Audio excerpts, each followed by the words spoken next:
stoppage time. Into the round of 16. Edmonton sports leader. We are Sports 1440.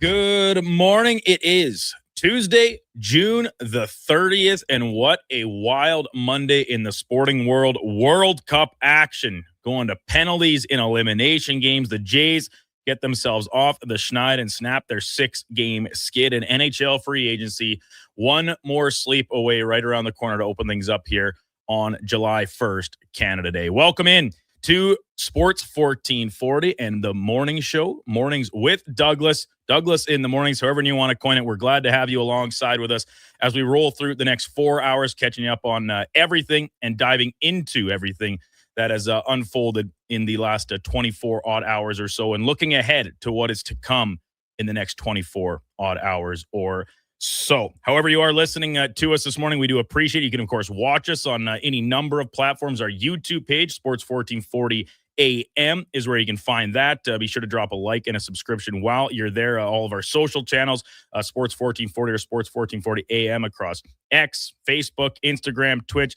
You can watch a show there. And then if audio format only is your preferred style, well, we got options there as well with the TuneIn app, iHeartRadio, and even our own website at sports1440.ca. If you do miss any portion of the show and you want to catch up, you can do so on our podcast. You can still just search the Kevin Carey Show for one more week, and make sure you get in there and get it subscribed and selecting the auto download feature. That way they'll never miss any of the show episodes, full hours. And then as of next Monday, it'll officially switch over. It'll be the same channel, so no worries there. If you're already subscribed, it won't deviate you at all from the new Tom Gazzola show that gets underway next Monday. And that's available anywhere you get your podcast: Apple, Spotify, Google, Amazon, and beyond. Wow, what a night between the afternoon PKs we had of the World Cup and then last night's conclusion to it, all enveloped by quite the light show we got here in the City of Champions with some rain, heavy thunder, heavy lightning, knocked some power out around the city. So if you are in your commute this morning, do take extra caution, as just on my very short drive in, a couple different traffic lights out, blinking red, not working at all. Want to send that PSA to make sure you're treating any inoperating traffic lights as a full four-way stop. Let's all make sure everybody can get where they're going today ahead of tomorrow's holiday. Our text line, 1-833-401-1440, is how you can get in on the conversation with us all morning line. Your thoughts on those World Cup games, as Canada has now determined their opponent for Saturday's matchup in the round of 16. It will be Morocco after they take down the Dutch in a late one last night from Monterrey. Long game with extra time, the kicks, the heat of Mexico. You have to think that bodes a little bit better for Canada on a relatively shorter turnaround going into Saturday morning's matchup in Houston. So neither team has to travel very far if we're talking LA and Monterrey up to Texas. But seemingly that the Moroccans had a bit of a tougher test with the longer match and maybe a little bit tougher environment. So that was pretty exciting. And Morocco, they're a top team. But with that being said, the Dutch were certainly the favorites in this match. And I think based on our conversation with Lucas Weiss yesterday and other things I'd kind of seen around the Twitter sphere, Netherlands may be a better matchup for Canada, a better chance at if you want to throw the term miracle out there, because we're talking about Canada as a 45th ranked nation via FIFA, and the Dutch in the top 10, Morocco just outside as of this morning, and lots of good teams going down here. You can look across the slate yesterday when you see Japan being eliminated by Brazil, the PKs we saw earlier in the day, and then the always favorite orange-clad Dutchman going down late last night. It was Paraguay that knocked out Germany in penalty kicks as well in the afternoon affair from Boston yesterday. So a wild day at the World Cup. And it, to me, watching it, I'm new to soccer relatively, getting into it full time for kind of the first time at this World Cup with it happening here on North American soil. The penalty kicks as a way to decide the game, an elimination game at that. The only thing I can compare it to is what I'm familiar with, and that comes down to hockey. At international events, in the Stanley Cup playoffs, we always say, get rid of the shootout. It's there for the sake of completing games on time. Now, soccer, a little bit of a different story. You can't play forever. The players, they're already running so much, and you're even in a hockey game that extends into double overtime and whatnot, your guys are still not out there constantly. And yes, they have substitutions on the pitch as well. But there's just something that, despite it being a skills competition, makes it that much more dramatic than what we see in the NHL's shootout. I can't quite put my finger on why that is. Is it history that tells us that? We've had plenty of dramatic shootouts in hockey history. Jonathan Toews at the World Juniors. Forsberg, the one-handed move at the Olympics. These stand out in our memory as dramatic, high-event shootout opportunities, but we look down our nose at the shootout and say, get it out of the game. It has no place. Whereas in penalty kicks in soccer, it's the ultimate drama. One-on-one shooter, goalkeeper. And with that being said, the Netherlands-Morocco one last night, man, lots of inexecution is what I will say. Misses, posts, and then obviously the Moroccans taking it 3-2 on PKs to win the match and advance through to the round of 16. Once again, 1-833-401-1440 is the text line, and already hopping. Radio free agent listener, he said, it is disappointing that a top 10 team in the world is out at the round of 32. Well, yeah, I mean, hey, that's sport for you, right? If we just let the higher ranked teams go through, why play the games? It's disappointing for the Dutch. It's disappointing for Germany, who's a little bit of a lower ranked team. They dropped down to 16 after last night's loss in terms of the most up-to-date rankings. But we're talking about a club that comes in every year with expectations of playing deep, or not every 4 years, every event, playing deep into competition and hopefully contending for a championship. I'm not sure Germany was quite at that level this year. The Netherlands, certainly, I think, were. They had their eyes as one of those kind of maybe second fringe teams, along with the likes of England, maybe Belgium, probably Portugal, unless you ask Kevin Karius, who that was his favorite to win the whole event because he's a Ronaldo bootlicker. But outside of like Argentina, France, and Brazil, who I would say are your top three ranked, but also came in as your top three favorites. Spain, of course, in that category as well, as a favorite to win this event. It's the expanded field has had really mixed emotions where you talk about, we're seeing too many good teams eliminated early. We always say the same things about the Stanley Cup playoffs with the divisional format. That's what makes sports great. In the college football playoff, we've expanded it there, trying to get more games, of course, more money for those that are putting it on. But when you get those upsets, that's what sport is all about. That's why they play the games.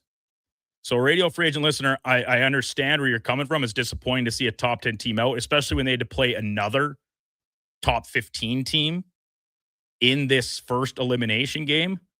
But that's why the group stage is important. Give yourself the best possible chance by winning your group and hopefully finding yourself an easier matchup. Harry's one of our biggest soccer fans. Don't sleep on Morocco. They gave Holland more than they could handle. Well, yeah, Harry, Morocco's a good team. Really good team. I don't know if just because they upset the Netherlands, any Canadian soccer fans are all of a sudden looking at it and patting themselves on the back already, saying, congratulations, welcome to the round of 8. I don't see that happening. Canada is not going to be favored in this match, and they are going to be in tough. The status of Alphonso Davies, of course, still up in the air. That game was going to be Saturday, 11 o'clock Mountain Time. Mentioned it's going to be in Houston, which is obviously noon Central Time, right in the middle of the day. Beautiful stadium at NRG. I imagine the roof will probably be closed for weather considerations, keep the AC in, but you never know. If it's a cooler day, maybe they'll pop it open. Have they been opening any of the roofs at these stadiums that are retractables? I don't think so, actually. I don't think so. The Toronto Blue Jays, mentioned off the top, they get off the skid last night, defeating the Mets. Bo Bichette's emotional return to Toronto, speaking both pregame and postgame to the collective media there in the six, and pretty heartfelt. And I thought, for me, I never had any ill will towards Bichette in his departure from the Blue Jays. Like, man, you got to look out for number one. And if you think that that's what you're worth, and there are other teams that clearly do too with what they're offering you, why not? Why not take it? And the Jays kind of viewed him as replaceable to an extent. We've seen that hasn't been the case. I wonder if both parties could have a do-over, both Bichette's camp and the Blue Jays, to find, like, Jays jump up a little bit in their price they're willing to pay. Bichette comes down in his ask, and they find that happy medium. Would have that been better for both sides overall? Because neither team or neither party, neither side having quite the success this season that maybe they were hoping to. Although, credit to Bichette, I hadn't even realized it until last night when they brought up his most recent slash lines. He's been good as of late, quite good as of late after a very, very poor start. They'll go again this afternoon. Kevin Gausman on the hill for Toronto. 7:12 in Edmonton in the City of Champions. Let's welcome in the man on the ones and twos this morning. It's a different cast of characters in here today. We got Josh Fenwick producing. We got Mackenzie McLennan, Young Mac the Knife, road trip extraordinaire on the digital production side of things this morning as well. Josh, good morning. Morning, Duke. You managed to survive last night's light show without getting struck by lightning. Don't go fly kites unless you're looking to make some profound discoveries. Dang. I mean, I was flying one last night. I just couldn't get hit. I did my best. Yeah.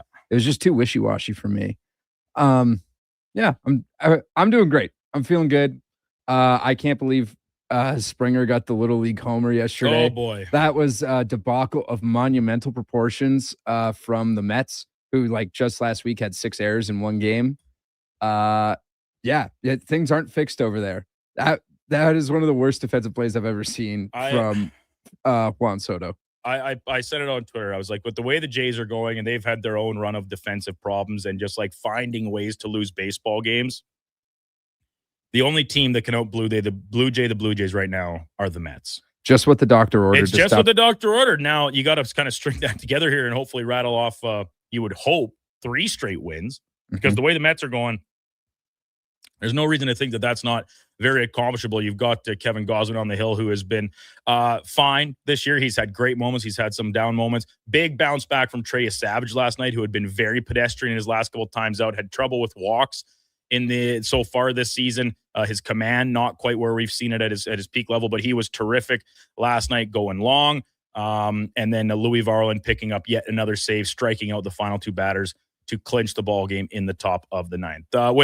You obviously were watching the Jays. Did you catch any of the soccer, whether that be the afternoon contest between Germany and Paraguay, or the nightcap with Morocco and Netherlands? A little pre-scout for Canada on Saturday. I did not.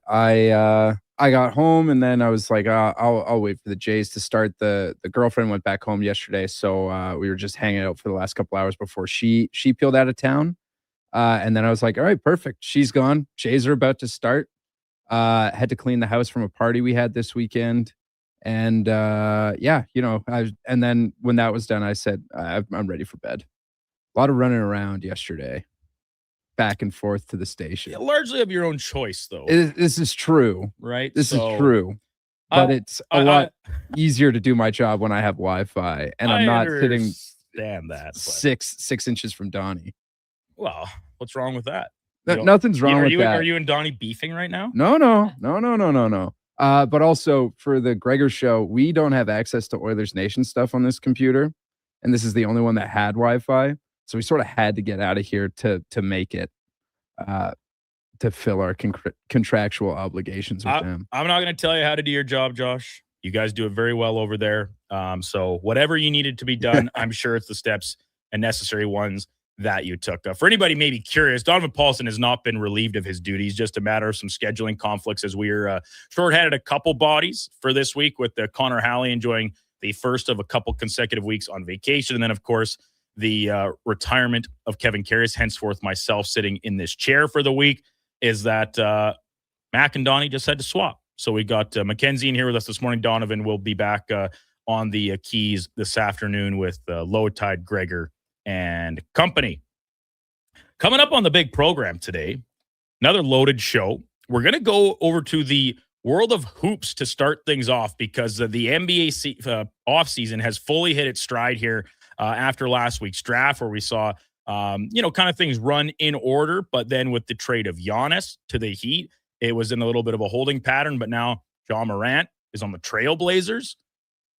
Blazers not holding back after a surprisingly successful season, despite their head coach being hauled off in handcuffs after one game. So they're trying to build on that momentum. Kawhi Leonard, a potential reunion with the Toronto Raptors. There's lots to get to in basketball land. So we'll be joined by our good friend, favorite recurring guest, Paul Sir of Hoop City, to check in on that right after the break. At 8 o'clock, Mark Spector will be by. We'll check in on the Oilers and talk about holding pattern. Well, that's pretty well we're there. And Low Tide's prediction of a Darnell Nurse trade going down to Boston yesterday, not coming to fruition, but we continue to wait with bated breath on a potential deal there and any other movings that the Oilers could make maybe tomorrow as the market opens up. 8:20, Frank Saravalli will be by for one penultimate, second to last hit before he jets off for the summer. He'll be with us Tuesday and Thursday and then be away for some very well-deserved time off and likely unplugged. 9 o'clock, special guest Sandy Nesbitt, Rugby Alberta Executive Director, will guest with us coming up this Saturday and then next Saturday too before they conclude in Winnipeg.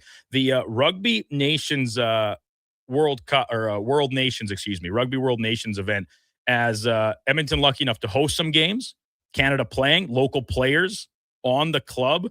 So they take on Spain on Saturday, 7 o'clock down at Clark Field. So we'll get all the details on that event, what it means. It's a brand new thing. It's going to be biennial, kind of getting some of the, you call them secondary nations in the rugby game on the way upwards and onwards. At 9:20, Jay Wazowski from CHGO in Chicago covers the Blackhawks. He will pop by, let us know the reaction to the acquisition of Bo Byram, other moves that the Hawks could have in their plans here ahead of the market opening. It's do or die time for Kyle Davidson. He's got to make this team better and better fast, I would think, if he wants to hold on to his job. At 9:40, we'll go in or out with Josh and Mackenzie. And then at 10 o'clock hour, we'll hear from Cam Tate with Cam and Eggs and Declan Kruger, Elks Nation, the Lowdown with Low Tide, the Jason Greger Show. He's everywhere. He does it all. He will hop in studio with us in place of the usual Connor Halley Tuesday hit, as mentioned, the con man on some time off out in the West Country, the other side of the Rockies, the deep West Country. But Paul Sir will be with us to kick things off right after the break here. Douglas in the mornings on Sports 1440. You can watch us. We're streaming on YouTube, X, Facebook, Instagram, and Twitch. Summit Restaurant, located in the heart of the Silent Ice Center and just minutes from South Edmonton Common. Summit is your destination for exceptional house-made pizza, delicious entrees, and expertly crafted cocktails. Experience the perfect blend of flavor and ambiance in a modern setting. Join us for a straightforward yet elevated dining experience where our commitment to quality speaks to every bite and sip. Make Summit Restaurant your next night on the town.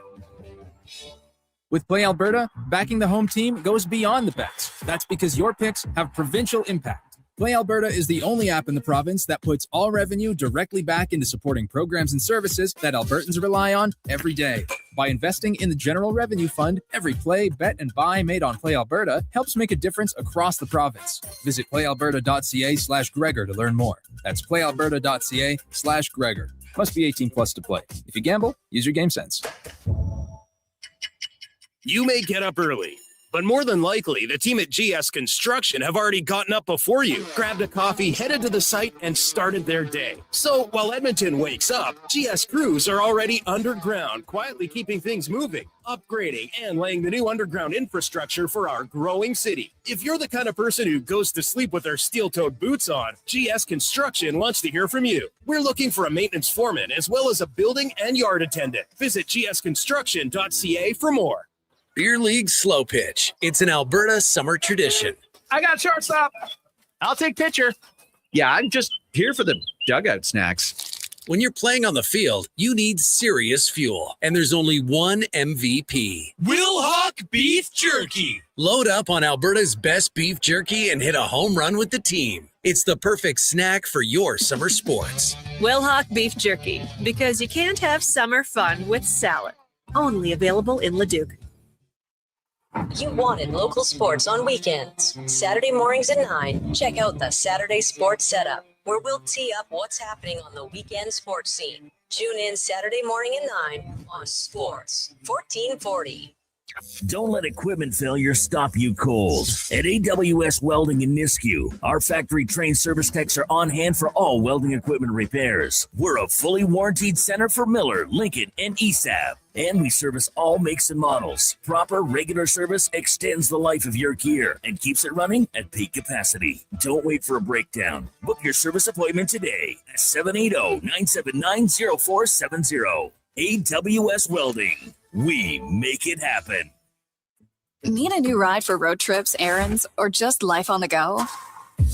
Go Auto offers a massive selection with over 15,000 new and used vehicles to choose from. With over 70 locations across Western Canada, finding your next ride has never been easier. Whether it's a roomy SUV for the family, a sleek car for the open road, or a rugged truck for your weekend adventures, you'll find it here at a price you'll love. Explore thousands of vehicles today at goauto.ca.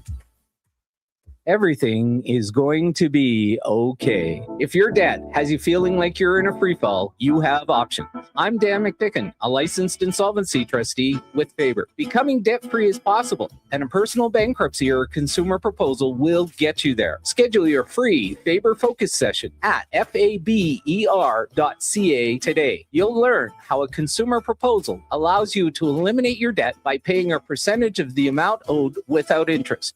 At Faber, we'll tackle your debt.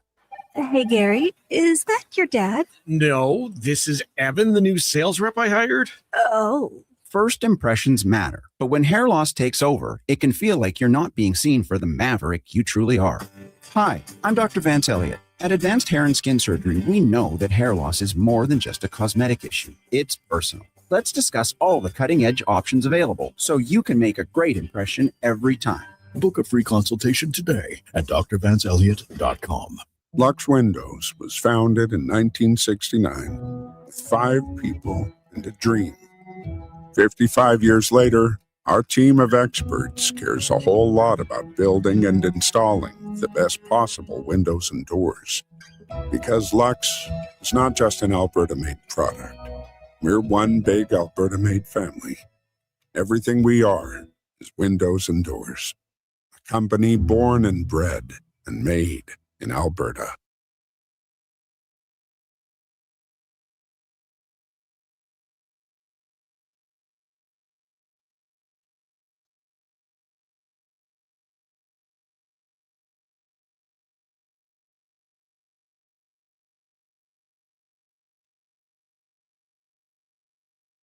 Oiler Insider and Jersey Aficionado. The Tom Gazzola Show starts Monday morning, July 6th on Edmonton's sports leader, Sports 1440. Here's guest host Brandon Douglas.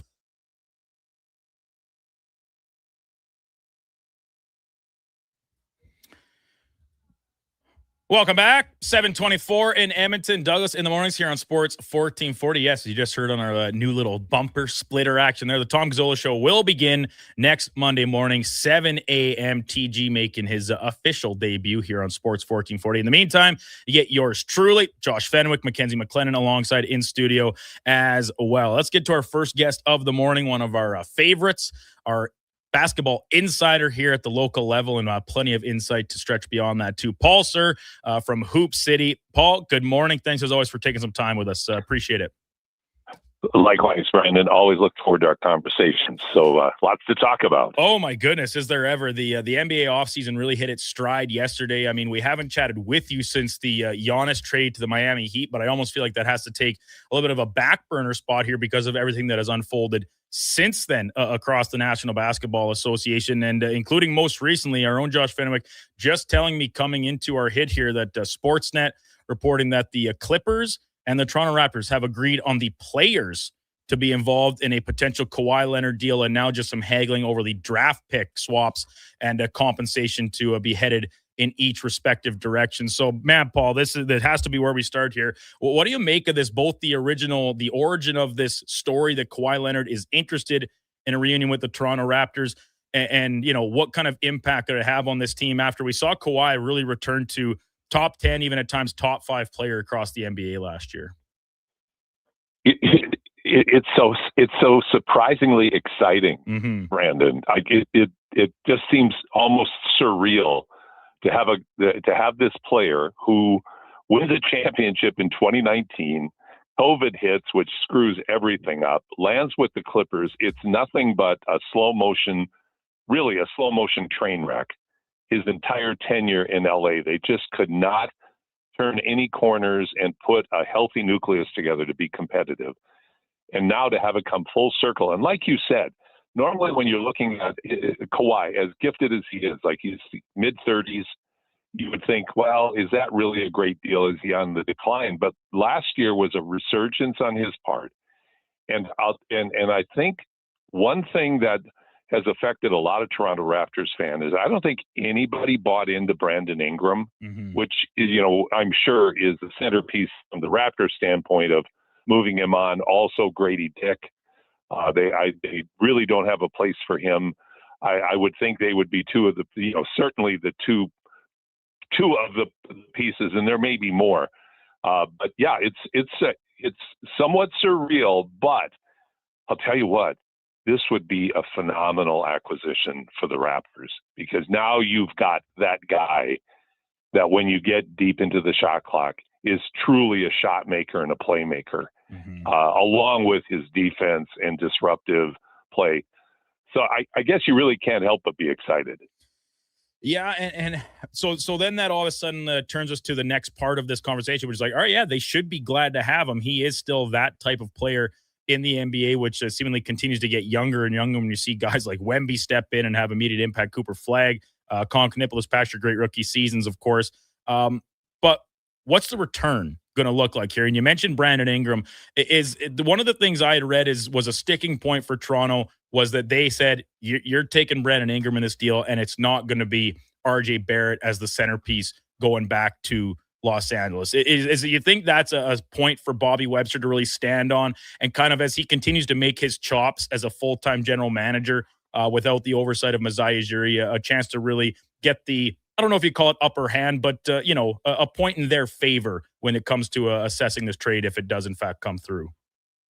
No, I think you're right on the mark. The Raptors don't want to lose in this trade because they're desperate to get Kawhi Leonard, because he is 36. And at some point, and he has been injury prone. And I'm sure it would seem that the rumors that one of the reasons he is so serious about coming to Toronto and being willing to go from garage to garage in the winter that he absolutely hates so much is because the medical staff was the best in his career in how they took care of him.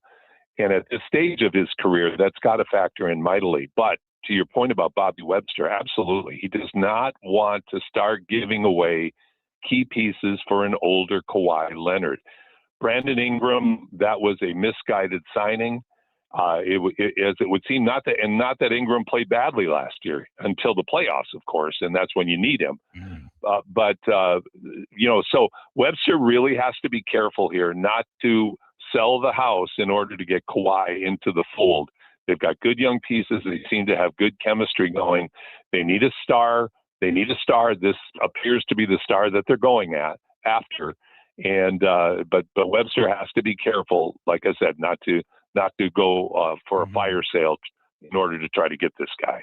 Paul Sir from Hoop City, our guest here on Douglas in the Mornings on Sports 1440. Brandon Douglas sitting in this week on the morning program. So if you're the Raptors and you hadn't had the unexpected success of this past regular season, where I think you overachieved and exceeded a lot of probably internal and certainly external expectations, do you think there's as much interest in this move, or is it just a matter of as soon as you hear a player like Kawhi Leonard is interested and really only interested in a reunion with you and not somewhere else around the league, you pretty much drop everything regardless of where you're at as a franchise and say, this is a guy that can come in and sell tickets, make our franchise, to a point of relevancy across the league, whether it be broadcast rights, etc. What's like, does that have any impact on Webster and company's decision-making here? Well, I think it has a big impact. And I think when you look at it outside, from 30,000 feet, all of those factors and more enter into this being entertained, because the Raptors have to do something. I think what they saw last year was, like you said, unexpected success. And a lot of that success is because of the ongoing all-star caliber development of Scotty Barnes.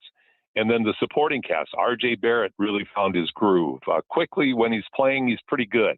So the Raptors, the Raptors have pieces, but that lineup with Brandon Ingram as your go-to scoring leader, with his limitations, and also, I have to tell you, part of it has to be the locker room, because it did not seem that there was a connection between Ingram with the players and with the fans. And I think they want, again, and you're not bringing in Mr. Personality with Kawhi Leonard, right? But you're bringing in an acquired taste, that's for sure. But you also have a proven track record, and hey, we have history. This is the guy that brought a championship, and now he has better young talent around him, where he doesn't have to be the only guy that you primarily rely on for your offense. So we'll stick a pin in that for the time being until we get a little bit more, as I'm sure maybe even just this morning unfolds and we get to clarification on what exactly the details of this trade are. But a lot of reasons to be excited, I guess, if you're a Toronto Raptors fan, unless you maybe still feel slighted and jaded by his original departure. I have to think that you can reserve those emotions for the excitement of him coming back and give it another spin with the team out in Toronto. So, Paul, the other big news from yesterday was John Morant getting traded from the Grizzlies to the Portland Trailblazers. Jeremy Grant and Chris Murray going back the other way in the deal. And this kind of fully completes the teardown of this Grizzlies team that at one point seemed to have so much promise, the like of Desmond Bane, Jaren Jackson Jr., and of course Morant. But with Morant, like, it's so cliche in sports, but it is so because it's true that the best ability is availability, and he is just not showing an ability to be available in his career, never playing a full season. And that's, injury trouble, obviously off the court issues in a number of different instances that's resulted in suspension. So do you think that this fresh start is enough to get a former two-time All-Star kind of back on track as the Trailblazers, another team that surprised a lot of people last year with how well they played over the course of the year?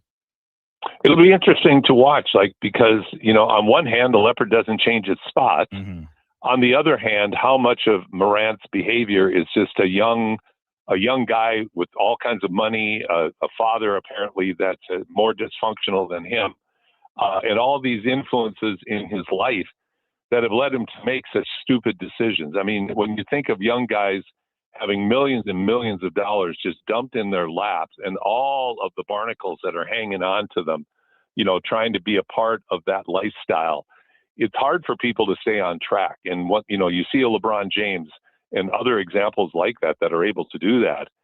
And they're the beacons, but there's a lot of kids that don't have that in their personality, et cetera. So it'll be interesting to see.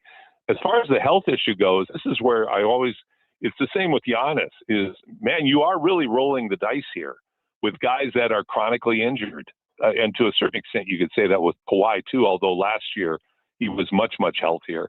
But I think with Morant, undoubted talent, but a slight frame. And that just has not, it's kind of like if I had to have bookends of players that are from relatively the same draft year, Zion Williamson's body is just not an NBA body. I'm jumping around here a little bit. Yeah, no worries. But John Morant is the same thing. Super athletic, extremely vertical, but slight. And that's a real tough body type to play 82 games in a regular season. Somebody who attacks the rim like Morant does. He's as vertical as Morant is. So you're taking on that risk. Plus, you've got an aging Damian Lillard. This is going to be interesting. An aging Lillard who's coming back from an Achilles injury, and then Drew Holiday, who's 36 as well. So the Blazers, building around Denny Avdija, it's going to be interesting to see. I think they have more actions that they're going to be taking, but I think they're committed to Morant and seeing if this is their superstar guard that they really covet and really haven't had since Lillard was playing at his peak a few years ago. Paul Sir from Hoop City with us here on Sports 1440. So, Paul, you mentioned the likes of Holiday and Lillard coming back, and then you factor in Scoot Henderson too. Like, this is a team that is flush with guards, and almost, there's only one basketball, there's only a couple spots on the court. Do you think that there will be a move in tandem with this acquisition of Morant that finds one of these guys playing somewhere else? Or do you think that they're just going to say, hey, we just want the best players available, and we'll kind of figure out the positioning and how we deploy the court time after the fact?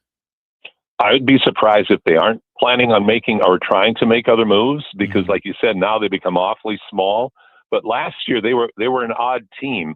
in that they were playing almost an NCAA full court run and gun pressure style, particularly through the first half of the season until injuries wore them out.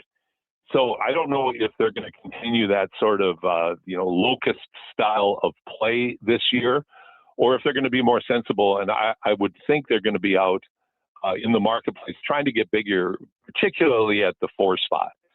They really, they have Klingon in the middle, the big UConn 7-2 kid, who I think has exceeded all expectations in his NBA development. But they really do need to get thicker in a couple of other spots as well, because right now they're freakishly athletic with a lot of firepower. But there is, like you said, only one basketball. And by the way, Ja Morant isn't known for his willingness to share the basketball. Yeah. So you will see how much religion Ja has found and how this experiment's going to work. It's Big roll of the dice. It sure is, and it's going to be very, very interesting up in Portland to see how this fleshes out for them moving into next season. So, Paul, then a little bit further south down the left coast there, the Los Angeles Lakers and the future of LeBron James. Lots of questions about what he's going to do. That Draymond Green opts out to potentially come back on a much smaller deal to open up the money that could bring LeBron into play with the likes of Jimmy Butler and Steph Curry. Do you think that the Warriors have emerged as the clear front runner for where James is going to play next year? Or do you still think there's a chance he could return to Cleveland, or is there another dark horse team that is maybe in the mix we're not talking about? I really haven't heard of any dark horse teams. So, if discussions are going on, and I'm sure there are a variety of teams that may be casting their lines into the water to see if LeBron might be interested. Like there's also kind of a little bit of thunder about going to Dallas, and reuniting with Kyrie. I think that's far fetched, but it'll be interesting to see if I had to venture a guess today, like myself personally, I'd bet he'll sign with the Warriors. Mm-hmm. For some reason, I just have this feeling that after the success of last year's Olympic team, the kind of relationship he has with Steph Curry, with Draymond, that, thinking that maybe I'll go out in a blaze of glory with these guys. I'm not so sure that's a great move for any of them, because age in this era is not necessarily the asset that you want to look at trying to win the championship. But it'll be interesting. And he very well could go back to LA. And part of me thinks like his life is established in LA. Why would you want to move for one more year unless it would just be a lot of fun, and LeBron could do whatever he wants, certainly. But why not take a bit of a haircut on your salary and stay with this group and see what you could do on one hand? And then yet here's from LA's standpoint. Do you really want LeBron back as much as, because now not only have Luka and Reeves who can't guard, now you have LeBron who really can't guard like he used to either. So now, and Ayton behind you is, he's not Wemby in terms of being able to change shots. So it's going to be interesting to see where LeBron, and I think, Brandon, this ties into your opening remarks. What an intriguing start to the off season. It's like all of the excitement through the playoffs, and then the next day the switch got flipped, the draft came, now you got free agency. It's really a wild and fun time. It really is. And well, I mean, hey, it always goes back to, the hashtag this league, because the NBA, they're not the NFL in terms of being able to dominate year round the headlines and the storylines, but man, they sure do their best when they are out in full force, which they certainly are right now. Paul, always appreciate your time. We'll look forward to catching up with you as the summer progresses. Hoop City wrap for the season after last week's finale show. Yep, we're going to take a bit of a hiatus here, and we'll be back in September. Looking forward to that, being back and talking about all things basketball at that time. Of course. Doing a great job. Have a fun week. Filling in an exciting time. Sorry to see Kevin leave. I mean, he's not listening anymore, Paul. You don't gotta sugarcoat it for him. You can. I was thinking, when was that guy going to get out of there? No, but sorry to see Kevin leave. But boy, to have Tom coming in, that's really exciting. And you, Josh, are doing a fantastic job. So have a great week, and love to talk hoops anytime. You betcha. We'll look forward to catching up as the summer progresses. Enjoy a little downtime. Enjoy the summer, and all the best to you moving forward, Paul. We will chat again very soon. Take care. Bye, Brandon. Paul, sir, Hoop City hiatus for the summer. Season one of Hoop City, I guess, technically. But, I mean, it's the longest-running basketball show in Canada, just on the shelf for the season, for the offseason, reconvening in the fall once the hoops are back up and running. Paul Sir and his sidekick, Josh Fenwick, alongside as well. When we come back, we will jump back into the text line, 1-833-414-1440, get to some comments regarding yesterday's World Cup games and penalty kicks, deciding elimination contest. And surprise, surprise, our listeners are curious. They want to know what is going on with Darnell Nurse. What is his future with the Oilers? We may have a little bit of an update, according to one insider across the NHL. We'll get to that when we return. Top of the hour, Mark Spector and Frank Sarvalli with us at 8:20 for our back-to-back hockey insiders in the 8 o'clock hour. It's Brandon Douglas with you, Josh Fenwick, Mackenzie McLennan alongside here on Sports 1440. You can watch us. We're streaming on YouTube, X, Facebook, Instagram, and Twitch.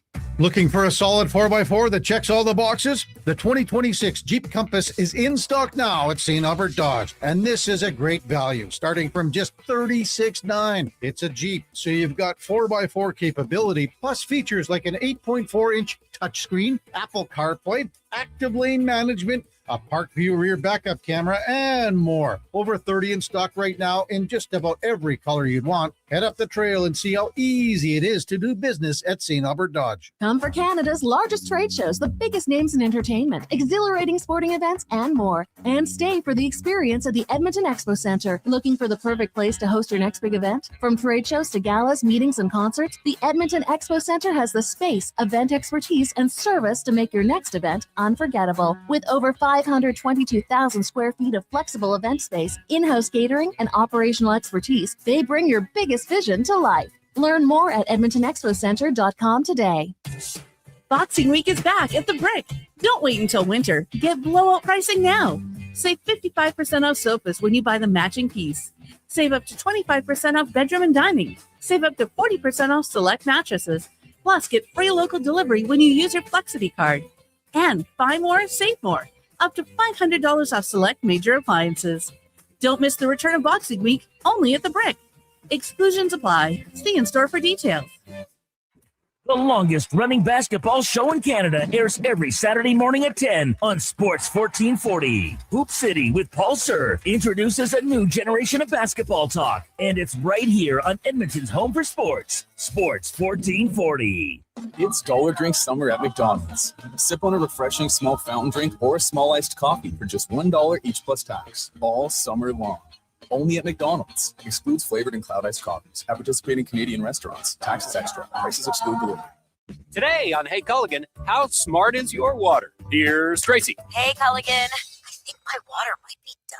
Good news, Tracy. Your water's not dumb. It's just not talking to you. You can make my water talk. No, but the new Culligan Smart Drinking Water System can talk to your phone to tell you when your water filters need changing and help you meet drinking water goals. Now that's some brilliant H2O. You said it, Tracy, and we're already on the way. Let us help you out with a free in-home water test from a local Culligan water expert at culligan.ca.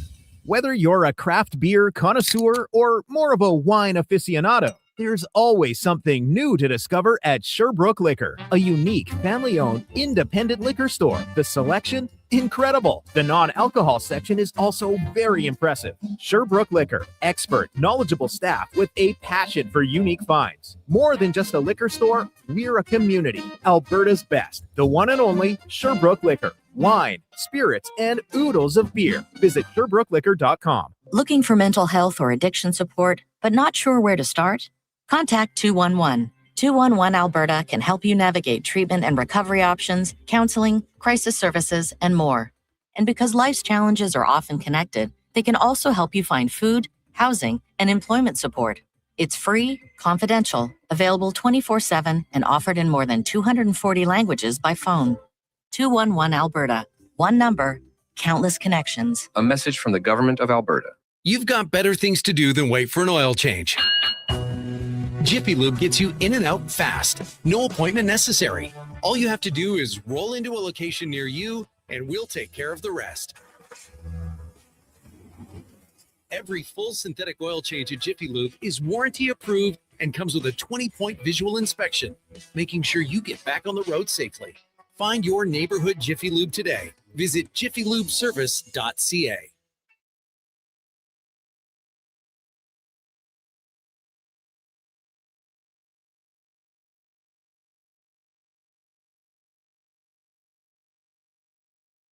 It's all gas, no breaks. The Tom Gazzola Show, starting Monday, July 6th on Edmonton Sports Leader, Sports 1440. Here's guest host Brandon Douglas.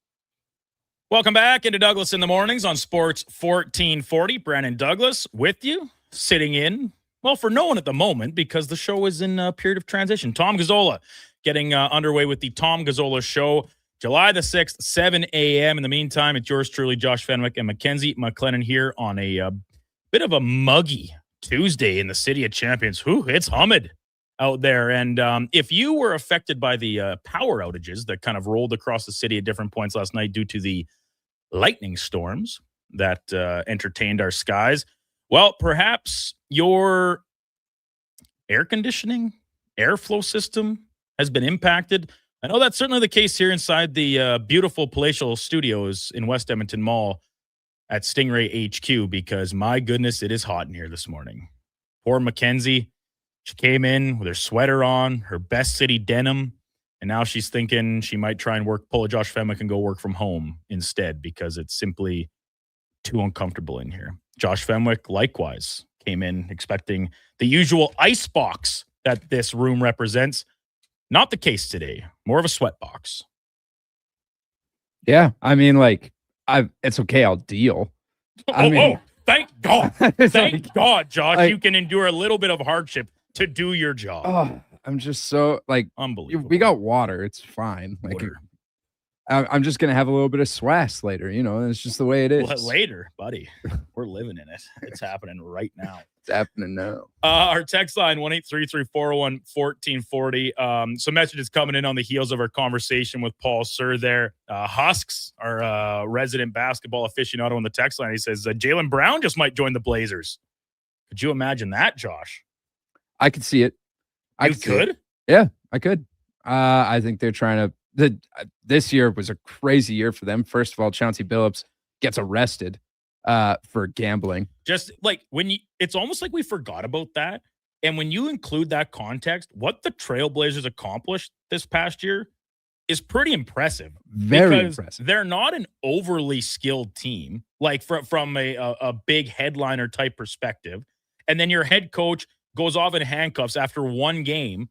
And now your interim coach also leaves to go take on another job. So it's interesting times in Portland, and they're kind of looking to seize the moment a little bit to ride that momentum.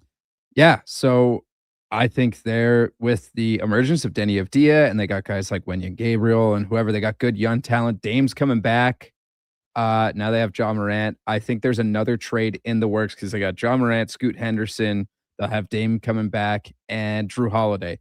That's 4 guards. Scoot Henderson hasn't lived up to the hype of what everyone thought he was going to be. Potential number 1 overall pick, ends up going second or third. I can't quite remember. Third after James Wiseman. Mm-hmm. And he just hasn't shaped up.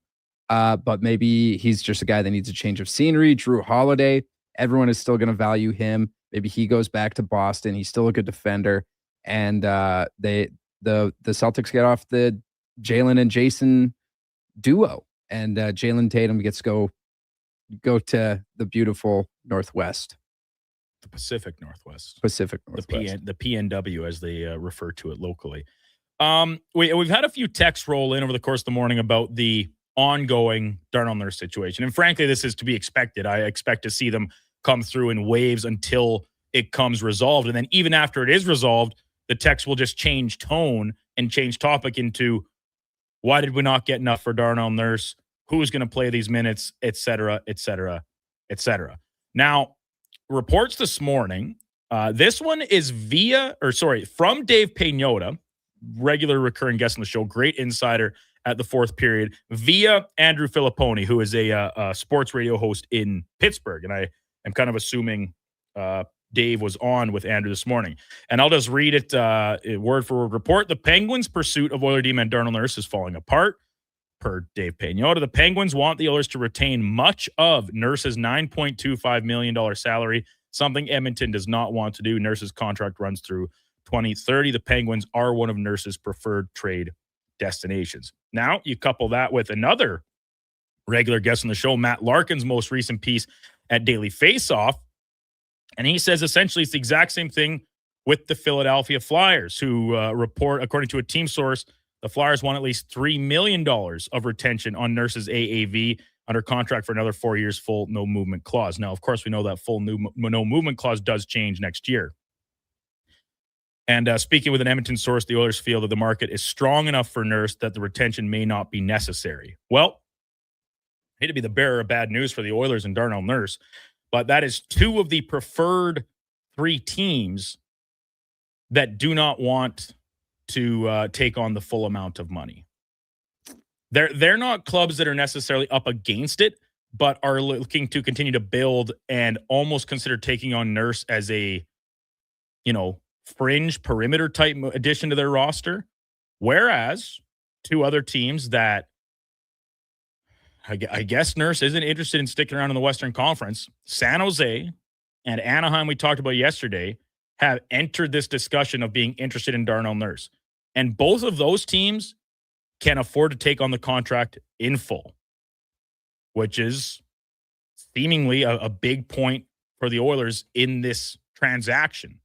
They don't want any of that money on their books moving forward. They want it entirely freed up to add another defenseman, try and improve their goaltending, I'm sure, and then likely, especially if Kasperi Kapanen is going to be departing, they're going to need another forward, and one with versatility, preferably. They can play at different points in your lineup, because that's something that Kapanen's provided when he's been healthy. So it continues to go on, and we will certainly dive into this more with both Mark Spector and Frank Saravalli in the 8 o'clock hour. I did want to quickly mention, just in case you had missed it yesterday, that the Oilers did announce their roster for the development camp that is going to be going on at Rogers Place this week. Nothing too crazy. There's some on-ice stuff, but fitness testing, info sessions, off-ice team building, and then it will conclude with a 3-on-3 tournament on Thursday. So all 5 of their most recent draft picks, including top pick Rudolf Berzkans, will be there, the 6'4" Latvian. I'm sure Spec will be watching attentively to him. But also on the list, kind of a unique addition here, 3 female players. Abby Murphy, who just went second overall in the PWHL draft with Minnesota. Caitlin Kramer, also with Minnesota. And then Chloe Primerano on the back end with Minnesota College, I believe, is going to be there as well. So kind of cool, little unique wrinkle that the Oilers are putting in. Mac, I'm not just singling you out because you're a woman, but you have a great interest in women's sports. And with the expansion in the PWHL, we saw Layla Edwards announcing the Sharks picks on behalf of the San Jose expansion team. This is a little bit of an unorthodox and kind of cool initiative, I guess, by the Oilers to include these 3 ladies at their development camp. Yeah, I agree. I saw a couple people online saying that it was a PR move for the backlash over the it's a PR move for sure. For sure. But that doesn't mean it's as some sort of built on or tangent of the Babcock hiring. We're past that. It's done. Yeah, exactly. So I thought that was kind of silly seeing that online. But if anything, I think these girls, these women, I should call them, they might show some of these guys up in their skating, if I'm completely honest. Abby Murphy, she's unreal. I catch her highlights on X all the time. She had that unreal Michigan that went viral this year.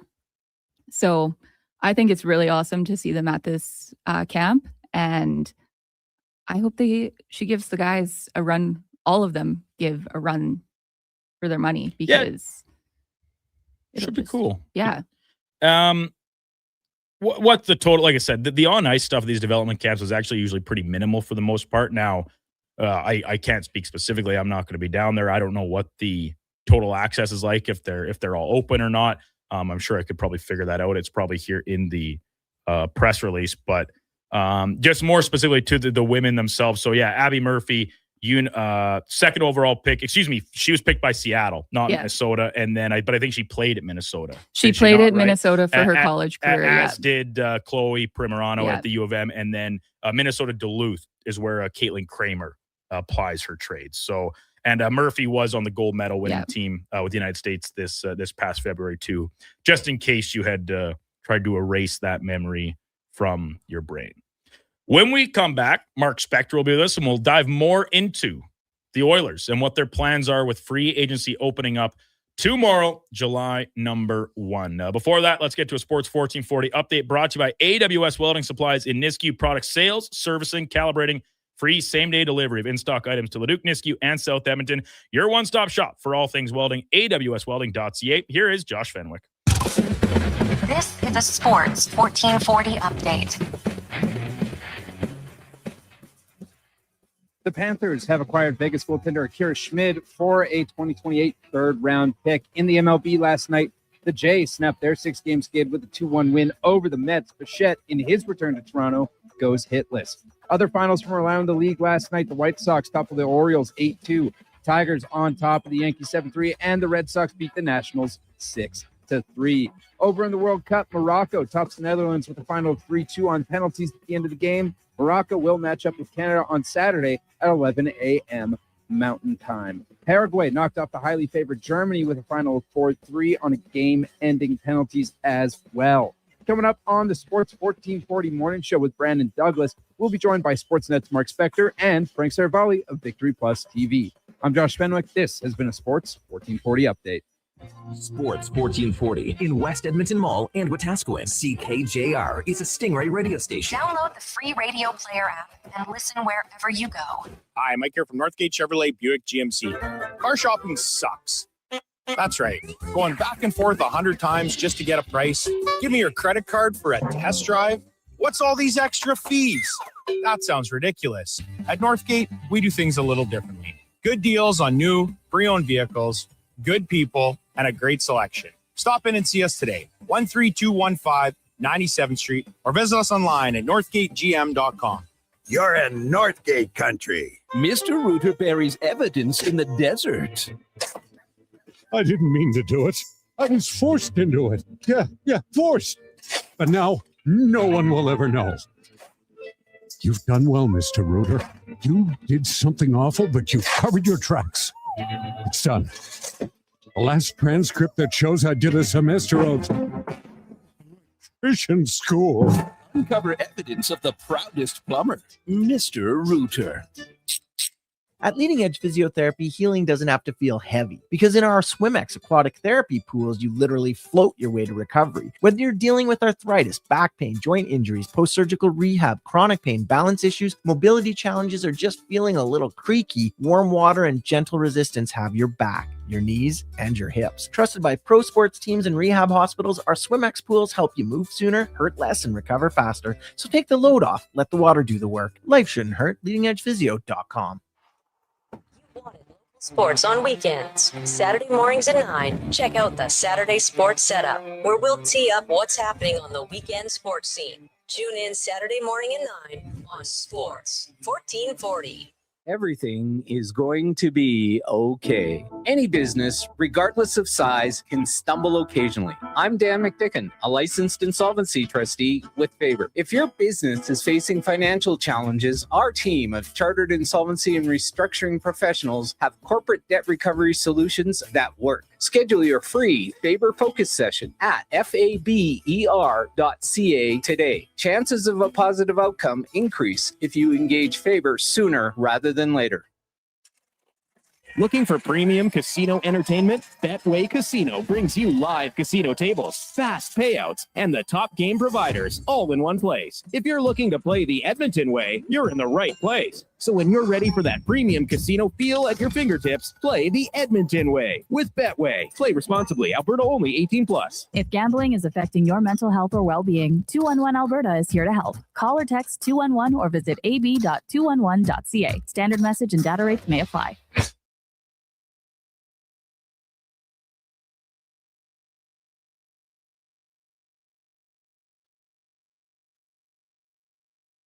Sports 1440 mornings with guest host Brandon Douglas on Edmonton's sports leader, Sports 1440.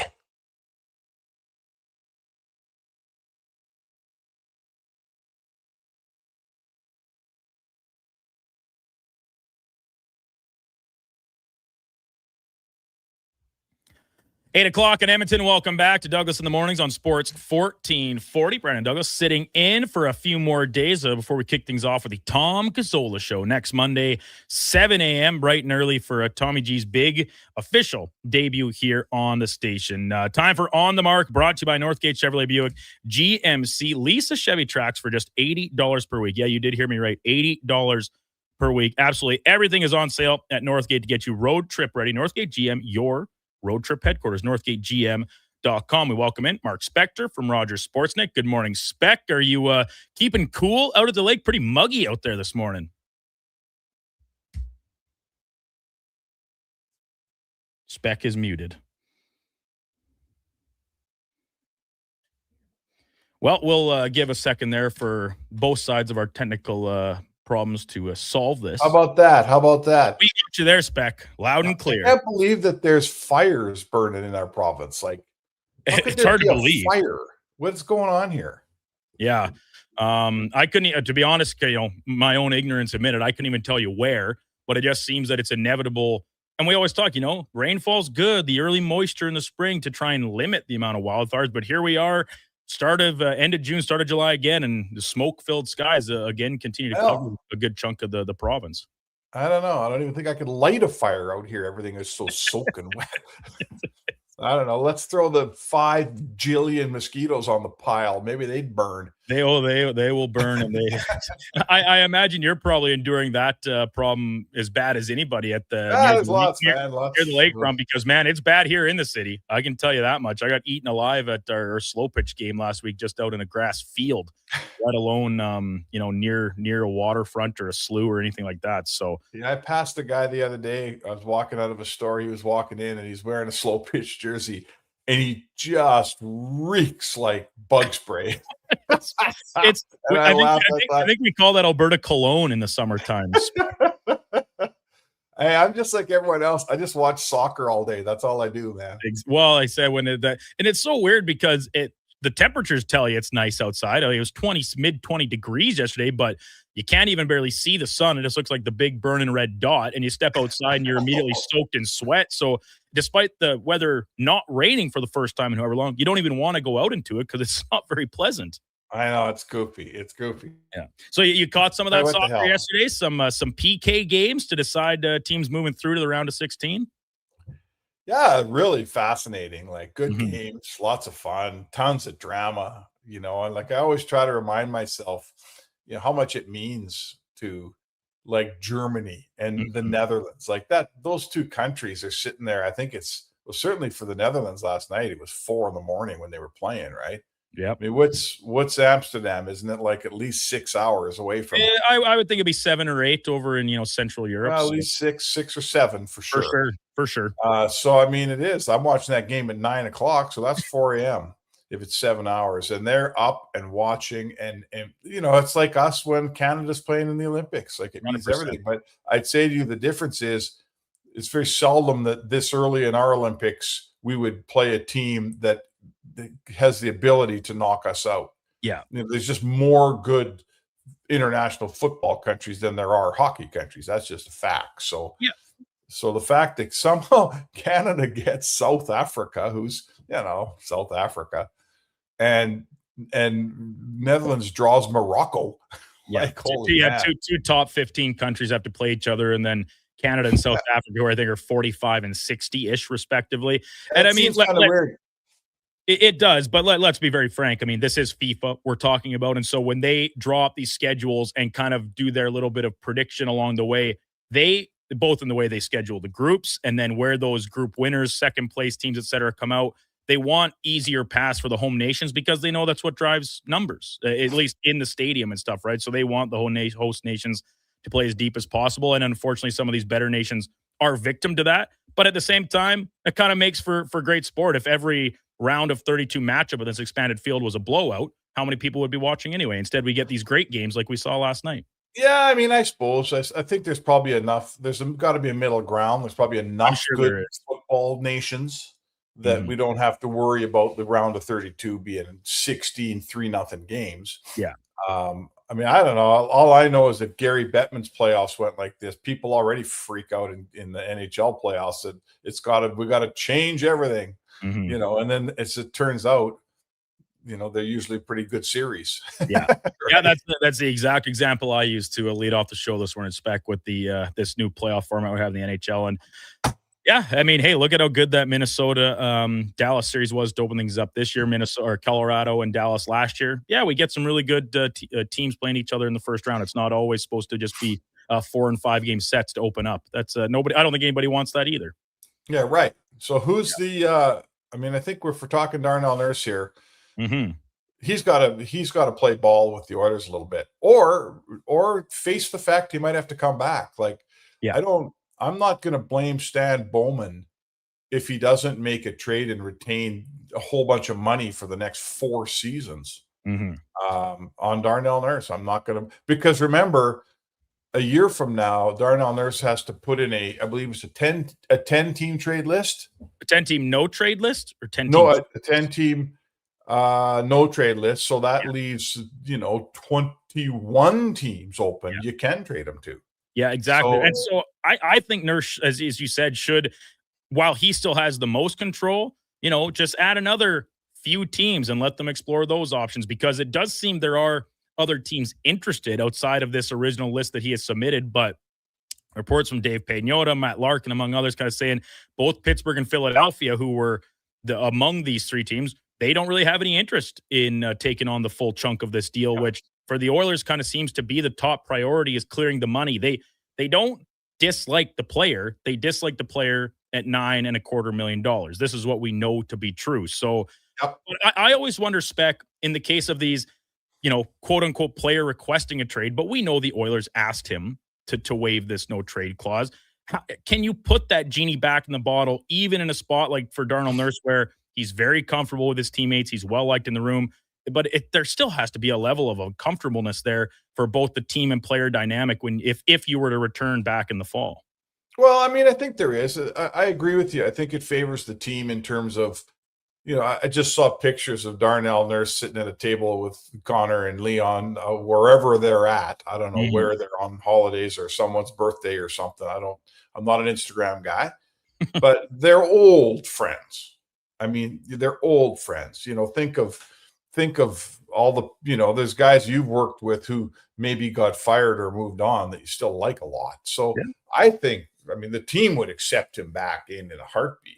I think the discomfort would be for Darnell to have to go through the league and see all the people, the chirps on the ice, the media waiting for you in every building. Geez, what's it like?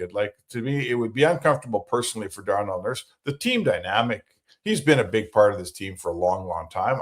I'd also say you're going to get, if you get Nurse back playing for your team, you'll get a very, very, he's a dedicated guy. He's in great shape and all that. I'm not telling you he doesn't try hard, but you get a very focused Darnell Nurse here. You're going to get a guy that it's kind of like a guy almost in the last year of his contract, because he knows for sure he's getting dealt a year from now, right? So you get a pretty good player back. And I'll tell you what, if he won't play ball and open up to make this trade a little better for the Oilers, if I'm Stan Bowman, I'm not making a lousy trade.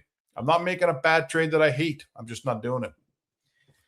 Yeah, it creates more questions, obviously, as a result. As we're talking always with Mark Spector from Rogers Sportsnet here on Sports 1440. Brandon Douglas in this morning. So let's say that Darnell Nurse looks around at some of these other teams that are presented to him as ones having interest, and you see that they are teams in the same division along the West Coast here in San Jose and Anaheim, just as a couple examples. Like, to your opinion, Spec, what is holding back Darnell Nurse from waving to go to those teams where you're talking about, it doesn't seem to have any of these big detractions that we hear about why players don't want to go places. Like, those are two teams on the rise and are entering a window of competition. Obviously, California, you can find a lot worse places to live. Sure, the taxes or whatever, but I mean, you've lived in Canada for your entire career, so I think you're pretty accustomed to that front of it. So, like, what is stopping Darnell Nurse from being interested in going to places like Anaheim and San Jose as opposed to Philly and Pittsburgh? I mean, listen, there's probably family dynamics here. The whole family is in the East, so if I'm the Nurses. Like, that's, to me, that's the most obvious thing for me as a hockey decision.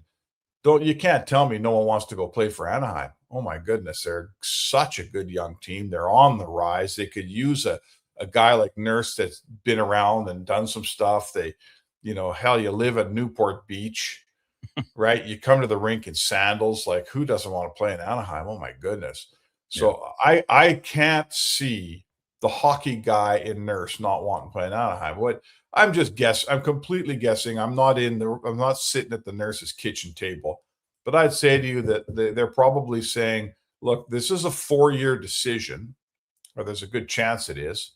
We're going somewhere for 4 years. Let's get closer to home. We've got 3 young kids. Let's get closer to the grandparents. Let's get somewhere where there's a direct flight into Pearson in Toronto, or, whatever. And frankly, they're a ways away in Edmonton. They've been here obviously for the lives of all, their kids are all born here. Yeah. I believe there's 3 I think Darnell has 3 kids. I would say there's probably family pressure. Let's get home. Let's get closer to home, closer to the grandparents. That's the kind of decisions families make, right? And he's a family guy. So, so great. I love that. Good for him. It's his right, blah, blah, blah.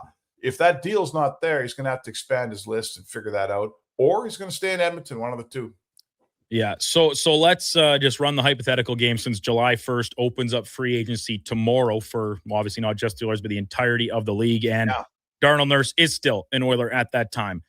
Does Stan Bowman continue to conduct his business under the expectation he will find a trade partner for Darnell Nurse? Does he have to temper things and all of a sudden just sit and wait and frankly watch some of the names he could be interested fly off the board and go to other teams? Or what do you see the impact of this logjam in the trade really causing for Bowman and the rest of the Oilers executives? Well, it doesn't change his need for a goalie.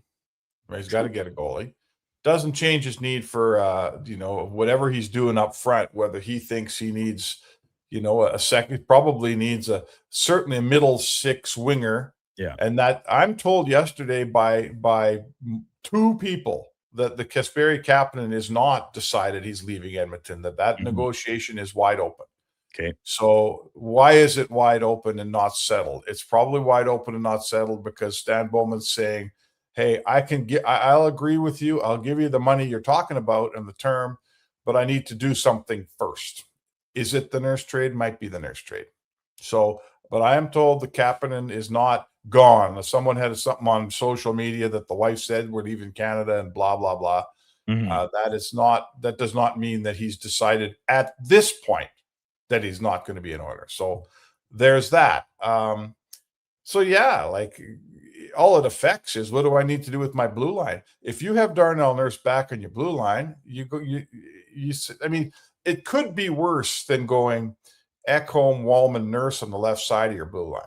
I'm not telling you that's like 27 Yankees here, but there's nothing wrong with that. That's pretty good. Nurse is going to be a second, third pairing guy. Like, he makes way too much money. Yes. But is he able to handle that load as a player? You're damn right he is. Absolutely. So I guess that's Bowman's fallback is I have to start acting like I'm going to keep this guy now.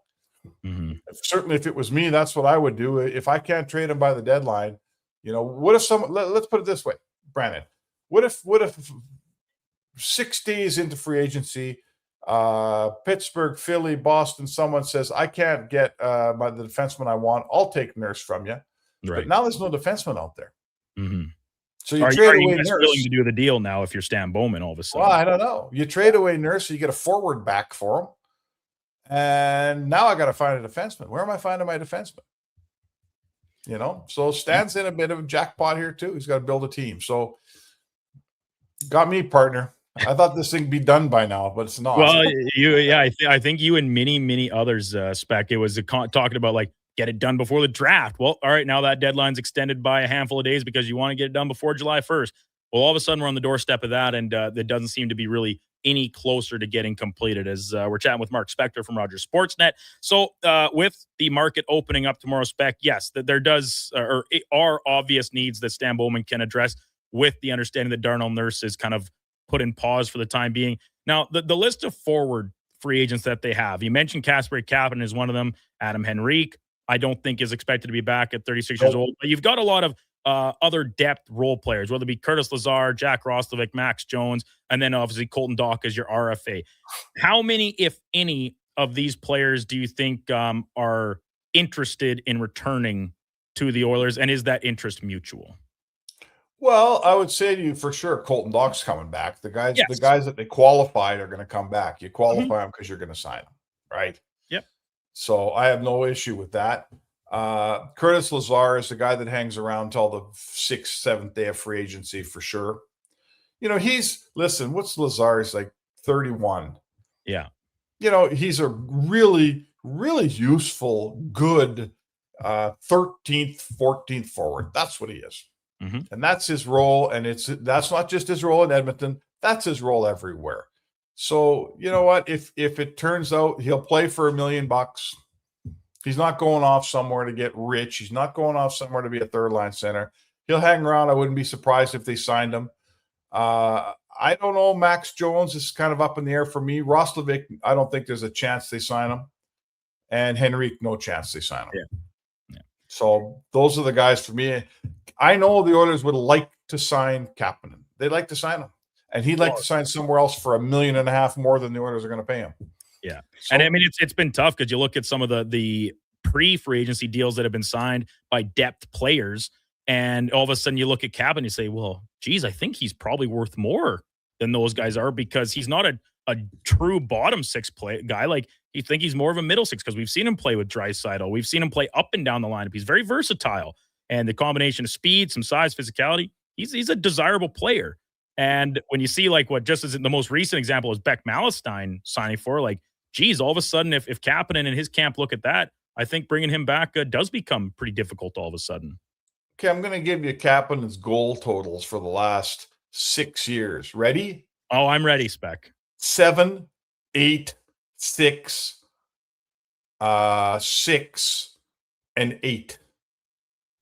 So there's a 41 game season in there. Mm-hmm. There's a 23 game season in there. 66, I should say.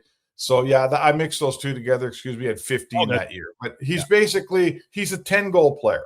Mm-hmm. So let me do this the right way. We'll go back. When he joined Pittsburgh, he scored 11 goals in 40 games. Then he scored 11 goals in 79 games. Right? Then he scored 15 goals when he got moved to St. Louis. He scored 6 goals for St. Louis. He scored 6 goals between St. Louis and Edmonton. He scored 8. We're talking about a sub 10 goal player. Like, we like Kapanen here because we watch him play every day. But free agency is based on numbers, right? Free agency is based on how much have you played. He's been hurt a lot. And true. His numbers aren't great. Like, I like Kapanen, play for my team every day, but those numbers don't get you $4 million, pal. The open market, Spec, we know that the GMs never learn the lessons of free agency.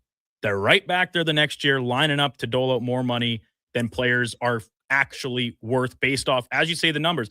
Beck Malestein just got paid $3 million. His career high is 7 goals. And that came last year. So, yeah.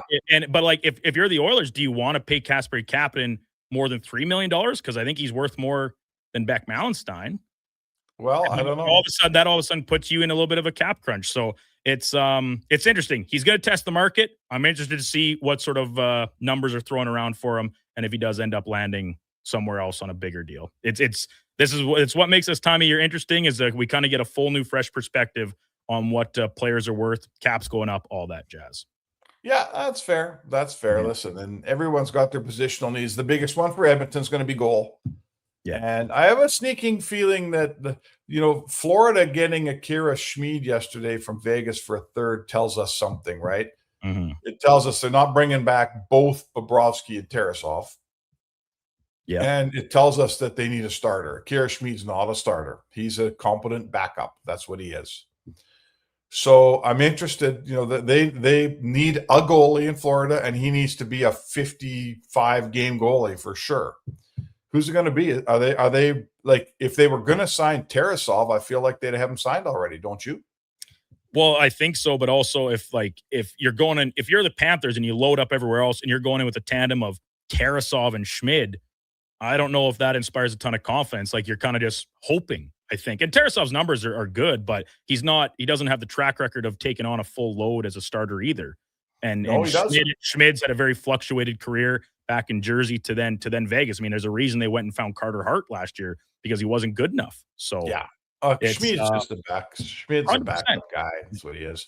Yeah. But well, I don't know. Listen, where do you get a goalie now? Like, I think we've been through this in Edmonton. Oh my God, we've been talking about this for forever. Where do you probably the best route to find your goalie is the Mika Kiprasov, grab someone's third string goalie. Dan Vladar, they're pretty happy with him in Philly. He was just a backup in Calgary. That's what he was, right? Because you're not bringing in, Shesterkin or Sorokin or someone like that. And if you want to trade for Hellebuck, come on. The Oilers certainly aren't in a position to trade for Hellebuck. You have to have tons of picks and youth and whatever. I'm not even sure that trade happens. So I guess my point to you would be, if I'm Stan Bowman trying to find the goalie, what am I doing? Am I bringing back Connor Ingram, a guy I know and whose game I don't mind, but that's, or am I doing the Tarasov thing and thinking if he comes here and becomes a starter, he's going to be our guy. He's going to be Dan Vladar. He's going to be better than we thought he was. What do you think? Well, it's frankly what I think doesn't much matter. No, I'm just kidding. But my only thing, and I've said this going back to previous, so people saying, go and get the prospect goalie from another team that doesn't have as much NHL experience. I just question if the Oilers in their current position can afford to take that type of risk, as opposed to another just veteran cheap backup where you say, well, that's then all of a sudden the next question. They've got a veteran backup. His name is Jari.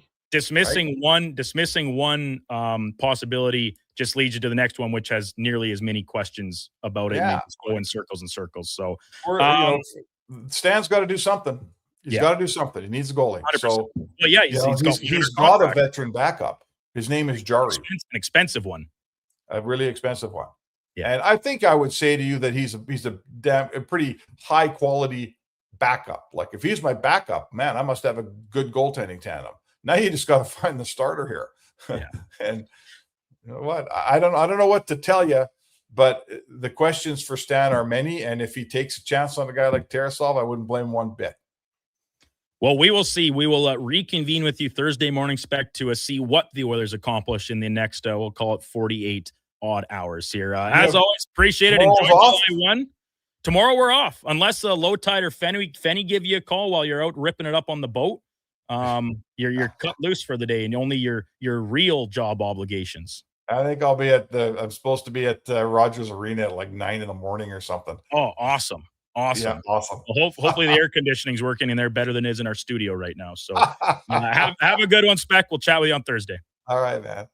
Mark Spector, Rogers Sports, and On the Mark, powered by Northgate. This truck's for you. When we come back, Frank Saravalli from Victory Plus TV will join us as we continue to dive into the NHL offseason and what could unfold on July 1st, tomorrow, opening up the market. Brandon Douglas, Josh Fenwick, Mackenzie McLennan with you here on Douglas in the Mornings on Sports 1440. Watch us for streaming on YouTube, X, Facebook, Instagram, and Twitch. Hey, sports fans, we've got a clear choice for you. At Crystal Glass, we provide customers with the perfect glass for any job, from home to auto and even commercial, installation or repairs. We're your team. Call 310 Glass or visit crystalglass.ca. Crystal Glass.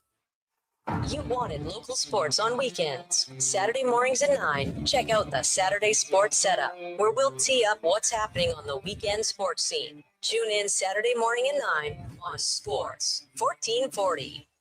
Looking for a truck that can handle anything Alberta throws your way? Wolf GMC Buick has the offers to get you behind the wheel. Get 0% financing for up to 72 months on select new 2026 GMC Sierra 1500 models. Plus, trade in an eligible 2015 or newer pickup and receive a $1,000 truck trade-in bonus on select Sierra models. Ask about bonus offers for heroes, students, recent graduates, and more. Visit wolfgmcbuick.com. Cattail Crossing Golf and Winter Club. Fun and friendly with morning rates Monday to Thursday. Just $65 for 18 holes with cart. $55 for seniors. Includes a $5 food voucher for dining at Cattail's Out of Bounds restaurant. There's early bird golf Saturday and Sunday. $50 for 9 holes with cart and snack voucher. 9 and dine Fridays after 4. $130 per pair for 9 holes, cart, and a $40 Out of Bounds gift card. Plus, Glow Golf every second Friday and bring your dog golfing on Mondays. Visit cattailcrossing.ca. A claims program for harmed Canadians has begun as a result of a landmark tobacco settlement. If you smoked regularly before November 20th, 1998, and were diagnosed with lung cancer, throat cancer, emphysema, or COPD, you may qualify for a significant payment. To learn more, call 888-482-5852 or go to tobaccoclaimscanada.ca.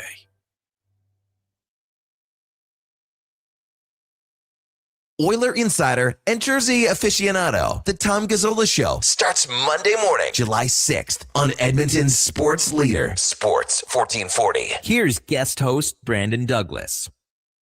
Welcome back to Douglas in the Mornings on Sports 1440. Josh Fenwick, Mackenzie McLennan alongside. Time for our headliner of the day, brought to you by Mr. Rooter Plumbing. Great draining clogged pipes like 3-pointers for all your plumbing needs. Go to mrrooter.ca as we get to Frank Saravalli from Victory Plus TV. Frank, good morning. Apologies, we're running a little bit behind, but Speck was just too fired up about what the Oilers are going to do tomorrow, particularly with the goaltending. He's all riled up about it. Hey, I'd say if you're an Oiler fan, it's worth being riled up over. So, you know what? Significant point of contention this offseason. So let's just start right there then, Frank, with the Darnell Nurse thing kind of grinding to a halt a little bit around the Penguins and the Flyers reportedly not being much interested in taking on the entirety of the contract. Darnell Nurse doesn't seem to have much interest, at least at the time being, of going to one of these teams that are interested, say the San Jose and Anaheim as examples. So Sam Bowman can sort of turn his attention to the market opening tomorrow. And the goaltending crop is, well, as thin as any position. And there's some veteran names out there, some younger guys.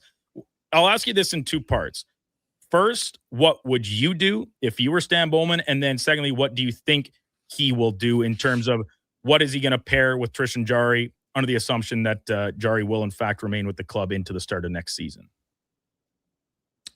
So are we operating in an ideal world? You can do anything you want. The salary cap's limitless, all those things. Well, I think we got to understand the salary cap exists, but I guess let's just put this into a couple of situational things instead.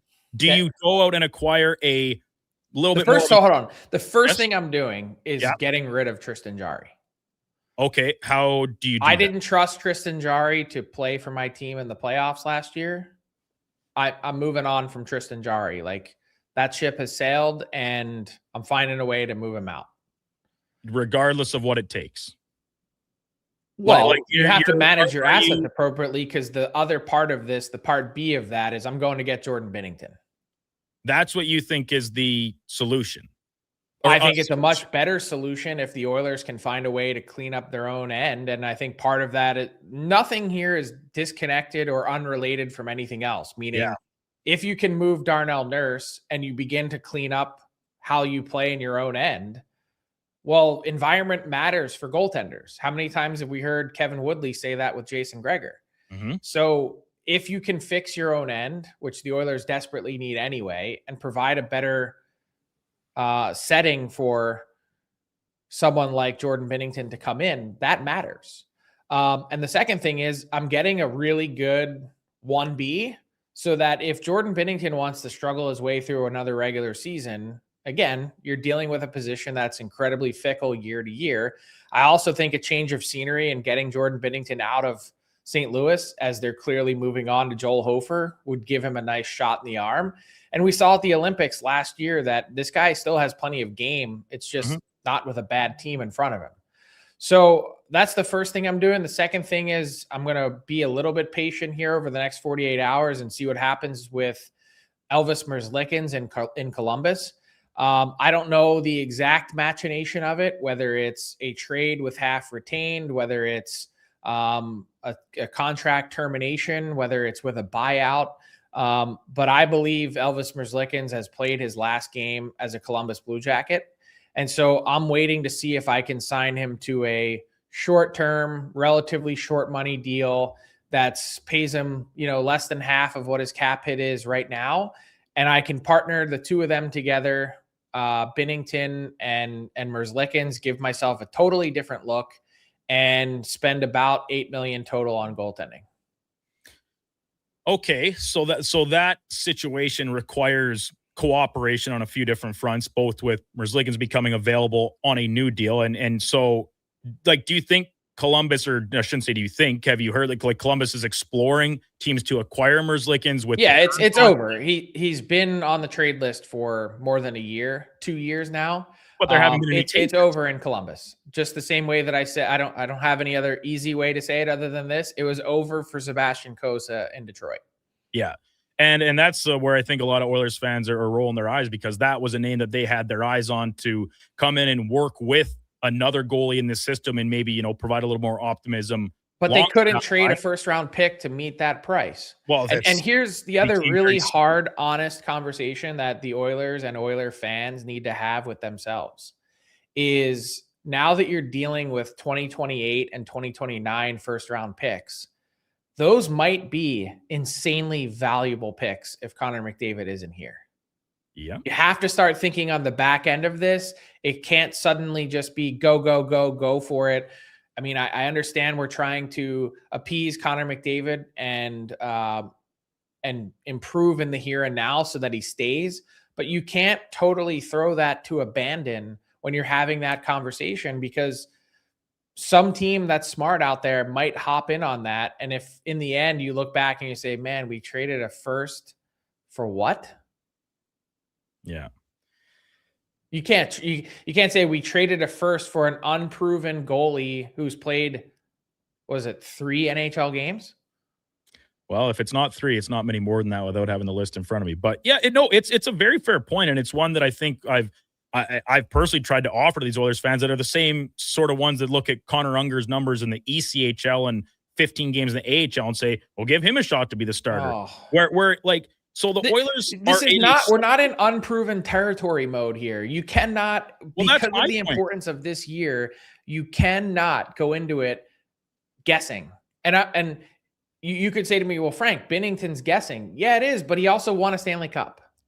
Frank, Merzlikins is guessing. Yeah, but he's also played a couple hundred games in the NHL.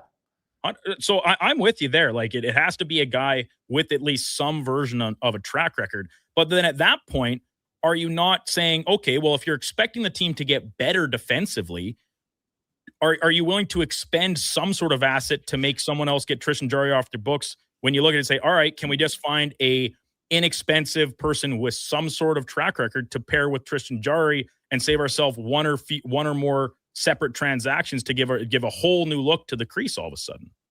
Send him back to Columbus.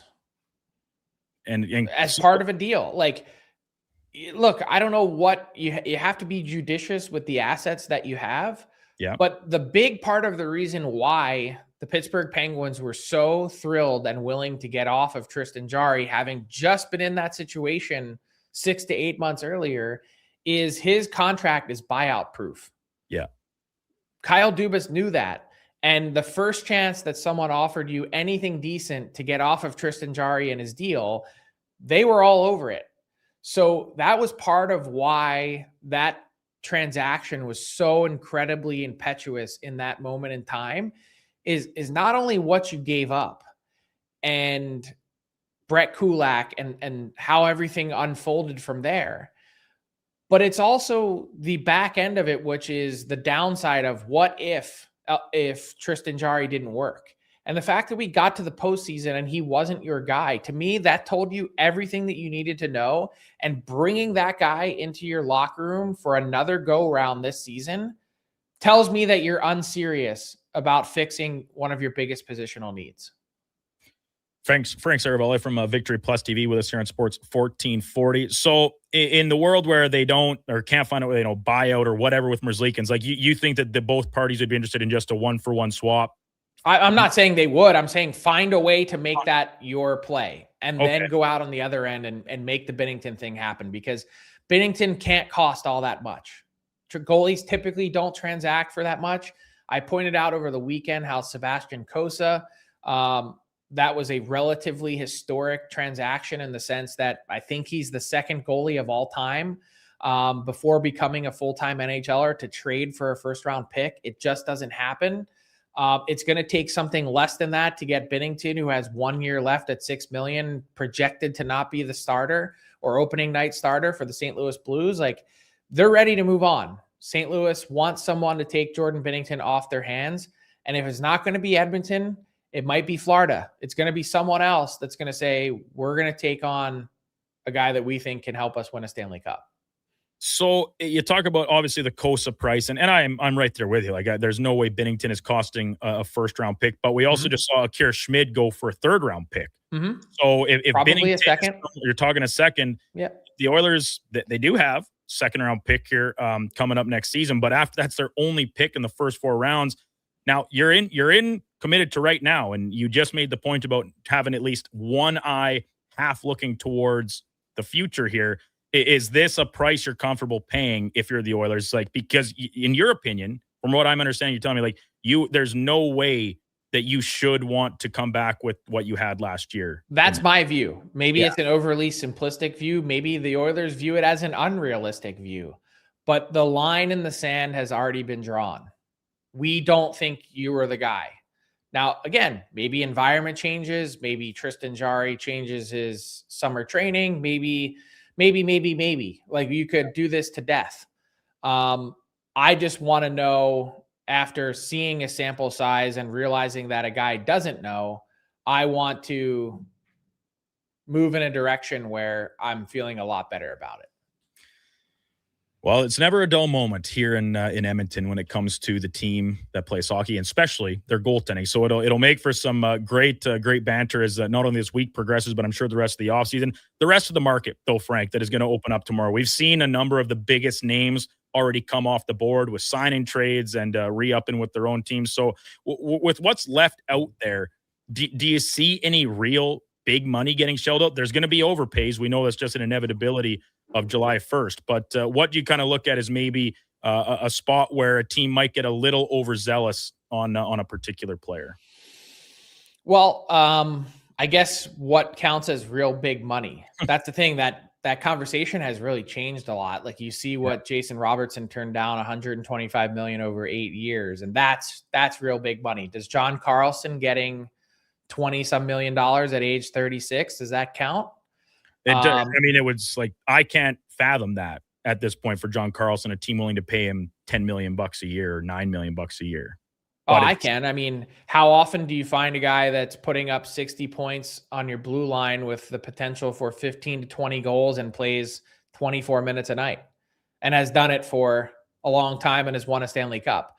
And that, to me, is the exciting part about if you have cap space, is the 10 million is largely irrelevant at that point, because there are no other UFAs that you're going after, or very few likely. And so many teams, the Washington Capitals, the team that he obviously just left, they're not going after him, but they started this offseason with $37 million in space and a whole slate of young prospects that they're ready to transition their lineup over to.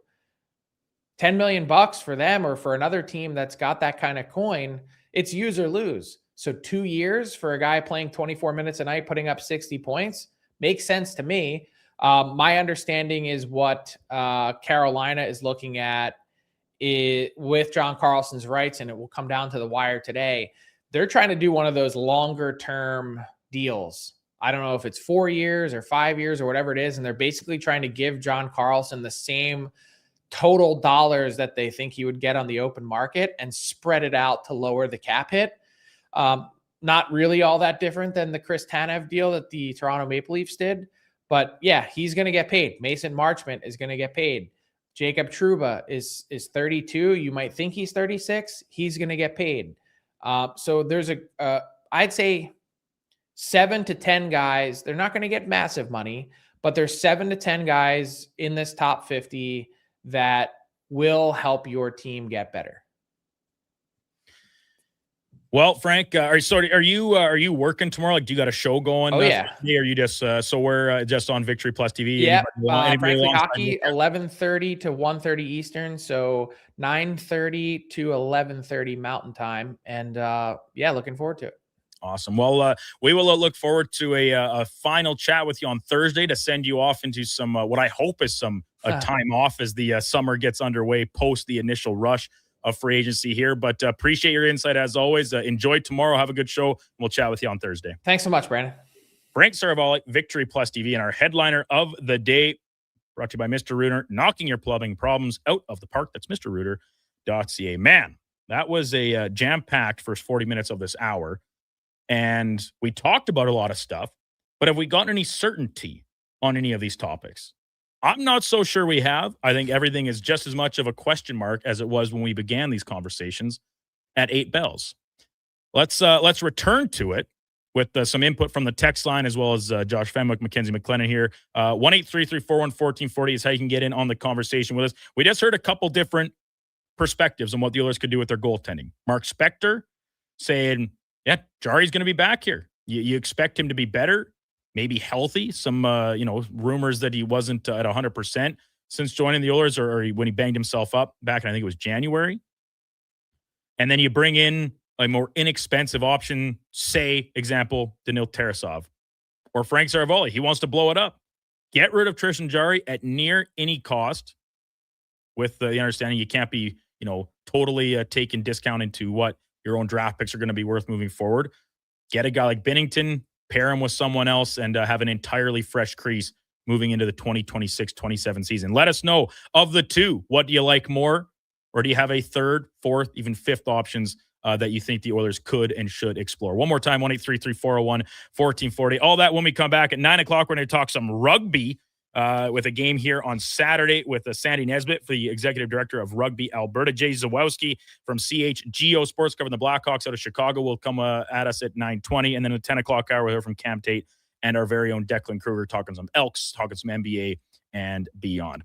Brandon Douglas, Josh Fenwick, Mackenzie McLennan with you here in Douglas in the mornings on Sports 1440. Watch us. We're streaming on YouTube, X, Facebook, Instagram, and Twitch. I've got some good news. If you've been thinking about a heavy-duty truck, the 2026 Ram 2500 Black Express is now at St. Albert Dodge. You've got 20-inch black aluminum wheels, black Mopar side steps, body color, bumpers and grille, and a sport performance hood. Available in all the colors for $68,990. Plus, new this year, Ram's best-in-class 10-year powertrain warranty. Now's the time. Head up the trail and see how easy it is to do business at St. Albert Dodge. Okay, new strategy. I'll just live in the freezer till October. It's spacious in here. It's spacious. There's a better way to survive the coming AC season. Pro Solutions is your one-call solves-it-all expert for AC repairs, tune-ups, and new installations. We offer convenient financing options and fast appointments so you can enjoy your entire home, not just the freezer. Now I can leave the frozen peas where they belong. Book now at prosolutionsinc.ca. You don't just need property services, you need problems handled. HireGood provides cleanup, debris removal, site monitoring, and safety attendance across Edmonton. We reduce issues on your property, keep spaces safe, and take pressure off your team. We resolve real problems for businesses while creating real impact, because our team is built on second chances, and they show up every day ready to prove it. Visit hiregood.ca or call and mention Jason Greger for a first-time discount. HireGood. Stable jobs create stable lives. I'm good to go.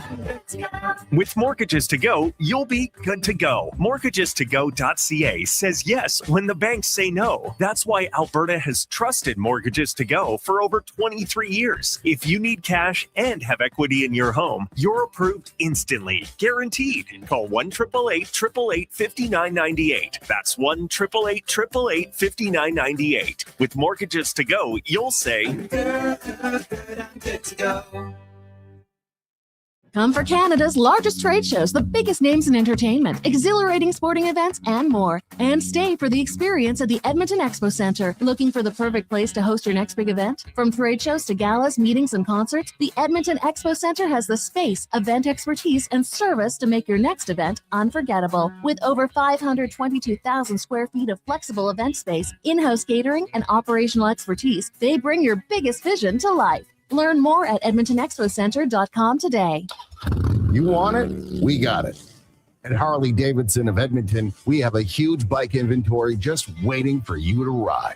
We're not a car dealer. We're your local family bike shop. We are riders supporting riders. Come find your dream bike here at Harley Davidson of Edmonton on the Yellowhead Trail, locally owned and operated since 1980. Find us at hdedmonton.com. Heard of Uline? You know, the have-it-all in-stock, ready-to-deliver shipping and industrial supply specialists. The company that does things for you that are unheard of, like keeping 41,000 items in stock in our own warehouses. With customer service reps on the line to get you what you need when you need it 24/7, 365 every time. Maybe you heard it here first. Want to hear more? Visit uline.ca. ULINE, your shipping and industrial supply specialists. The big hits. The big kicks. Catch all the action at Selly's Sports Bar and Lounge. Never a bad seat in the house with tons of big screens. And Selly's menu. Something for everyone. Plus game day food and drink features. So bring your friends, cheer loud and proud, and join the fun at Selly's Sports Bar and Lounge at all 3 Century Casino locations. Edmonton, St. Albert, and Century Mile. Every day is game day at Century Casino.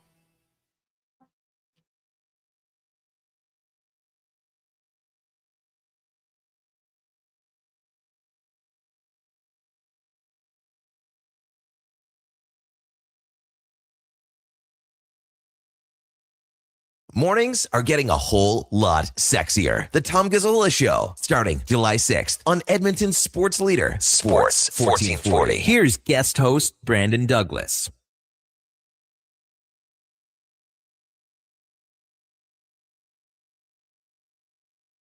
Welcome back to the Sports 1440 morning program. Brandon Douglas sitting in this week, as once again you just heard from our little great work by the production team. The mornings are going to get a whole lot sexier, which immediately grabbed the attention of one Mackenzie McLennan here in the studio.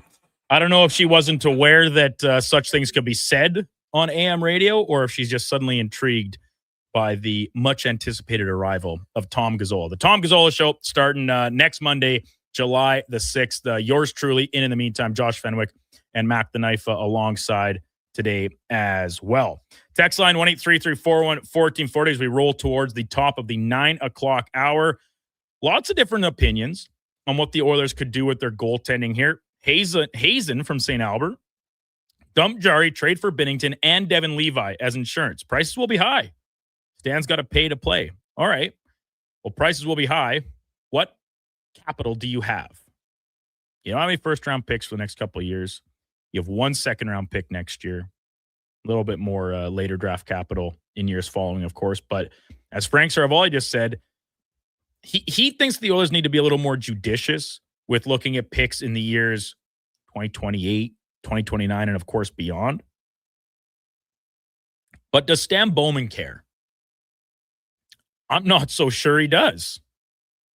He's probably not. If Connor McDavid, and the reason Frank says that they need to be judicious with these picks is the understanding that Connor McDavid could no longer play for this team, and those picks suddenly become more valuable because losing the best player in the world makes you a worse team. Sorry if that's breaking news to anybody. Then those picks might be quite a bit more valuable to your team as you maybe retool, transition, whatever. If Connor McDavid leaves, that probably means that this season did not go well. I'm just going to say that. Which probably, if the season doesn't go well, Stan Bowman is not going to work for this team anymore. I agree with Frank that the Oilers should be a little bit more conscious of the longer-term forecast with where this club's at. But you can't have your cake and eat it too, in the sense of trying to look down the line while cashing in all your chips right now to make the most of this window. Connor McDavid playing on maybe the most favorable contract in the history of the NHL. He's the best player in the world, and by the time it's done, will even be in the top 5 paid players? Top 10? Like, Makar's going to have a new deal. We know Draisaitl's already passed him. Kaprizov. There's no shortage. Robertson, possibly, if one of these teams finally gets their break and gets the sign-in trade for him, because I don't think he'll make that much in Dallas, but it could very well be at least equal to what McDavid's making right now. So it's such a fine line to toe about how you want to approach it. There's the organization's approach and what you should do for the best of the team. And then there's the individual approach who's got his finger on the trigger. And I seriously doubt Stan Bowman runs unchecked in his decision-making. When you talk about Jeff Jackson, obviously the glut of assistant managers, they have their input and thoughts on it. And then maybe even the owner. But Daryl Cates, the Mike Babcock hiring, to me, says, we need this right now. I don't care about next year right now. I don't care about 2 years from now right now. I care about right now. And there's lots of flyers you can take on goalies. He mentioned Merzlikins. He mentioned Jordan Binnington. Spec mentioned Daniil Tarasov out of Florida. Big guy, strong numbers as Bobrovsky's backup. They're all interesting. But what caused the situation that the Oilers are in right now with Tristan Jarry? The decision-making around making a trade just to make a trade. If Frank thinks that the Oilers will improve their defensive play, be that because of coaching, commitment from the players, right? It's easy to say this in June, sure. We won't know for sure until they execute and get back on the ice. But why is there so much more belief that Jordan Binnington or Elvis Merzlikins could have success behind an improved Oilers team when Tristan Jarry can't? Now, Tristan Jarry was not good as an Edmonton Oiler. Full stop. The trade looks terrible for any number of reasons. But apart from playing behind Team Canada at the Olympics and the four-nation face-off, what inspires that Jordan Binnington will have any more success than Tristan Jarry could behind this Oilers team? I'm not sold on it. And Frank thinks the cost of acquisition, he knows infinitely more than I will with the sources, his ear to the ground on this stuff. But if Akira Schmid's being traded for a third-round pick and Sebastian Cossa is being traded for a first as a former top prospect at the position, it just makes sense to drop somewhere in the middle, a second-round pick. That seems fine to get your potential starting goaltender. But is that all it's going to be? St. Louis is ready to move on. I don't doubt that. But it could be 2 second-round picks. All of a sudden, now we're having a different conversation about what the cost of acquisition is and what does it leave in your coffers to make other moves to improve your team. Drew, in on the text line, Binnington numbers are crap. He is done. All right, very absolute. Daniel Elvis Merzlikins not good like at all. Well, that's what I'm saying. It's to me, those two guys appear as more lateral moves, which is what we kind of assess the Tristan Jarry acquisition for Stuart Skinner at in real time. Fresh scenery, change of pace, all those things can impact players. And when you talk about Jordan Binnington in particular, his seemingly very competitive nature, maybe the start here and a chance to play for a Stanley Cup will ignite him. But it's not like St. Louis entered this past year talking about being a lottery team. They wanted to make the playoffs. And part of the reason they didn't is because Binnington was no good again. I'm not saying I have an answer here because, frankly, it's just like, as I said with Spec, when you dismiss one possibility and move on to the next, then there's just another whole set of question marks that surround that. Because guys like Sorokin, Shesterkin, Hellebuck, they're either not available or probably out of the Oilers' price range. And that's all considering. Forget the fact that we haven't even talked about opening up money to make more things happen with the Darnell Nurse trade, because that is yet to come through. Josh Fenwick, what say you? I want your one specs option, Frank's option, or other. Just to keep it simple here as we go into the top of the hour. Other. I don't trust Stan Bowman to make any moves. Or I guess this is the spec option. Keep Jari and run it back with the same two guys. That was you want to bring option, back? right? No, he was interested in bringing in a new face to pair with Jari, and preferably one that's obviously a little bit cheaper for your total. Like, it's weird because both Frank and Spec had this idea that your goaltending in total will cost you about $8 million for two guys. Like, you need two guys. They don't employ Stuart Skinner anymore. They don't. And we had a text earlier. I don't expect Stuart Skinner to come back to Edmonton. I'm sorry, but I don't think that's happening. And Justin, there is no chance Cooley gets traded by the Flames, just so you know. Yeah, he's on a great deal. I would agree. But yeah, I think it's just going to end up being the same two guys because they don't have the capital to do anything, and they're not going to trade Savoy. I don't think Stan Bowman's willing to give up on Ike Howard yet because he traded for him. And that's really it. That's what they got. Oh, and Daryl. I don't know if Daryl's the one that texted when we were talking about it last week as well, but it's a good point. Don't forget, $2.6 million in Jack Campbell's buyout this year. Great point. So even if you're spending $8 million on goalie, you're talking over 10 when you include Campbell. $10 million. There are teams that pay $10 million to one guy. The Oilers aren't that team. Their money is leveraged elsewhere. You need value options in your net. What we've seen from Tristan Jarry does not profile out that way. But guess what? What we've seen from Jordan Binnington most recently, at $6 million, he doesn't profile out that way either. So it's going to take some creative maneuvering and might need to see how a few other dominoes fall before a final decision or rendering is made here by the Oilers brass. When we come back, we're going to switch gears and talk a little bit of rugby, as the Clark Field on Saturday is the host to Canada and Spain for the Rugby Nations Cup. First year of this event, 2026, all across the world. These games are being held in Edmonton. Going to be lucky enough to hold or host a pair of them. Local guys in the club, all that good stuff. We're going to dive into it with Sandy Nesbitt, who's the executive director of Rugby Alberta. At 9:20, Jay Zawalski from CHGO covers the Blackhawks. We'll hop on. We'll check in on their offseason and what their potential plans could be moving into free agency. 9:40, we'll go in or out with Josh and Mac. Before that, let's get to a Sports 1440 update brought to you by All-Star Construction. They shape and build Edmonton communities, specializing in underground utilities like power, gas, telecommunication, and street lighting. That's All-Star Construction. Here is Josh Fenwick. This is the Sports 1440 update. The Panthers have acquired Vegas goaltender Akira Schmid for a 2028 third-round pick. The Buffalo Sabres have signed Milan Lucic to become a new scout with the franchise. In the MLB last night, the Jays snapped their 6-game skid with a 2-1 win over the Mets. Bichette, in his return to Toronto, goes hitless. Other finals from around the league last night: White Sox top of the Orioles 8-2, Tigers top the Yankees 7-3, and the Red Sox beat the Nationals 6-3. Over in the World Cup, Morocco tops the Netherlands with a final of 3-2 on penalties at the end of the game. Morocco will match up with Canada on Saturday at 11 a.m. Mountain Time. Paraguay knocked off the highly favored Germany with a final of 4-3 on game-ending penalties as well. Coming up on Sports 1440's morning show, we'll be joined by Sandy Nesbitt of Rugby Alberta, Jay Zawalski of CHGO Sports, and we'll have another edition of In or Out. I'm Josh Fenwick. This has been a Sports 1440 update. It's Sports 1440, a Stingray radio station broadcasting on Treaty 6 territory. Download the free iHeartRadio app and listen to CKJR wherever you go.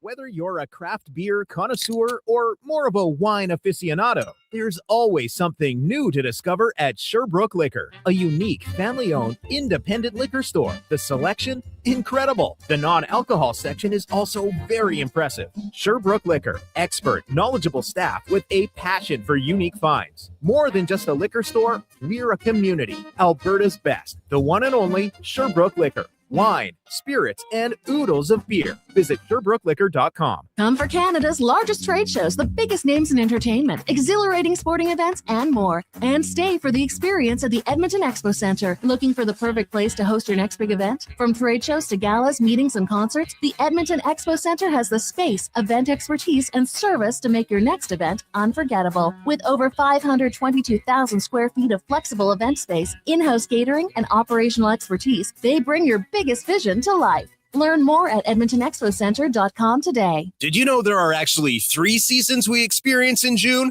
Spring, summer, and construction season. And while roads may be narrowed and detours are everywhere, GS construction crews are on site every day doing the work because the city doesn't stop, and neither do we. As we build and upgrade infrastructure, life continues around us. That's why we never lose sight of what matters most, making sure everyone, including our team, returns home safely at the end of the day. For more on what we do, visit gsconstruction.ca. It's cone season at McDonald's, which means vanilla cones are $1 each plus tax in the McDonald's app all summer long. Soft, creamy, and crunchy. For just $1 each plus tax exclusively in the McDonald's app. App download and registration required at participating McDonald's in Canada. Welcome to the Bro Zone, the ultimate garage setup for checking out the big game. 70-inch TV? Check. Surround sound? Check. Mini fridge fully stocked? Check. But a legendary Bro Zone needs legendary snacks. Will Hawk Beef Jerky. Load up on Alberta's best beef jerky. It's the perfect game day companion when you're watching from the ultimate fan cave. Will Hawk Beef Jerky, because you can't have summer fun with salad. Only available in Leduc. Are you a skilled laborer? All-Star Construction wants to talk to you.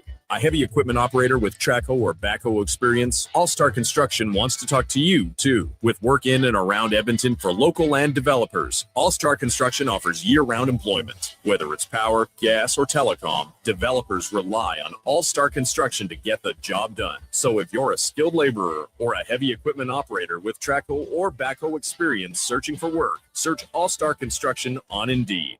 Wendy's 99-cent Frosty is back, and Frosty farmers couldn't be happier. Made with Canadian dairy, they grow up cool, creamy, and mighty thick. It's farm to Frosty. Get a small 99-cent Frosty until August 2nd at participating Wendy's. Taxes extra. Who, when, where? How much did they get? And who isn't going anywhere? Get every up-to-the-second update on free Agent Day coverage with Low Tide. Tomorrow from 10 till 1 here on Sports 1440, powered by Booster Juice, because we're gonna need it.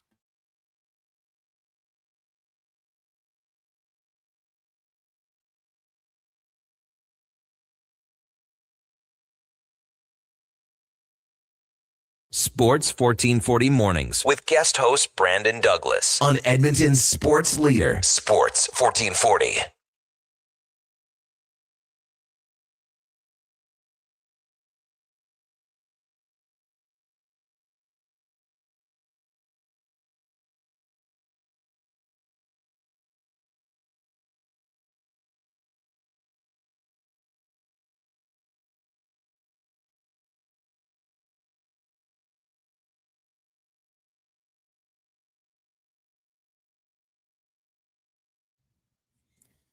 Just after 9 o'clock, welcome back into Sports 1440's morning show. Douglas in the mornings this week. Brandon Douglas, Josh Fenwick, Mackenzie McLennan, all in studio. And to Josh paying a little homage to our country roots in this province, perhaps Ponoka Stampede specifically on his mind as you're heading out to Calgary Stampede this weekend, aren't you, Josh? I sure am. Couldn't be more excited. I'm actually going to the Rodeo. Weird schedule this year with the way Ponoka and Calgary kind of overlap on each other. I don't think it's for the best, but I'm sure there were plenty of reasons as, Calgary kind of creeping up on the schedule a little bit into early July. Let's talk a little rugby as this Saturday down at Clark Field, Team Canada is going to be taking on Spain. 7 o'clock start time. And we welcome in Sandy Nesbitt, Executive Director of Rugby Alberta, to give us the download on what's going on. Sandy, good morning. Thanks a lot for hopping on the program. Appreciate your time today. Hey, my pleasure. And thanks for having me, Brandon. We're really excited about what's coming. There's 3 matches coming to Edmonton. It's pretty awesome. So take us into this a little bit specifically about what this event's all about, because this is the first year of this new Rugby Nations Cup.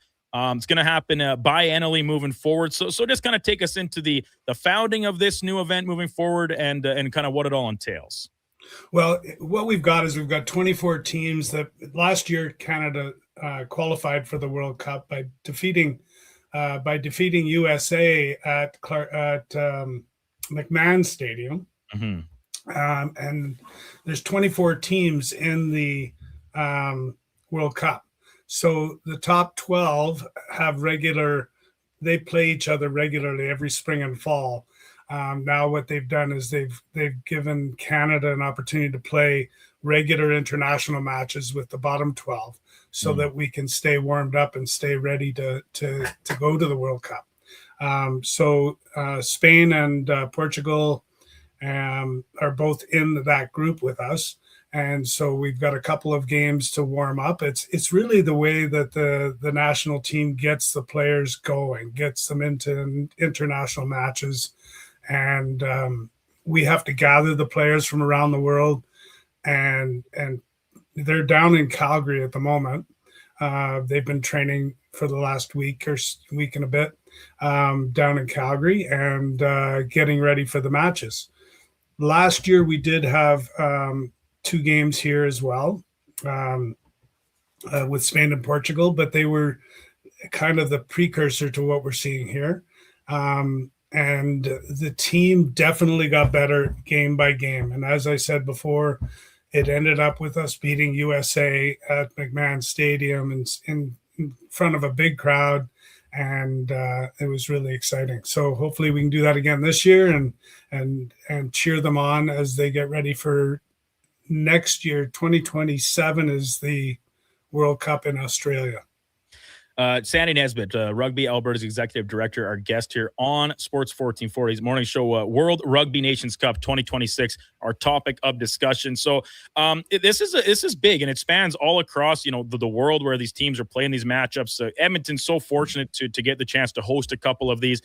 First of which coming up against Spain on Saturday down at Clark Field. The club itself for Canada, like you said, they qualified for the World Cup last time around, a chance to keep themselves fresh and tuned up ahead of hopefully getting into next year's event, as you just said, down in Australia. What sort of team is Canada expected to trot out here on Saturday? And I do believe there's some local flavors with guys on the roster. Yeah, there's some great local flavor. I've known Brock Gallagher for basically his whole life. His dad is a good friend of mine. He's first cousins with a certain Gallagher playing for the Canadians. He is grown up and done really well. He went to South Africa and played. He's played in the States professionally, and he's holding down the fort at number 9, which is scrum half for Canada. And also his teammate DeWalt comes out of, both these guys come out of the Strathcona Druids. So both of them are city guys. And we have a couple of other Albertans that not able to play right now for different reasons, some injuries and stuff. But we've got a good representation from Alberta. So for maybe somebody that hasn't had the chance to take in, a rugby match in person, and, much like we're seeing right now with the World Cup taking not just Canada, but North America and of course beyond by storm here, getting into it for maybe one of the first times ahead of next year's World Cup, a Rugby World Cup that is in Australia, a chance to dip your toes in and get a flavor for it for these couple games at Clark Stadium. So in your experience, Sandy, like what's the environment? What can fans and patrons expect to enjoy about going down and taking this game in person? Well, you're going to see a lot of red. You're going to see a lot of patriotism, and you're going to see everybody cheering on Canada. But big crowd. We fill that stadium. We've got a little bit of extra seating this year from last year because of something that the Elks did. Yes, they had some of their the Knothole Gang game down there. That's right. Yeah. So they've got some extra seating in there. They left it in for us. And Edmonton, shout out to Edmonton Tourism because they've been Explore Edmonton. They've been fantastic to work with. It's going to be wild. Rugby is a massive collision sport that it's fast. It doesn't stop. It was the precursor to gridiron football. Yeah. However, the biggest difference is that it doesn't stop. So when a tackle happens in football, there's a 30-second timeout. But in rugby, the ball's recycled, the ball goes out again. There's competition for the ball, and they smash heads for 80 minutes. The game actually only takes about 90 minutes to have a game. An hour and a half is the length of a game, so there'll maybe some extra halftime stuff going on. And there's lots of tickets available. I was just looking on the site, and tickets are running from about $50 to $80, and we're looking to have a great crowd out there. What's that website if you got it on hand there? Sandy, easiest website ever, rugby.ca. Oh, that is about as easy as it gets. Can't get much better, eh? No, exactly. You might type that in by accident, just trying to find it, and then it'll take you right to it. So rugby.ca is where you can go to find tickets for this event. So as we mentioned a couple times, this Saturday, Canada's going to take on Spain. And then on the 11th, they play Portugal, also at Clark. But that's a double-header day where we're going to see some other two teams play ahead of that. I believe it is Tonga and Spain going at it there. And I have to think, with so little knowledge about world rankings of the teams, but Tonga being out there in the Pacific, this is one of the islands that you think would be a real treat to go see take on the Spaniards next weekend. Well, you never see much more smash mouth rugby than the Islander teams. Right. They call it the Tonga two-step, where they just run right into people. They don't go for the space; they go for the person. Sorry, go ahead. Yeah, they're going to be playing Spain, and so we play Spain this week. Next week, Spain will play Tonga, which that's going to be a brutal match. Yeah, always is with the Islanders. That one gets going at 3:45, but then another night match with Canada taking on Portugal. All that once more down at Clark Stadium, and then Canada will wrap up. It's kind of a unique setup here, where the team is playing 3 matches in 2 different windows. So this year in the summer, and then later this fall, they'll reconvene and conclude their round robin play. But they play Zimbabwe on the 18th of July. That's out in Winnipeg, though. So another cool fixture as these games continue to work their way across not just our country, not just our continent, but these are happening all around the world kind of simultaneously in both these summer and fall windows. Yeah, so what they do against the in Canada, rugby is a summer sport, but in the rest of the world, it's a winter sport. So the windows professionally, say in Europe, they're playing all winter. They get a gap in the spring, so they can play some, like players can get out of their professional leagues and come play international. And then in the fall, of course, the same thing. So the winter in Southern Hemisphere, at the end of their season, they have fall tests. So they do the test matches in the spring and the fall. Well, Sandy, it all sizes up to be some great entertainment. And I guess a little bit of a different question for you, because when you look at these 12 teams here, and you said they're kind of the next 12 of teams that are qualified for the World Cup next year in Australia. What was the decision-making process to your knowledge of like deciding that, all right, these 12 teams are going to play against each other, to like the reasoning is to stay fresh, but specifically these 12 teams versus maybe the rest of the field that's going to be in Australia? Well, the top teams were in the women's game. We're definitely we're ranked number 2 in the world. And in the men's game, we're lower down than that. And if we go up and consistently faced the New Zealands or the South Africas of the world, scores would become a little lopsided, and it wouldn't be quite as entertaining for the fans.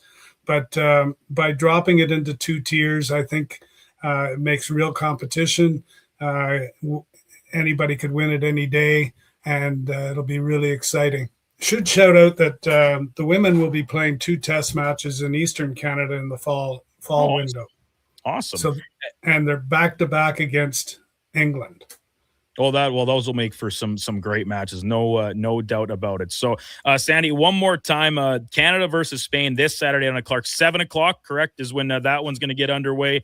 And then ditto for next weekend against Portugal with the earlier match between Spain and Tonga. So 3 matches total here in Edmonton. Tickets available, rugby.ca. Did I miss anything here with it that you wanted to get out? And I really encourage people to go and take in this type of stuff, especially when you talk about some local players, Alberta guys, suiting up for their nation and wearing the red and white. Yeah, these guys both came up through our pathway, and they started in high schools playing locally, and they worked their way up to their city team, their provincial team, and all the way through. We just came off this past weekend our Alberta Regional Championships with all of the regions represented and all the 17 and 19-year-olds scrambling around in the mud all weekend, and big smiles. They covered in mud, big smiles on the faces, and it was a lot of fun. And that's exactly how they get there. So they start in high school, they work their way up to club, and they could make it all the way to Canada. So these guys are beacons for us. That's awesome. And well, depending on what the weather does here for the rest of the week, we could have ourselves a pretty muddy affair down at Clark Field on Saturday night. Sandy, thanks so much for your time. Really appreciate it. Best of luck with the games. And we'll look forward to tuning in and taking in the rugby down at Clark. Appreciate it. Anytime. Love it. Sandy Nesbitt, executive director, of Rugby Alberta, and really cool that Edmonton chosen to host a couple of these matches for this event as he said, a chance for some of the more closely ranked teams to get some tune-up matches in and then hopefully improve themselves. And then when they do go up against, these absolute powerhouses of the world at the World Cup in Australia for 2027, hopefully a little bit more experience and a little bit better chances to fare against them. When we come back, we will jump down to the Windy City and chat with Jay Zawalski. He's going to be on his way actually to their own development camp, fresh off another draft of reloading the cupboard. What are the Blackhawks going to do? How hot is Kyle Davidson's seat? And maybe what is this new contract for Bowen Byram going to look like? Was it worth the 4th overall pick? We'll chat with Jay Zawalski from CHGO Sports covering the Hawks when we come back for our puck report. Then we'll go in or out with Josh Femick, and Mac at 9:40. Douglas in the mornings here on Sports 1440. You can watch us. We're streaming on YouTube, X, Facebook, Instagram, and Twitch. Mr. Rooter buries evidence in the desert. I didn't mean to do it. I was forced into it. Yeah, forced. But now, no one will ever know. You've done well, Mr. Rooter. You did something awful, but you've covered your tracks. It's done. The last transcript that shows I did a semester of electrician school. Uncover evidence of the proudest plumber, Mr. Rooter. Looking for a solid 4x4 that checks all the boxes? The 2026 Jeep Compass is in stock now at St. Albert Dodge, and this is a great value, starting from just $36,900. It's a Jeep, so you've got 4x4 capability, plus features like an 8.4-inch touchscreen, Apple CarPlay, active lane management, a park view rear backup camera, and more. Over 30 in stock right now in just about every color you'd want. Head up the trail and see how easy it is to do business at St. Albert Dodge. The longest running basketball show in Canada airs every Saturday morning at 10 on Sports 1440. Hoop City with Paul Sir introduces a new generation of basketball talk, and it's right here on Edmonton's home for sports, Sports 1440. Wondering what you can afford? Let Go Auto do the math with our free car loan calculator. No pressure, No awkward convos. just quick answers on your budget and payments. Bad credit? No credit? We got you. Text check to 780-777-7777. That's check to 780 all 7. Find out what you qualify for and start shopping with confidence. Go Auto. Drive what you love with payments that make sense. The longest running basketball show in Canada airs every Saturday morning at 10 on Sports 1440. Hoop City with Paul Sir introduces a new generation of basketball talk, and it's right here on Edmonton's home for sports, Sports 1440.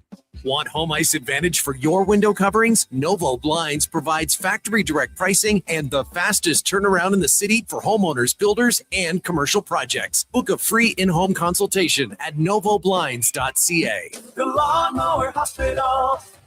You're looking for the best zero-turn mower? Go to the source. Hustler Turf in the Lawnmower Hospital. Hustler Turf started the zero-turn market in 1964, and they're still the kings of quality, durability, and performance. With versatile sizing from 34 to 104 inches, you'll have what you need to make your summer lawn care a breeze. Financing is always available. Check lawnmowerhosp.com. The Lawnmower Hospital. Alberta, we're wild and tough and beautiful. We agree that good enough isn't good enough. And though everything that matters starts with a home and a family. At Lux, our family has been handcrafting windows and doors for this incredible place for over half a century. And there's no place we'd rather be. Everything we are is windows and doors. A company born and bred and made in Alberta. School's almost out, and road trip season is just around the corner. But if your brakes sound like they're grinding harder than a hockey fourth liner, it might be time to visit Napa Auto Parts. Napa has all the quality parts, tools, and know-how to help keep your vehicle running smoothly and road ready. With over 85 locations in Alberta, visit your local Napa store today or shop online at napacanada.com. That's Napa know-how.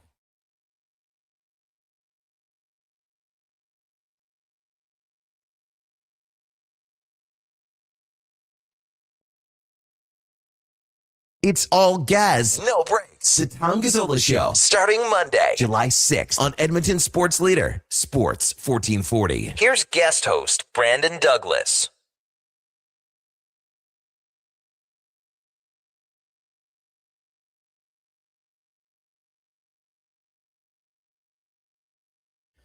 $9:20 in Edmonton. Welcome back to Douglas in the Mornings on Sports 1440. Yes, as once again you heard on our little bumper there, Tom Gazzola and the Tom Gazzola Show making their debut July the 6th, 7 a.m. Happy to preside over the studio in the meantime here up until 11 o'clock. Josh Fenwick, Mackenzie McLennan alongside as well. Let's get to our puck report. And funnily enough, just finished chatting with Sandy Nesbitt. Our puck report's brought to you by the World Rugby Nations Cup. Some of the world's best emerging rugby nations are coming to Edmonton this summer. Canada's men's rugby team kicks things off against Spain on July 4th at Clark Stadium. Support Team Canada and help create a home field advantage. Get your tickets now at Ticketmaster. And as Sandy just told us, rugby.ca. Doesn't get any simpler than that, rugby.ca. As we welcome back Jay Zawowski from CHGO Sports down in Chicago covering the Blackhawks. Jay, good morning. Happy Tuesday to you. How are things rolling down in the Windy City these days? Everything is good here. I'm at the Blackhawks Ice Center, and there are NHL players, there are prospects. Connor Murphy is actually here working out on the ice I'm facing right now. So hockey is back in Chicago. Hockey is back, yeah, and it feels like we just wrapped up the season, and then we get these development camps going, and everybody parts their ways, and we're all of a sudden back at training camp before we know it. But the Hawks have been one of the busier teams in the early going of this offseason. I want to start with Bowen Byram and rewinding pre-draft to this trade that sent the 4th overall pick out to Buffalo. So to me, Jay, this kind of came across as Kyle Davidson putting his foot down saying, listen, 4th overall pick's great. That cannot help us win most likely next season. Byram can do that. It's a big price to pay. But what did you make of the acquisition of the former 4th overall pick defenseman? Yeah, I think once the initial shock of the deal wore off, you started to kind of zoom out and look at it from the Blackhawks perspective, where they have been amassing draft picks for years. They've got, I think, 13 draft picks on the roster right now that have been chosen by Kyle Davidson or just the very, very tail end of Stan Bowman. And it's not just Bedard, it's Moore, it's Nazar, it's Renzel, it's Levchinov. Like, all these guys have graduated to the NHL. So I think his mindset was, do I want to take a defenseman that, 3 or 4 years from now could be a Bowen Byram type defenseman, or do I want to go get Bowen Byram right now to fortify what we have defensively? And I also think maybe an underrated element of this deal is that it takes a little bit of pressure off of guys like Levchinov and Renzel to have to step in, log big minutes right away, right? They've got that guy they can defer to. Alex Vlasic is another guy you can put out there for 25 minutes, and he's going to keep you in the game. He's going to play the game the right way. all those sort of things. So it kind of pushes everybody down a little bit and takes a lot of the pressure of having to grow immediately away from these young defensemen. Look, forwards, you can kind of live with the growing pains, but when young defensemen are playing poorly, it is very hard to ignore. The puck's in the back of your net. You know, they're a -3. All the evidence is there that they're struggling. I think adding Bowen Byram and who else, you know, they might add, you know, tomorrow, takes a lot of pressure off those young defensemen, which I think is a good thing. Kyle Davidson got to look at his young team, his young core at the end of last season when he traded Dickinson and Murphy and Foligno, and it wasn't good. Like, the end of the season was rough, and I think that he said, okay, kind of use that moment to evaluate exactly where the team was and make a decision from there. So Bowen Byram makes all the sense in the world for the Hawks. Was it an overpay? Yes. Do the Hawks probably have to overpay right now based on where they are? Yes. And I also think the landscape of free agency is such now that you kind of have to get premium players via trade. And a 25-year-old defenseman who's won a Stanley Cup and has been an important part of two really good teams, they don't come cheap. And he's not going to for the Blackhawks when they sign him tomorrow. CHGO Sports, Jay Zawowski covering the Blackhawks down in Chicago. Our guest here on Douglas in the Mornings on Sports 1440. So that is the report, is that as eligible July 1 to sign an extension, Bowen Byram is going to do so with the Blackhawks.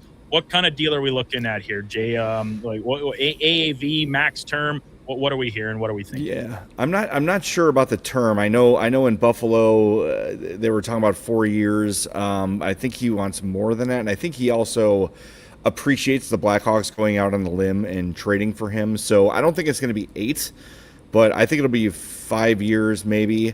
And the AAV is, the rumors are 12 or 12 and a half, which is a huge number. But I wonder how that number will look in comparison to some of the deals doled out tomorrow, right? Like, we're talking about John Carlson, who's 36 years old, is probably going to get $10 million for 2 years. And is John Carlson a better defenseman than Bowen Byram? Yes, but he's also 36 years old, right? So I just think with all this newfound cap space and the lack of premium players available, that these contracts are going to skyrocket. And I think Bowen Byram's will look really bad for a year or two, and then as free agency goes on, you're going to see Cale Makar sign for probably $18-19 million. Quinn Hughes the same. So very quickly, 12 and a half is not going to feel like much. I remember when the Hawks signed Duncan Keith to a big deal, and everyone was kind of like, oh my God, you can't, that's a ton of money. And then 4 years into the deal, it's one of the best deals in the game. So we'll see. This is where they're at right now. They've got to pay guys to be here. That's the reality. They did it in 2008 with Brian Campbell, right? They went and got the biggest free agent available. They took some slack for paying a guy of that skill set that much money. But you've got to get your team to the next level here. And it worked with Brian Campbell. We'll see if it happens with Byram. So you mentioned the rest of that decor and how young they are. I mean, as of right now, Byram and Vlasic come in as the elder statesmen of this group, and in this collection of picks that they've accumulated over the last number of years. Wyatt Kaiser, number 2 overall, Adam Levchinov, Renzel, and then some new contracts in line, we would think, for RFAs, Ethan Del Mastro and Kevin Korchinski. Like, is this the group that Kyle Davidson is and Jeff Blashill as the head coach are comfortable moving into with next year? Or do you think there could be some veteran adds here during free agency to, as you talked about with Byram and his experience, maybe taking a little bit of pressure off a night-to-night basis from expecting these 23-year-old guys from performing every single night? Yeah, it would not shock me to see them add another defenseman. I think for a lot of Blackhawks fans, the dream would be Jacob Trouba. But I feel like that's going to be a bidding war, because he is probably, if Carlson does sign with Carolina, Trouba is suddenly the best defenseman available. And look, Trouba brings a lot of what the Hawks need to. I would venture to say they were a little bit soft last year, got pushed around a little bit, which is what happens with young teams. I think bringing in Jordan Greenway and the Byram trade will help in that regard if he's healthy. They could use a little more of that on the blue line. And then in terms of forwards, they still have not solved the who is Connor Bedard's line mate thing, because you drafted Anton Frondel, thought it might be him, but now he's going to play center. Nazar is playing center. Roman Kantsarov was coming over from the KHL this year, is kind of the leading candidate right now, but you want to put that kind of pressure on a guy's shoulders who's never played in North America before to go and have to be, Jaromir Jagr to Connor Bedard's Mario Lemieux. to way exaggerate the talent levels of both players. The Hawks have had some success with that before, obviously, with the Artemi Panarin addition. He meshed pretty well and pretty immediately with the likes of Patrick Kane and others across that Hawks lineup. So if you're talking just Blackhawks, they've got a good precedence for bringing over the inexperienced Russian players, albeit Panarin a little older and more experienced than Kanserov was or is going to be when he lands on this side of the pond. Jay Zawalski from CHGO Sports, covering the Blackhawks with us here on Sports 1440. So just before we switch gears to Connor Bedard and his own contract situation and what that's going to look like moving forward with the Hawks, the final note on the Byram trade, the name going back to the way in addition to the draft pick and Louis Crevier. I mean, this guy is a monster in size, the range, the stick, all that things. And for a big man, moves exceptionally well too. Do you think that was what made him attractive to the Sabres as the guy from this young stable of defensemen they've accumulated as who they wanted, as opposed to, say, one of these other options? Or flip side, was he the guy the Hawks were willing to give away compared to, say, Rinzel, Del Mastro, Kaiser, et cetera? Yeah, I think it was the Hawks' willingness to give him away. And look, like, going into last year, as you're sort of, doing the off-season shows, talking about where our guys are going to slot, we all had Louis Crevier firmly as the number 7 defenseman, right? As a guy who's like, he's there. If somebody gets hurt, you can put him in there. He's not going to hurt you. He took massive strides last year. It ended the season on the top pair, looked really good. And I think that's part of what Blackhawks fans are most upset about is, wait a minute, Louis Crevier just came out of nowhere, was really, really good, really, really trustworthy, actually added a little bit of offense, which no one really knew was there in his game. A guy who was loved in the room, and then he sort of traded it, sent as the sweetener to the deal.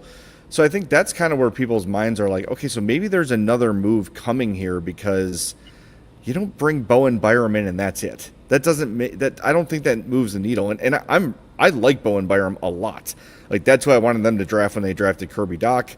I think that he has number 1 defenseman potential, but to have that be your only move, like, what does that really accomplish?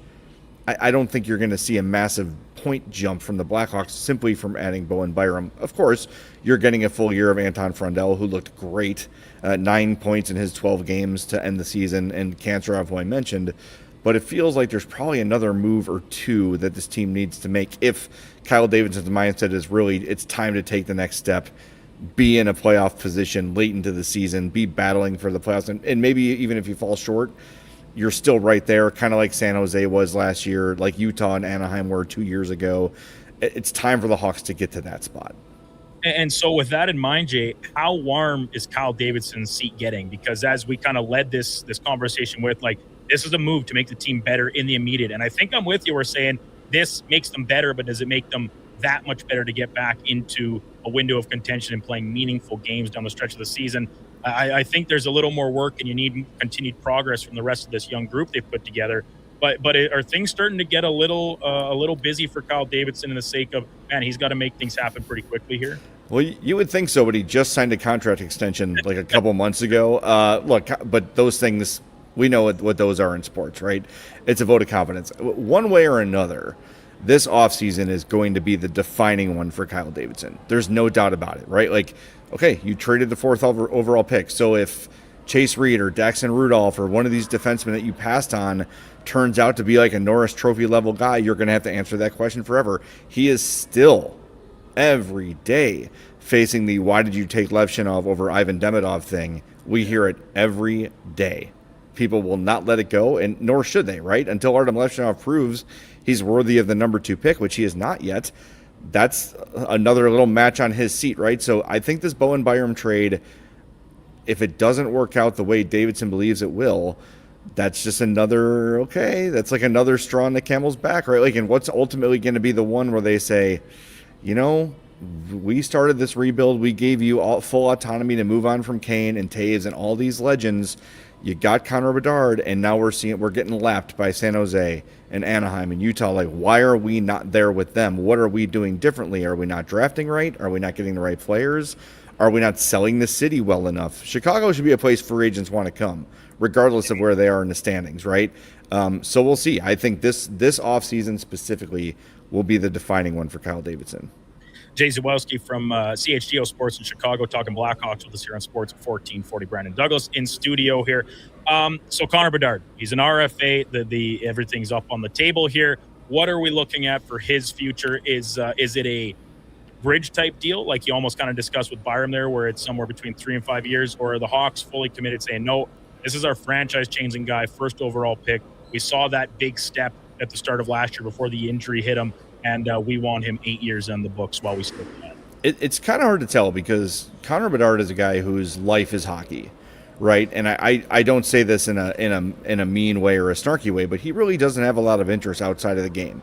He wants to be at the rink. He wants to play. He wants to win. He is a big competitor. Like, it got to the point his rookie year where Luke Richardson at the time wanted to hide his skates because he just would not get off the ice, and he kind of wore himself out. So is he trying to maximize money? Is he trying to maximize security? Is he interested in winning? That's the question that we got to find out. And I think, if you're Connor Bedard and you're kind of looking at this and saying, like, we are kind of getting lapped by San Jose and some other teams, maybe I give this, 3 years and see where we are in 3 years, and then we revisit the contract. And if I'm happy here, I get to max it out again, get a huge number in long term. Or is he very comfortable saying, you know what, I'm here, I'm committed, I want to be here, I believe in what we're doing, give me 8 years, give me a huge cap number.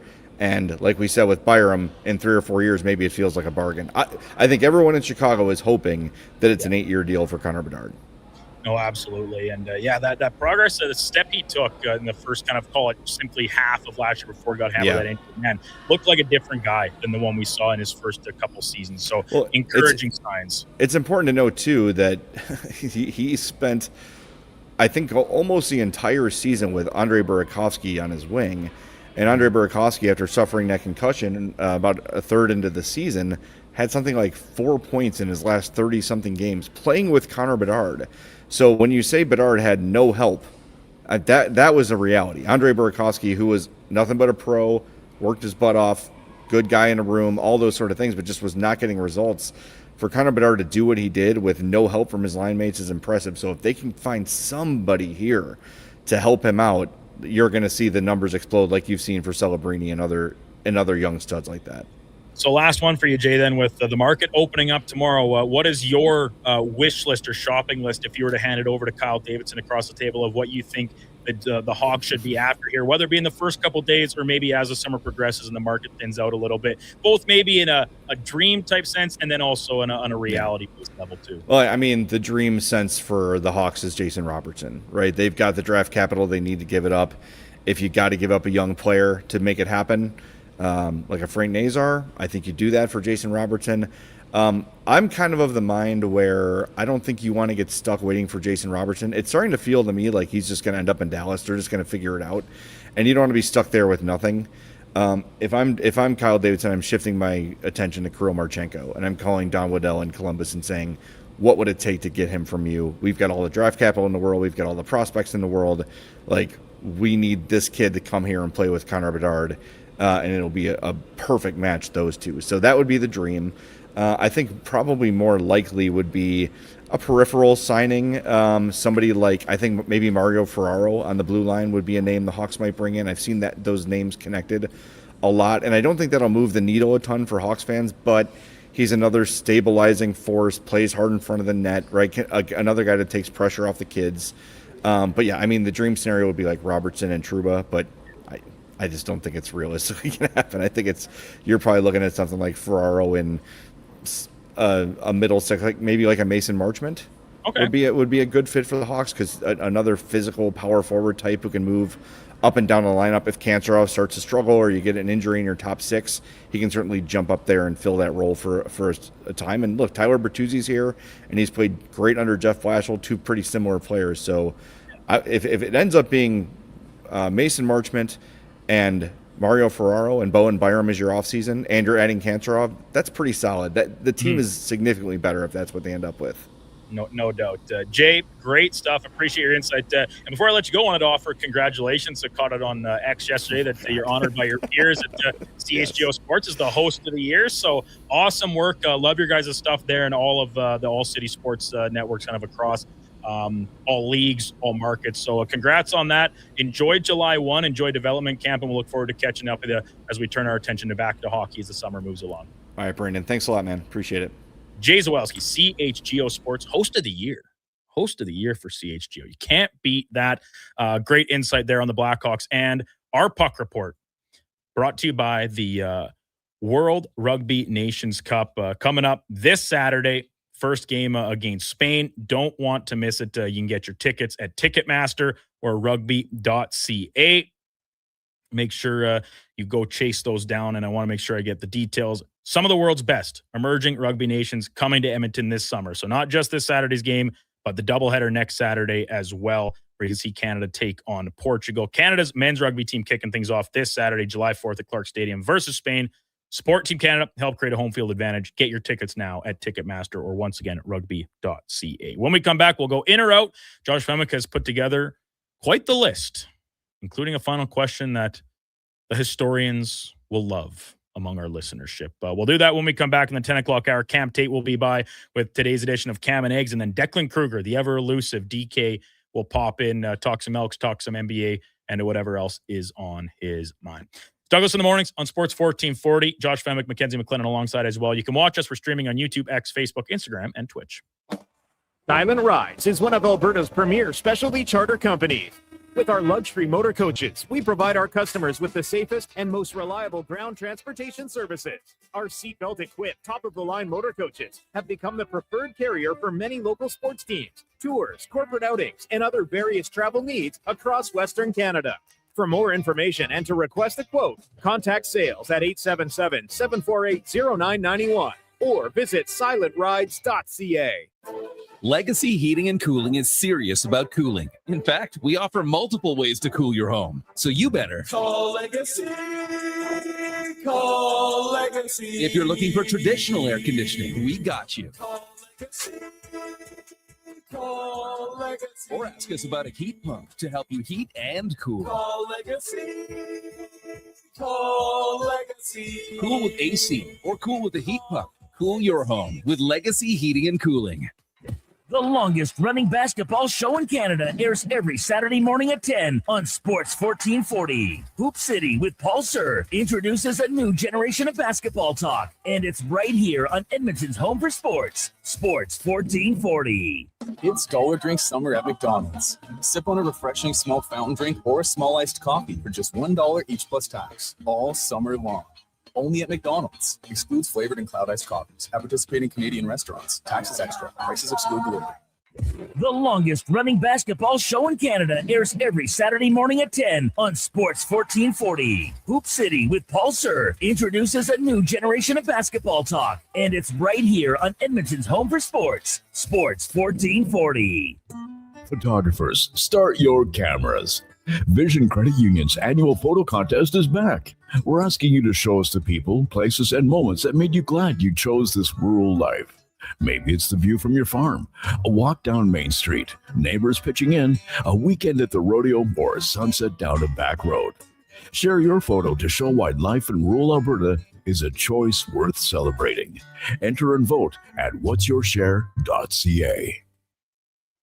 Hello, Edmonton. Did you know the Subaru Forester has earned an IIHS Top Safety Pick Award or higher for 20 years running? With advanced eyesight driver assist technology, 360-degree surround view monitor, driver-focused technology, and of course, the legendary Subaru symmetrical full-time all-wheel drive all working together. And it's available as a hybrid, delivering fuel efficiency as low as 6.8 liters per 100 kilometers. Visit your nearest Subaru dealer and test drive the Subaru Forester today. Welcome to Uncommon.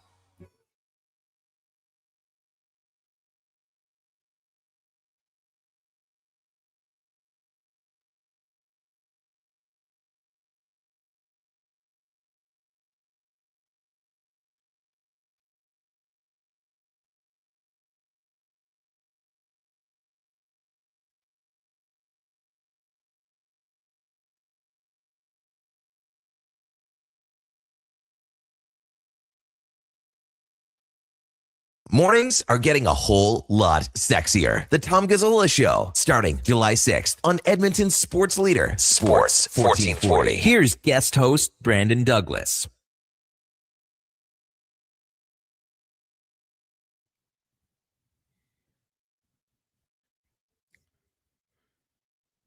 You play the splitter? 9:44 in Edmonton, and welcome back to Douglas in the Mornings on Sports 1440, day 2 of what's going to be a historic 4-show run for that title. Before we turn things over to Tom Gazzola on Monday morning, in case you have just joined us or missed at any point over the past couple days, the Tom Gazzola Show will make its debut here on Sports 1440, Monday, July the 6th, 7 a.m. You won't want to miss it. In the meantime, yours truly, Brandon Douglas, Josh Fenwick, and Mackenzie McLennan, residing in studio. And just before we get to in or out, some news possibly coming over the wire here. I don't know which you two has it right in front of you to give us the full deets and who's reporting on this. Yeah, so this is per Elliot Friedman. Florida and New Jersey are working on a deal involving Jacob Markstrom and Evan Rodriguez. We will see how it all plays out. That was 1 minute ago from Mr. Friedman. How interesting. So the beginnings of something. I'm a big Markstrom guy. If this, I mean, this all but certainly spells the end of Bobrovsky. Yes. Right? They just bring in Schmid. So the Florida's turning over their goaltending.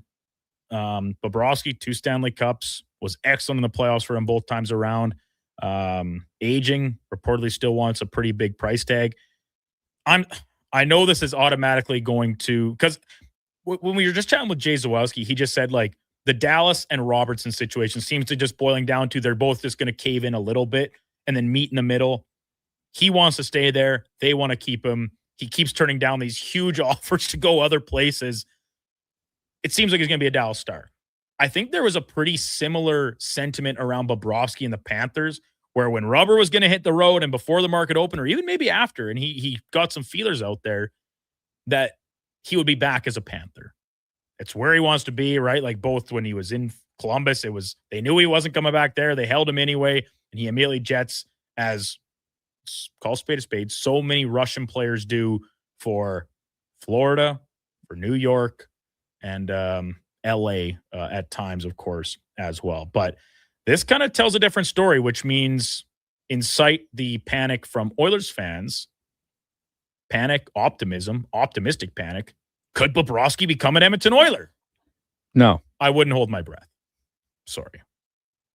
It'd be a good get. I'm out. It'd be pretty funny. Oh, yeah. Pretty funny, but you're out, Josh? I'm out on Bobrovsky. You're out before we even get started. Well, it is time for In or Out. Brought to you by Pro Solutions. Need fast AC service? Pro Solutions offers expert repairs, tune-ups, and installs with flexible financing. Book your appointment now at prosolutionsinc.ca. Okay, you know what? Moving too fast. Bottom line, are you in or are you out? In or out of what? No time for questions, just action. In or out? Well, then I'm out. I'm sorry, Jet. Actually, you're already in. Are you in or are you out? On Sports 1440. I thought you would go, I'm in, Bob. We would have had a really cool moment, but you kind of ruined the whole thing. All right, Josh. See what you got. Yeah, absolutely. Okay, so number 1.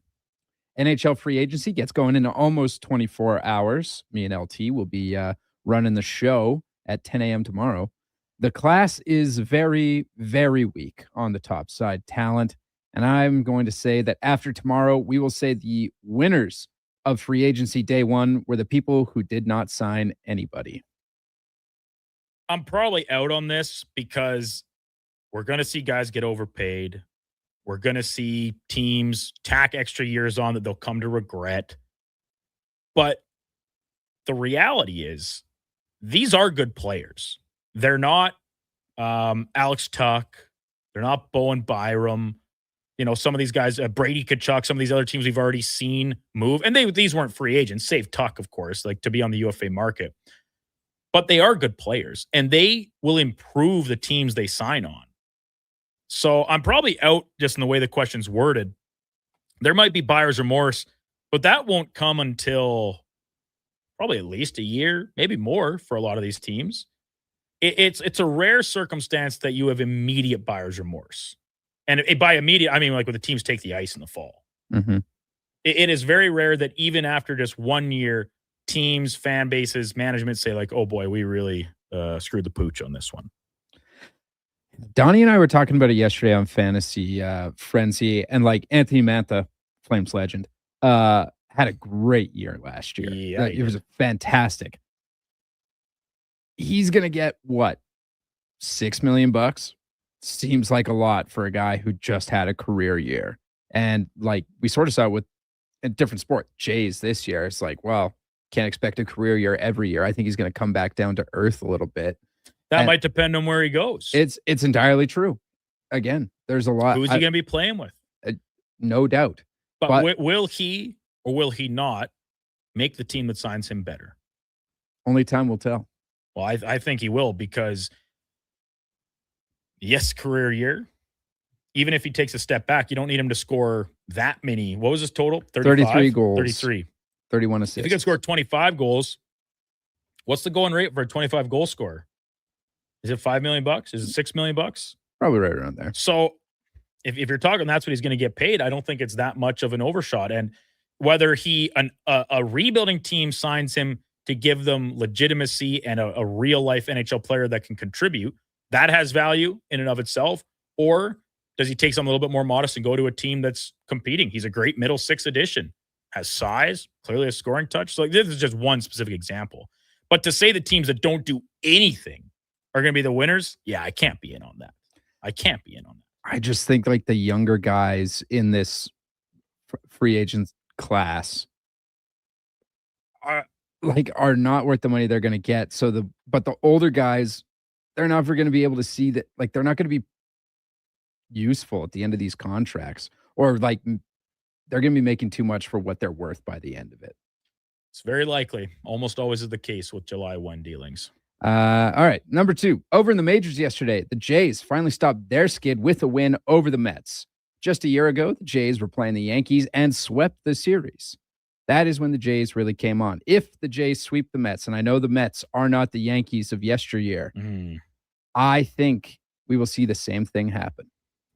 So they're going to play this afternoon. There'll be Kevin Gausman on the hill for Toronto. And then on July 1, the always favorite matinee game, 107 first pitch, Patrick Corbin up against Freddie Peralta. Corbin has not been very good his last number of times on the hill. And then... Nor has Freddie Peralta. No. Well, the Mets are the Mets. Who do they play after this series? The Jays go up against... They go to Seattle. Oh, boy. To Seattle for a road trip. The Jays, the way the season has gone, between the injuries to the pitching staff up and down the lineup, like it's been a real thrown together. And they're not the only team that goes through this. They have not weathered it super well. I don't think they've weathered it poorly. They had 3 starting pitchers left at one point. They're running out bullpen days twice each time through the rotation. And here they are, even just after a 6-game losing skid, being 5 games below 500. They're not out of it. So the AL is terrible this year. The AL is leaving it wide open. They're 2.5 games back of a wild card spot, 10 games back of the division. It's not outlandish. They would need to very hot run, very good second half to catch the division, but wild card play very much in the case of, or in the realm of possibility. Teams getting healthier. Sans Addison Barger, unfortunately, took another step back in his recovery. So I guess I'm in. I think they can go on a run.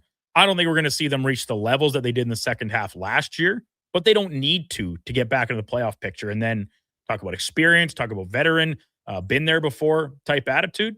Come playoff time, yeah, Jays could still make some noise. Yeah, I don't think they're going to hit the peaks that they hit last year at all, but I think it would be it's going to be the good momentum that really gets them going. The Canada Day home win, like finishing off the sweep of the Mets against Bo Bichette. And you're just like, all right, you know what? We're back. Like we got a little bit of juice here that we can ride. And maybe Vladdy comes around a little more, hits some more. It doesn't even need to be homers. You'd like to see more homers, but some extra base hits and some more RBIs, just putting things together. I'm telling you, Josh, after this series with the Mets and going up against his old buddy Bo Bichette, this is what will click it for Vladdy. He'll look at Bichette and see, yeah, I know you guys aren't really that much worse than us in an overall record, but in terms of outlook, it's not even close. They're last place in the division, 15 and a half back, 10 games back of a wild card. They're not in the same sphere as what the Blue Jays are. And Vladdy's like, I feel bad for my boy. I need to get things right. Duke, you're not even producing today, but I'm in. This is just a pure fan outlook on this. because there is really nothing from Guerrero's game that tells us he's close to turning it around here. Not at all. Punches one through to keep the line moving a little bit yesterday, and that's pretty much it. It's all right. You never know with these things. So it just ends. Just takes one hot streak. It just takes one hot streak, and then everything's back to normal. All right, number 3. Yesterday, we saw Paraguay top Germany off on penalties. On the lowdown yesterday, Declan said if Paraguay won, we'd have to throw the book out on what we know. I believe that is verbatim as well. To me, the expect disappointment and you'll never be disappointed thought process makes no sense in a single elimination tournament. So Canadians should just have hope that they can get to the round of 8 and top Morocco. Okay. Just trying to think what this question's actually You don't need to be realistic. You can just be a fan of Canada and be like, yeah, we're going to put the boots to Morocco. Well, is that not the way we've been approaching this whole tournament? Honestly, that is not the sentiment I've gotten from a lot of people. There were expectations to get out of group play. Mm-hmm. They accomplished that. When you get out of group play, you do not know. There's a lot of different moving parts that can result in who your opponent's going to be in the round of 32. They got a good draw. They get a team that they were favored against. But at that same time, despite being favored on Sunday, I mean, it took them stoppage time to score the winning goal. It was not the game against Qatar where it was a runaway from near start to finish. So I think they've already achieved what they meant to. So if what you're saying, Josh, is like you're playing with house money at this point, well, yeah, then obviously I'm in. They're going to be huge dogs against Morocco. Oh, yeah. I haven't even looked at what the price is yet, but I would be shocked if they're going off at anything less than 4 or 5 to 1. Here, would you like to know?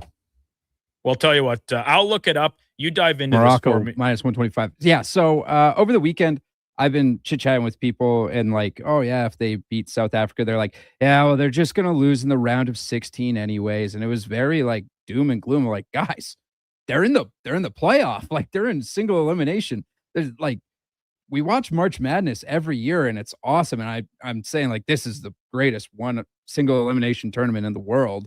It's the biggest sport. Like it is pure best on best. Like just have hope. Just be like, yeah, you know what? They can beat South Africa and they could win the World Cup. A lot of things would have to go right for them and a lot of things would have to go wrong for every other country. But like, just have some belief. Like it's fun to believe in things.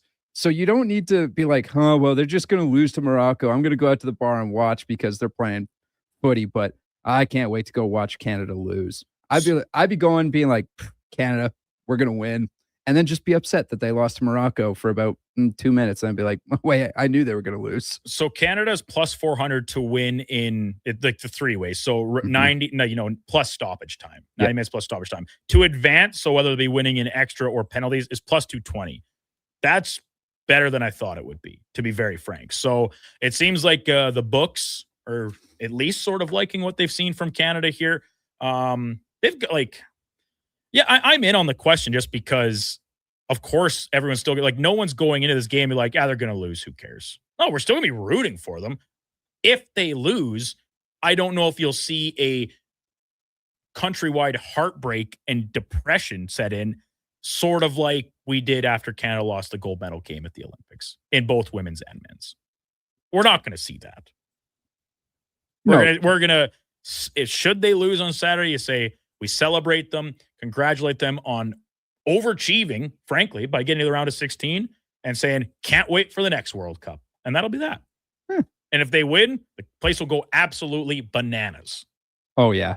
Crazy town banana pants on what is going to be the United States Houston 250th birthday. Yeah. Ooh. Oh, yeah. Oh, all right. The United States, I believe, playing today their round of 32 match against familiar foe, Bosnia and Herzegovina. If that's not today, it's that's tomorrow. Tomorrow, yeah. Thank you. That's 6 p.m. Right. All right. Number 4. We're covering all the bases today. The NBA has had a pretty crazy offseason so far. This one, more than others. We've seen big trades like Giannis just last week and Ja Morant just yesterday. But the weirdest and most unexpected move was the Hornets trading away LaMelo Ball and, by association, Miles Bridges just later in the weekend.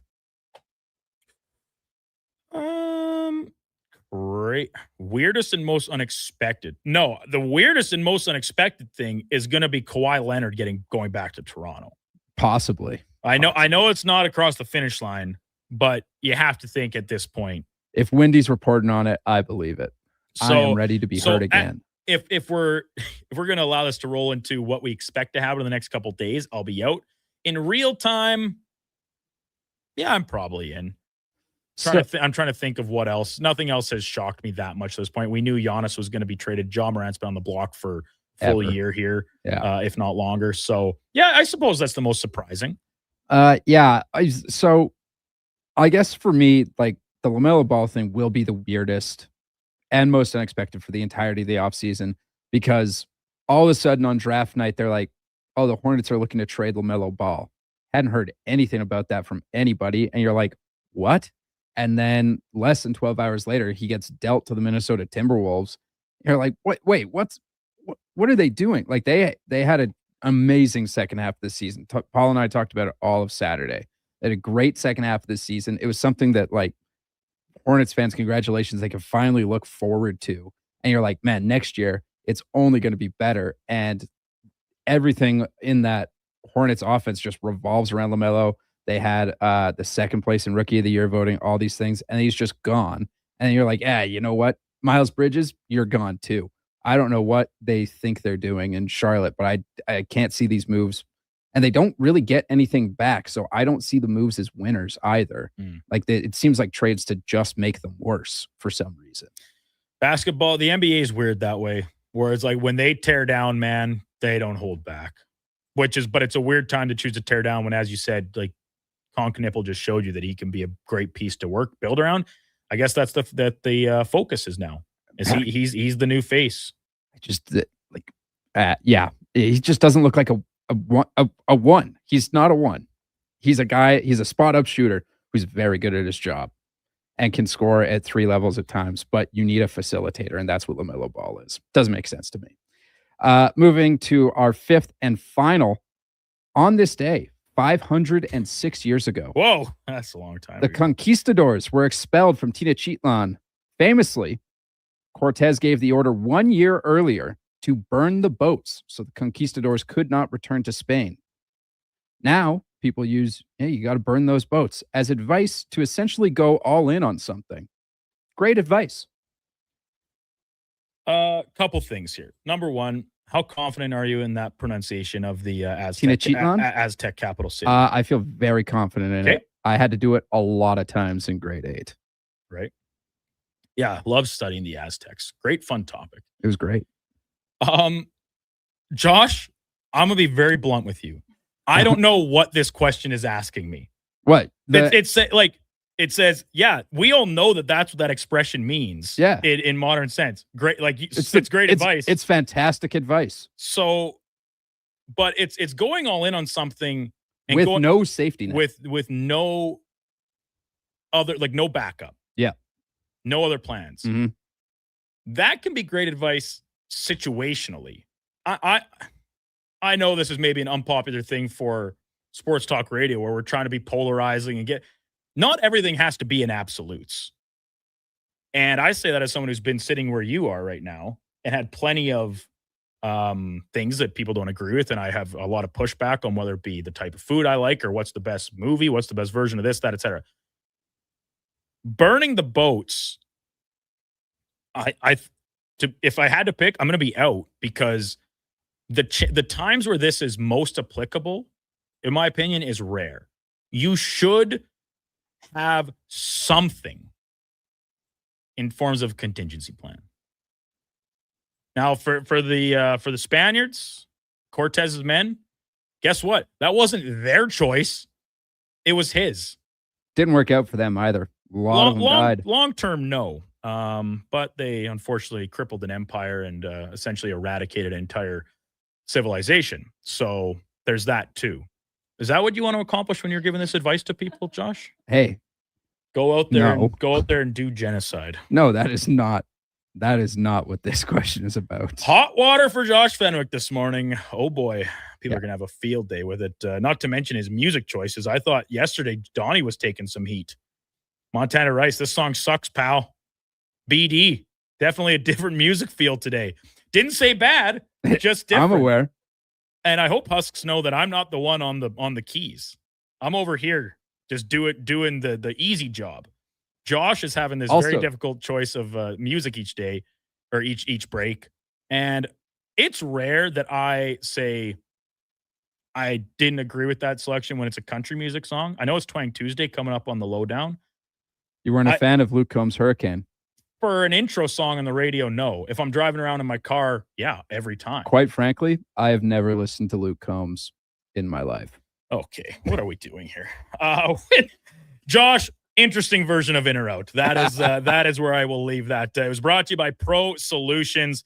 In or out, always a fun part of our morning. When we come back, I think Cam Tate at some point will deliver us a fresh batch of Cam and eggs. We'll hear from him. And then at 10:20, Declan Kruger will slide by in studio. Declan, of course, from the Lowdown with Low Tide, as well as Elks Nation, covering the green and gold with our buddy Eddie Steele, too. So we'll do all that in the final hour of the program. Before that, Sports 1440 update brought to you by Sean Cunningham of Remax Real Estate. Get the home team advantage for your next move in the Edmonton area. If you're thinking about buying or selling a home, call or text Sean directly at 780-265-0165. Here is Josh Fenwick.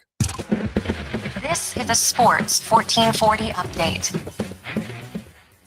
The Buffalo Sabres have signed Milan Lucic to become a new scout with the franchise. In the MLB, it's a full 15-game slate. The Jays and Mets get after it just after 5. Gosman on the bump for the Birds. Other action around the MLB sees the Nationals in Boston taking on the Red Sox. It also sees the Angels in Seattle taking on the Mariners.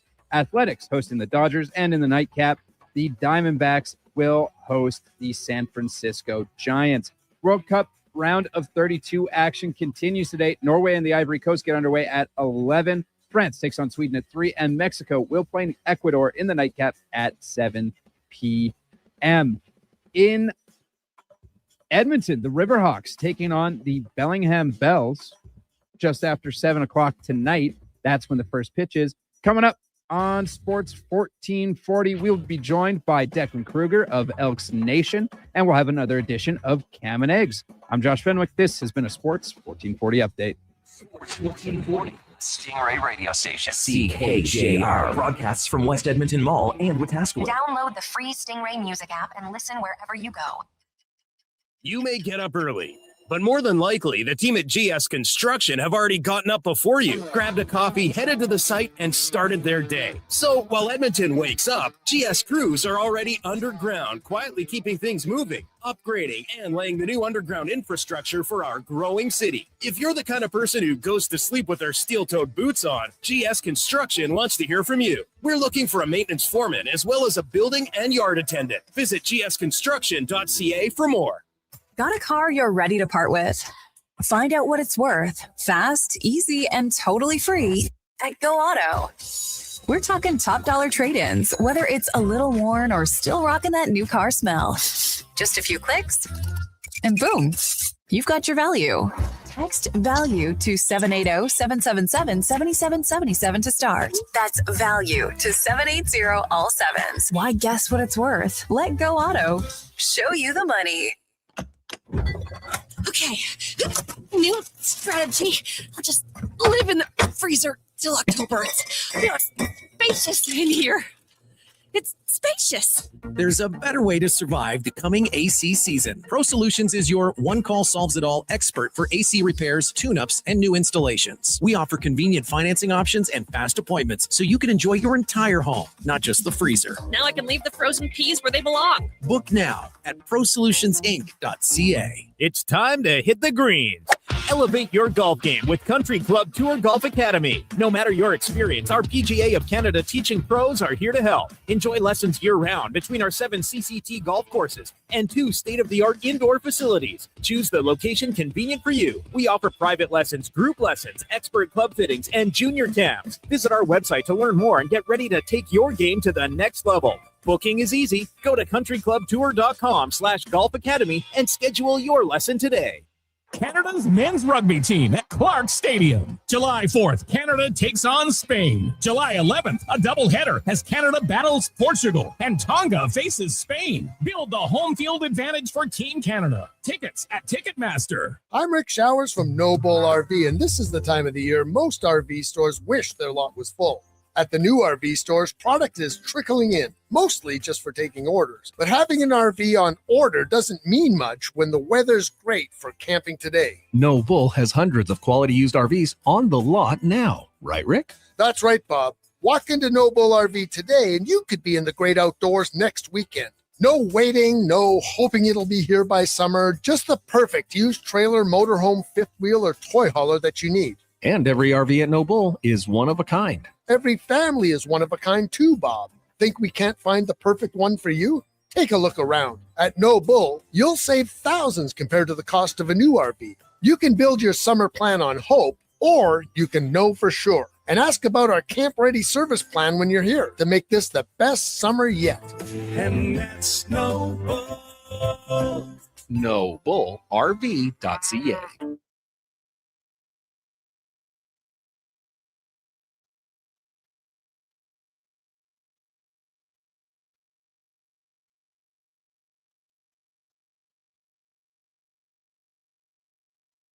Sports 1440 mornings with guest host Brandon Douglas on Edmonton's sports leader, Sports 1440.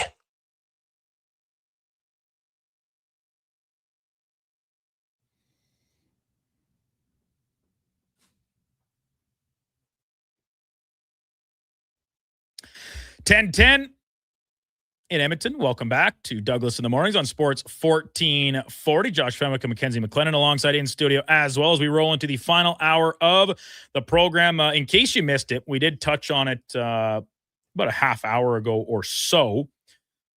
Several insiders reporting that the Florida Panthers are very close to, if not crossing the finish line, on a deal that will send a Jacob Markstrom from Jersey to Florida, the team that originally drafted him.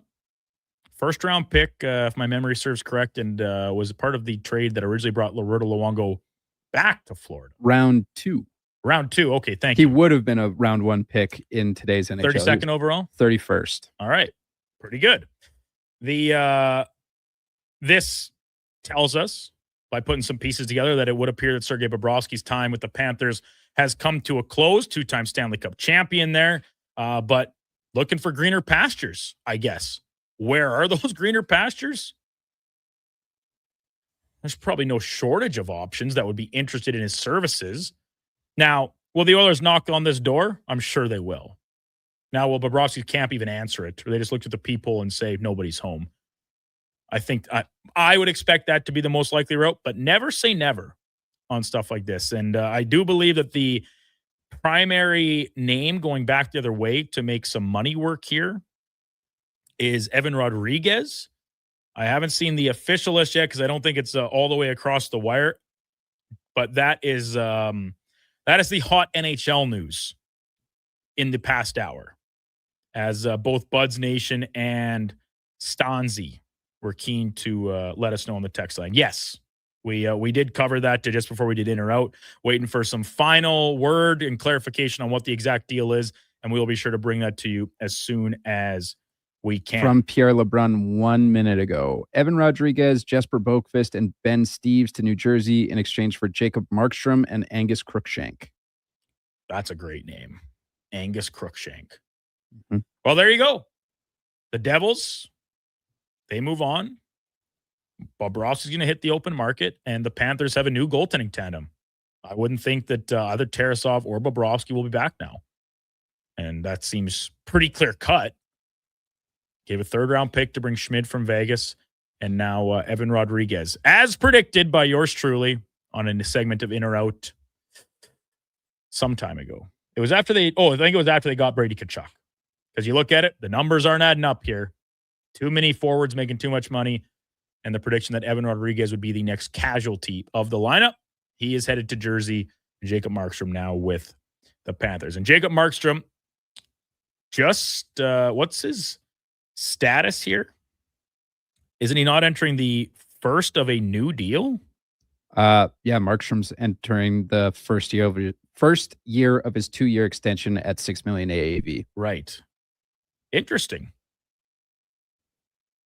Well, that experiment didn't really work in Jersey, did it? No, it did not. Oh well. I mean, it wasn't really working out for him in Calgary either. Evan Rodriguez last year with the Panthers, 11 goals, 31 points. He comes in at a 3.075 cap hit and entering the final year of that deal at 32 years old for Evan Rodriguez. So the money, kind of flattens out on both sides here. And then the Jesper Boquist $1.5 million cap hit is kind of what gives it a little bit more even nature in terms of the money going each way. So there you have it. And frankly, that might pale into the reports we have out of the Never Boring Association. Mm-hmm. As Shams Charania, tough to find a more credible insider than that on the basketball front. LeBron James is going to play this year. I don't know if anybody has ever had that in question. He's informed the Lakers that the franchise can move on without him because he will play elsewhere. CEO of Clutch Sports, Rich Paul, tells ESPN. Wow. So it actually does appear that LeBron to the Warriors is real. Another super team. If they can trade for Anthony Davis. Oh, right. Well, of course, they have to be able to get Anthony Davis. Because that makes sense. Worked so well. What do you make of that, the basketball situation here? We chatted about it with Paul back in the opener 720 segment of the show. But, Josh, you're a huge hoop head. To me, this is a kind of, boring final storyline for LeBron James' career. To just go and play with 3 or 4 other players that at this point are just as good, better than he is.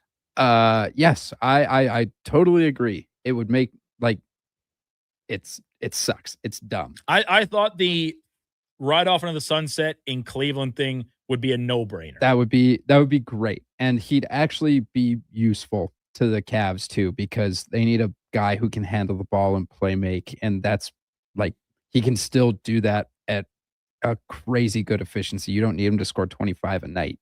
I'd be lying. I think I said a few months ago that I was but maybe Golden State, because he and Draymond are best buddies. Him and Steph obviously have mutual respect for each other, having faced each other 4 times in a row in the finals. But yeah, it's pretty lame that the team that you lost 3 finals to in 4 years and basically your biggest rival of your career, that's the team that you're going to end your career on. If that is in fact what ends up happening, if they can pry Anthony Glass Davis out of Washington, which I don't think would be that hard, but what are you going to give up? You're going to give them give them hurt Jimmy Butler? Let's think about what Anthony Davis has to give up. His prank show. Oh, damn. He can't do that. It's his biggest moneymaker. What Dallas Star was it? Logan Stank? No, it would have been Stankoven because he wasn't on the team anymore. But they pranked 2 Dallas Stars this year at a restaurant. That's the only clip of the show I saw, period. And it was actually really funny. They had this girl in a cafe come up to these 2 Stars players and Wyatt essentially Johnston and Lionel Bishop. There we go. And basically tell him hey, just so you know, you're my hall pass. That's my husband sitting right over there. And then the husband's trying to propose, and she's saying, no, I'm actually in love with Wyatt Johnston. I can't marry you. It was funny. If you haven't found or haven't seen that, I suggest you seek it out because it's a good laugh. Well done by Anthony Davis. He has a future in prank shows. Maybe not quite to Ashton Kutcher's level, but maybe a little bit more harmless along the way. We're going to go to break. Cam Tate, MIA seemingly this morning. Probably stayed up too late watching Morocco into the Netherlands. If he does arrive via our inbox with today's edition of Cam and Eggs, we will round out the show with that. But we got Declan Kruger coming up next. Wanted to just quickly let everybody know, in case you had missed it or were not aware, the CHL import draft is going on as we speak. And the Oil Kings actually had a pair of first-round picks. 51st overall, they selected Lucas Kachler. Probably not saying it right. I'll have to get the confirmation on Thursday because this guy defenseman out of Czechia, and his team that he played for, Liberec, which is where Laddie Schmid is from. And Laddie, of course, a longtime development coach with the Oil Kings, along with his work with the Czech national team at the junior level, U18 and U20. And then they second first-round pick at 56th overall. They go right back to the Czech, Jonas Vanacek, a 6-foot forward. Played at Karlovy Vary Junior B last season. So a pair of Czechs joining the Oil Kings here with their 2 first-round picks of the CHL import draft. Wonder if Laddie had anything to do with the scouting of those players. We'll check in with Laddie on Thursday, and we'll get his thoughts on it. In the meantime, Declan Kruger, he's in the building. I saw him here bright and early, bushy-tailed. We're going to have him in to talk some Elks, talk some NBA, and who knows, maybe even some World Cup. Declan loves the footy. He's a staunch player himself as well. That'll be our game of the day when we return here on Douglas in the Mornings on Sports 1440. Brandon Douglas, Mackenzie McLennan, and Josh Femick all in studio with you. You can watch the show. We're streaming it on YouTube, X, Facebook, Instagram, and Twitch. Hi, Mike here from Northgate Chevrolet Buick GMC. Car shopping sucks. That's right. Going back and forth 100 times just to get a price. Give me your credit card for a test drive. What's all these extra fees? That sounds ridiculous. At Northgate, we do things a little differently. Good deals on new, pre-owned vehicles, good people, and a great selection. Stop in and see us today, 13215 97th Street, or visit us online at northgategm.com. You're in Northgate country. You see it? Fusion Promo Marketing can make it. Fusion makes high-quality, memorable promotional products for businesses, sports teams, and corporate events. From vision to reality, get noticed and remembered. Fusion with a Z, promomarketing.ca. Mr. Reuter buries evidence in the desert. I didn't mean to do it. I was forced into it. Yeah, forced. But now, no one will ever know. You've done well, Mr. Reuter. You did something awful, but you've covered your tracks. It's done. The last transcript that shows I did a semester of electrician school. Uncover evidence of the proudest plumber, Mr. Reuter. There's still time to book your tournament at the Ranch Golf and Country Club. As one of Alberta's top tourney courses, the Ranch makes hosting fun and easy for any group or business. No matter how unique or unusual, they'll accommodate your vision for an event no one will soon forget. Start planning your tournament today at their beautifully landscaped course on the outskirts of West Edmonton. On-site event coordinators are here to help, but hurry, availability is limited and booking fast. Visit theranchgolf.com. Wendy's 99-cent Frosty is back, and Frosty farmers couldn't be happier. Made with Canadian dairy, they grow up cool, creamy, and mighty thick. It's farm to Frosty. Get a small 99-cent Frosty until August 2nd at participating Wendy's. Taxes extra. Alberta is growing, but our highways are crumbling. Are you tired of the rough ride? In the last 15 years, our population has grown with hundreds of thousands more cars and trucks on our highways. Today, more than 15% of Alberta's highways are in poor condition. Cutting highway maintenance doesn't save money. It makes repairs more expensive. Don't let the government ignore the problem. Your MLA works for you. Tell them to fix our roads. Visit fixourroads.com for more information. A message from the Alberta Road Builders and Heavy Construction Association.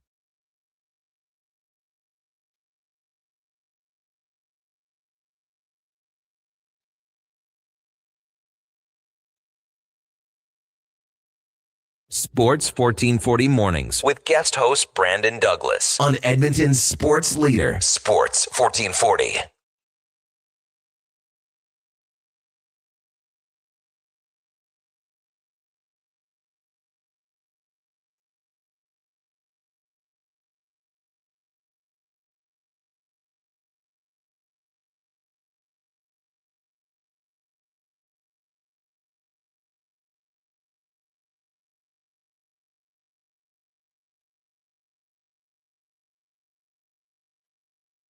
$10:22. Welcome back to Douglas in the Mornings on Sports 1440.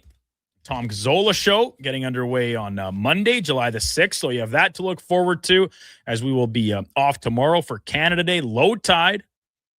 Josh Femick will be in studio, though, 10 to 1 to keep you abreast and up to date with analysis and insight on all the movies and shakings that occur across the NHL's offseason landscape.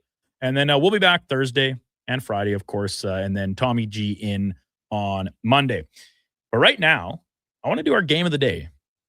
It's brought to you by St. Albert Dodge. Land a 2026 Jeep Compass 4x4 for $36,900. Features included 8.4-inch touchscreen, active lane management, Apple CarPlay, remote keyless, illuminated entry, rear backup camera, alarm, and more. Less than 30 remaining in stock at stalbertdodge.com. We welcome in Declan Kruger. You hear him every day, noon to 2 on the Lowdown with Low Tide. A little bit of a different schedule for Deck the next couple weeks as Connor Halley is away. This is his usual hit. You're filling in. You essentially are Connor Halley for the next couple weeks. And do want to mention, of course, you can also find Deck's work at Elks Nation, both the written word and, of course, his 2-weekly podcast with Eddie Steele as well. Declan, good morning. How do you feel to be sitting in for Connor Halley? Wow. I wasn't expecting this question.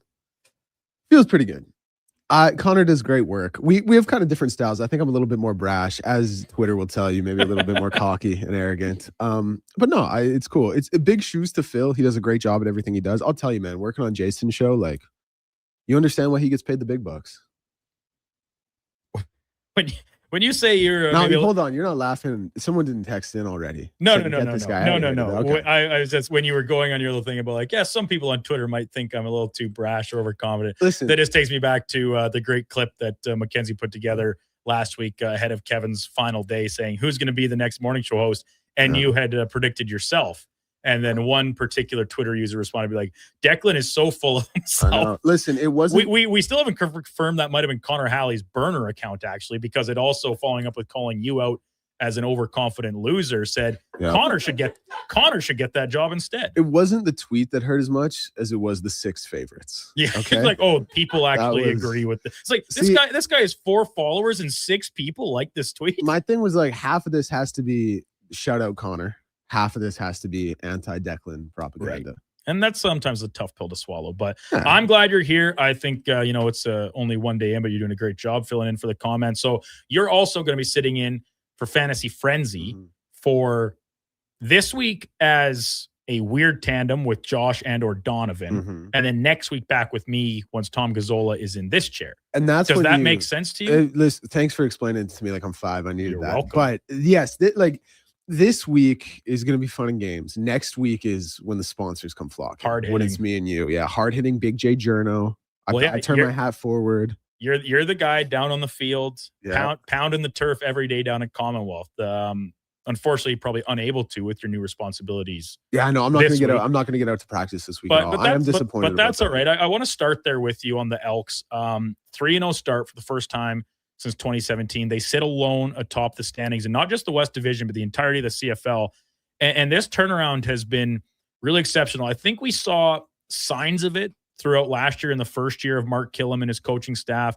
Cody Fajardo taking over full-time as a starter, Justin Arankin emerging as, maybe the most dynamic player the league has to offer. But what has changed between the end of last year, where these were steps in the right direction, and the start of this season, where they have come out the gate full guns a-blazing? Yeah, well, I think there are a couple of things. Like the biggest one that's been touched on by people, Eddie's talked about it, Jason's talked about it, and I think it's a really valid point, is they've learned to win. Like games that they would give away last year, they've learned to win. And I think, honestly, through 3 games, the Elks have won games for like 4 or 5 different ways. I think you look at that Ottawa game, and I know the final score was a 1-possession game, but they were so much better than that Ottawa team. And they held off Ottawa late, but it was never really a game that felt in doubt. Then you have the Montreal game, and you have to overcome a really, really tough offensive quarter. You have to rally from that. Your defense plays well. Your offense has nothing going. You start to get some offensive momentum. And then in that game, not only do you come back from a really poor start down 13-0, could have been 17, you also hold off Montreal's drive late. And then in that Winnipeg game, you come from behind on the final drive, once again after having a really good start, getting up 17-0, and then giving up 18 unanswered before finally winning 23-18. So like they've just found ways to win at every level, I think, through 3 games. And normally that's pretty rare for a team. Like you might find a team, you might find that a team has success in one certain area of how they, whether it be hold on to leads, whether it be come back from leads, whether it give things away on the negative side of it.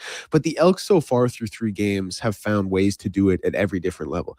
I think the other thing that can't be that can't be overstated enough is that this offensive line got so much better. Like the time Cody has in the pocket, because Cody, we'll get a lot of tweets and comments and stuff on Elks Nation about Cody needs to push the ball downfield, and that's never really been his game. He's never been a burner like that. Like he's never thrown for 20 touchdown passes in the season, which is kind of a crazy stat, but he is just a guy who is going to be calm and collected in the pocket. He throws it pretty accurately. He's never going to bomb it, 60 yards downfield, but if he can throw it for 6 yards, 12 yards, 15 yards, 20 at a high end, and just be crisp and clean with it, that's how the Elks are going to find success. And having this pocket that he has with this offensive line, it's allowed him to do it. And then, of course, the offensive line as well, what it's done for Justin Rankin. Like, this guy is so dynamic. It's such a cliche when you talk about a good running back. It's almost a check down if someone doesn't know what they're talking about, to just say, oh, he makes something out of nothing. Yeah. What a player. But it is so true with him. He has had like at least 5 or 6 plays where he should be dead stopped in the backfield for a 20 or 30 yard loss,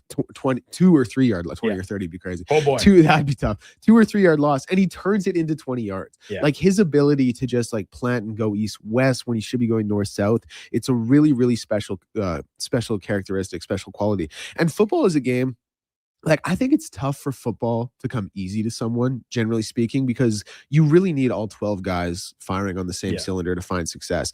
But he individually finds a way to make it come easy to him. So obviously how dynamic he is, the fact they've learned to win instead of learned to lose, and then that improved offensive line, I think all huge reasons the Elks are flying the way they are. Declan Kruger, Elks Nation, and the Lowdown with Low Tide with us here on Douglas in the mornings on Sports 1440. So this weekend, they will head to BC. The Lions, surprisingly winless so far this year. And the offense has put up some numbers. Eddie Steele called them some empty calories to an extent because of the situations that some of those numbers have come.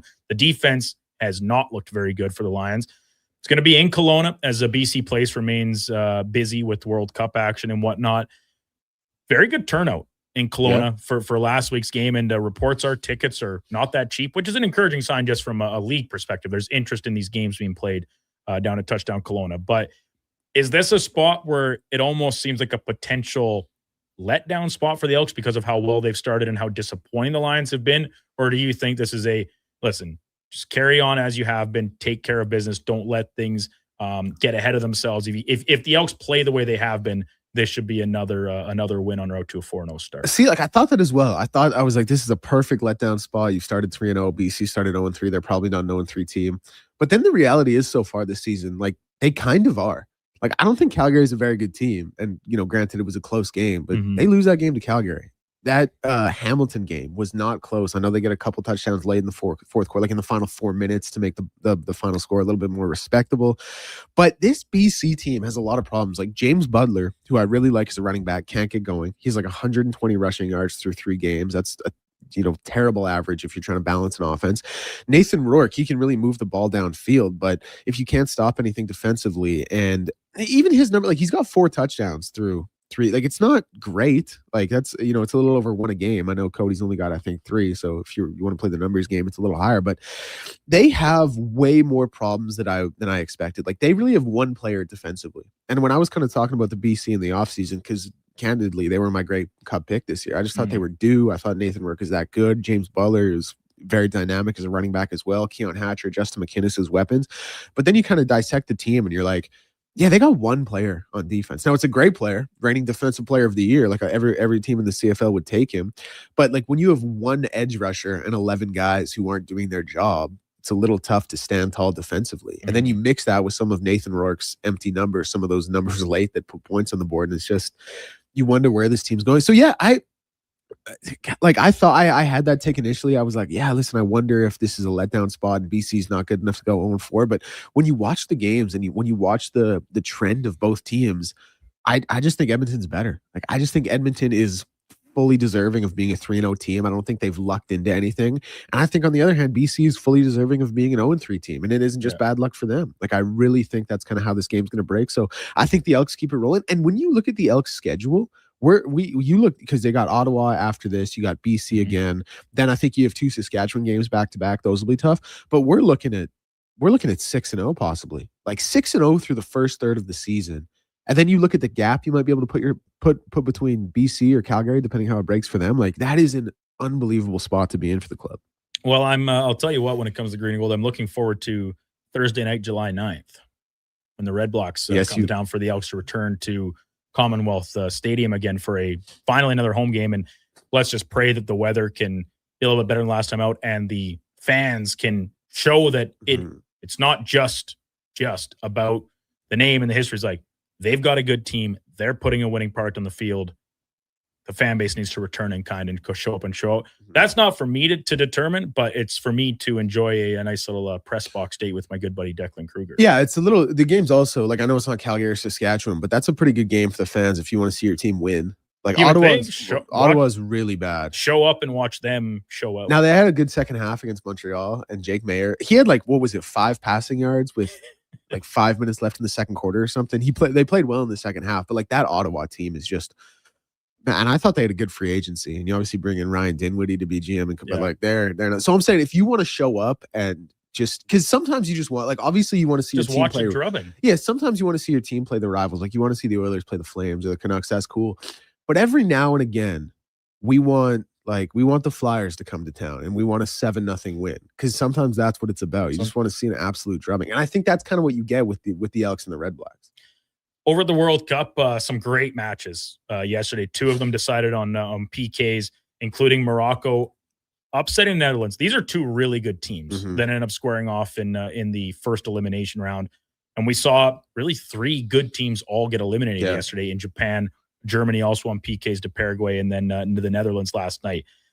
As a long-time kind of soccer loyalist, and you're not someone like me who's just getting into it because it's here and it's the hot topic of the day, where do you stand on the expanded field and this notion that now we're seeing too many good teams eliminated early, and with all due respect to our own club and what they've accomplished, Canada moving through to a round of 16 win, being very frank, they're not one of the 16 best teams in the field. Yeah, I mean, initially I hated the idea of expansion, because I've always hated the idea of expansion. Like when you talk NCAA tournament or, for me, college football playoff, I'm just like, what are we doing?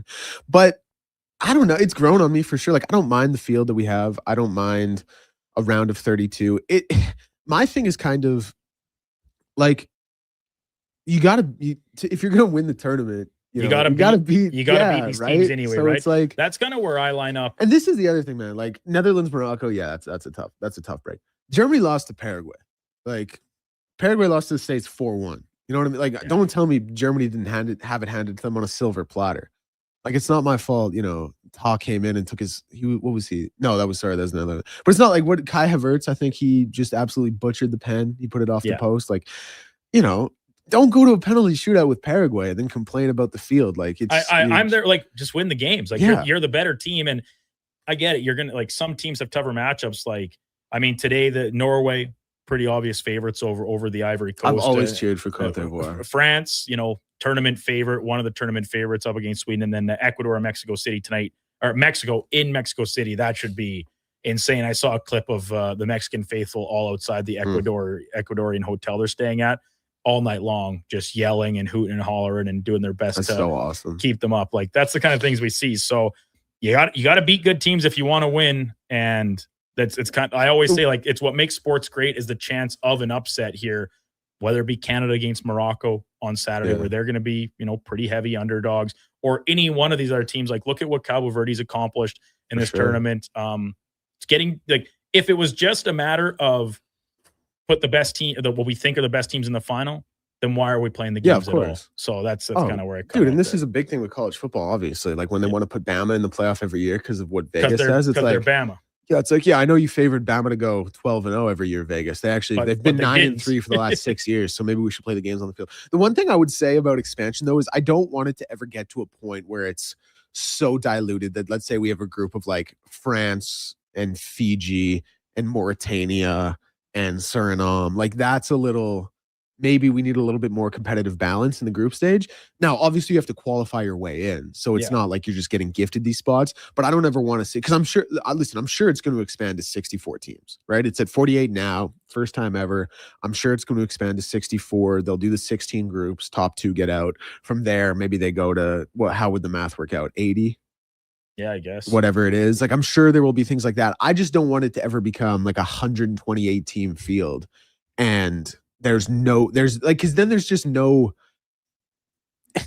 obviously I talked about but there's no like incentive even in the group stages to like it's just it was at that point it would seem a little predetermined. At this point, I'm still okay with it because there is still that incentive. Yeah. Like win your group, get yourself the more favorable matchup. And listen, some teams are going to get a little bit of a raw deal, and it kind of seems like Morocco and the Netherlands were this team, and the Netherlands in particular, they lost for goodness sake. But same thing. I mean, you get to penalties. It was not very pretty in the PKs. Dude, that was the worst penalty. Did you watch it? Oh yeah, that was the worst penalty shootout I've ever seen. And this is just was it at the end of last week? I was talking to Connor about it when I just said, "Why don't the guys just go top shelf every time? No, go bar down." And then we appeal to, oh no, the smartest play is on the ground and just post in. Well, but you can still miss the net going there just as you can miss the net going high. No, like you are a soccer player for the Dutch national team. Like I promise you can go top bins. Like let's just put it top bins. Like it was so bad. Like I was watching it thinking that was because I had a buddy text me after. He's like, Canada could do this. And I was like, well, let's hold on a little. But watching that penalty shootout, it sure gives you hope. Like Achraf Hakimi is probably the best right back in the world. He's Morocco's captain. Mm-hmm.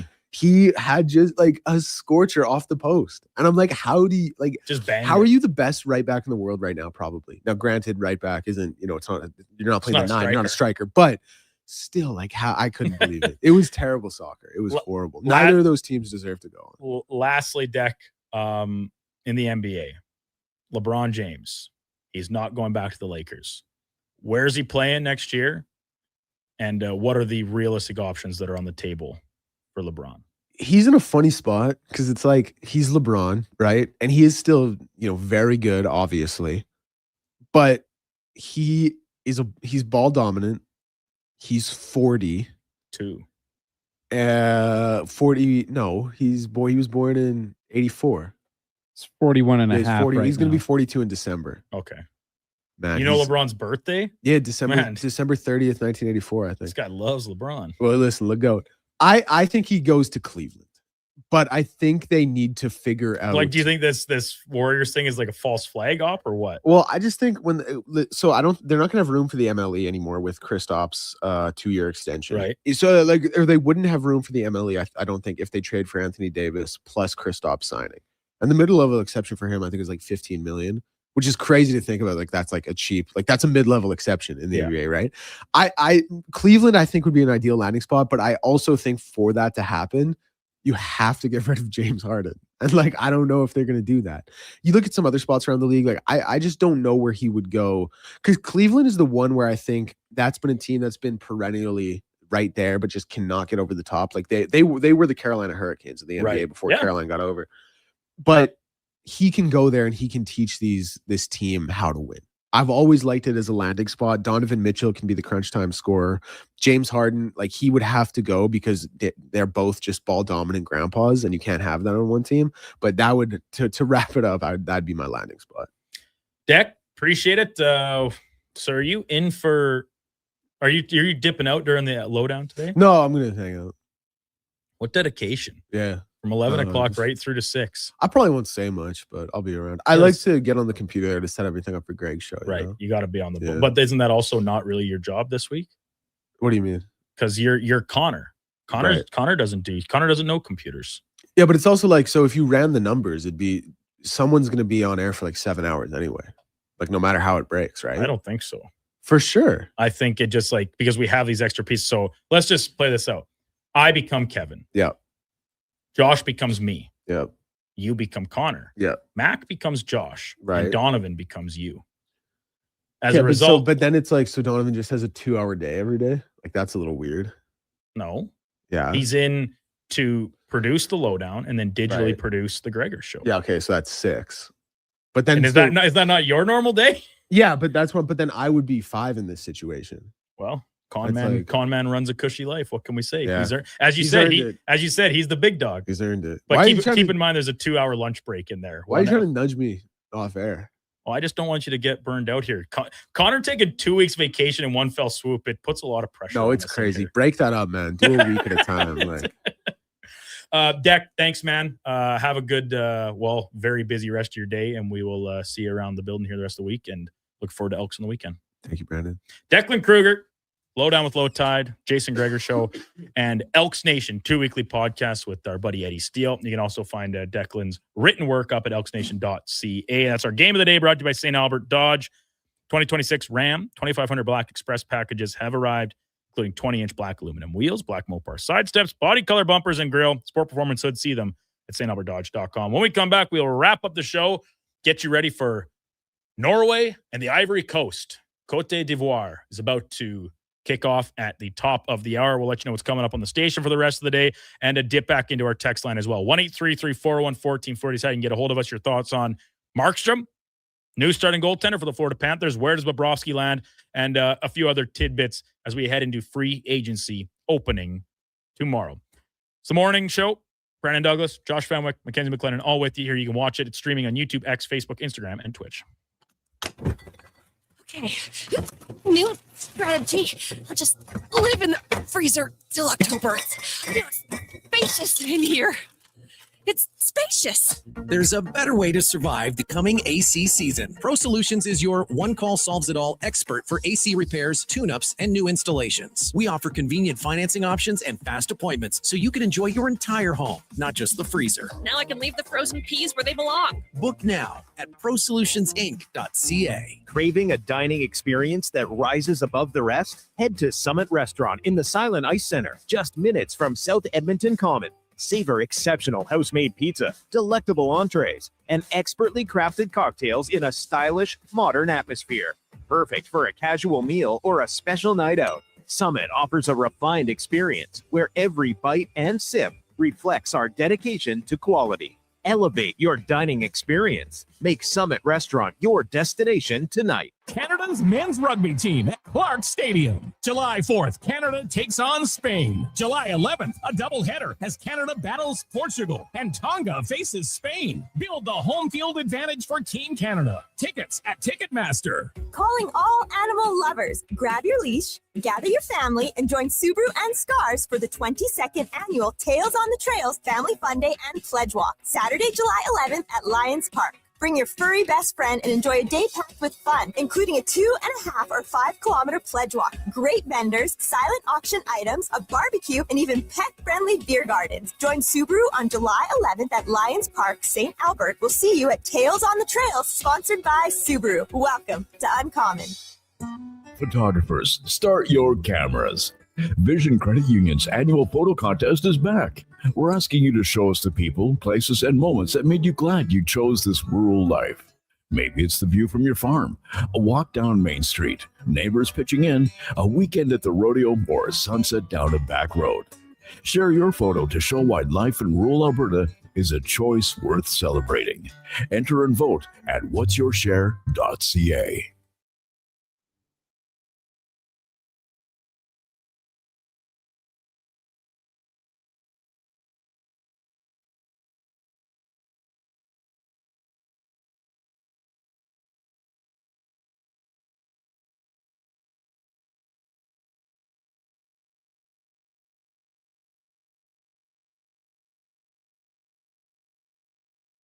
Mornings are getting a whole lot sexier. The Tom Gazzola Show, starting July 6th on Edmonton's sports leader, Sports 1440. Here's guest host Brandon Douglas.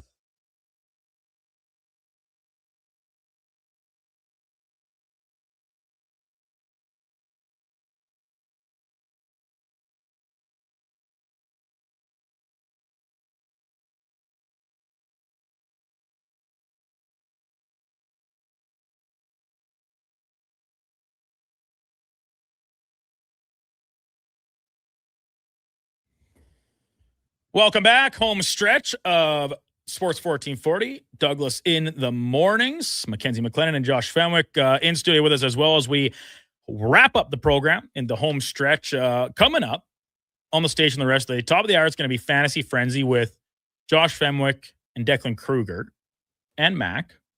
Nope. Donnie's going to be working on Fantasy Frenzy. So Mac is leaving. I'm scooching back over to my spot. We just finished talking about Declan's worried about who's working a long day and other people trying to get off easy. And Mackenzie thinks she can just log a 4-hour day and get the hell out of here. No, Mackenzie has many other responsibilities inside this very building, including her work with our sister station, CFCW, out on the road, pounding pavement all summer. Are you going back to Ponoka today, Mac?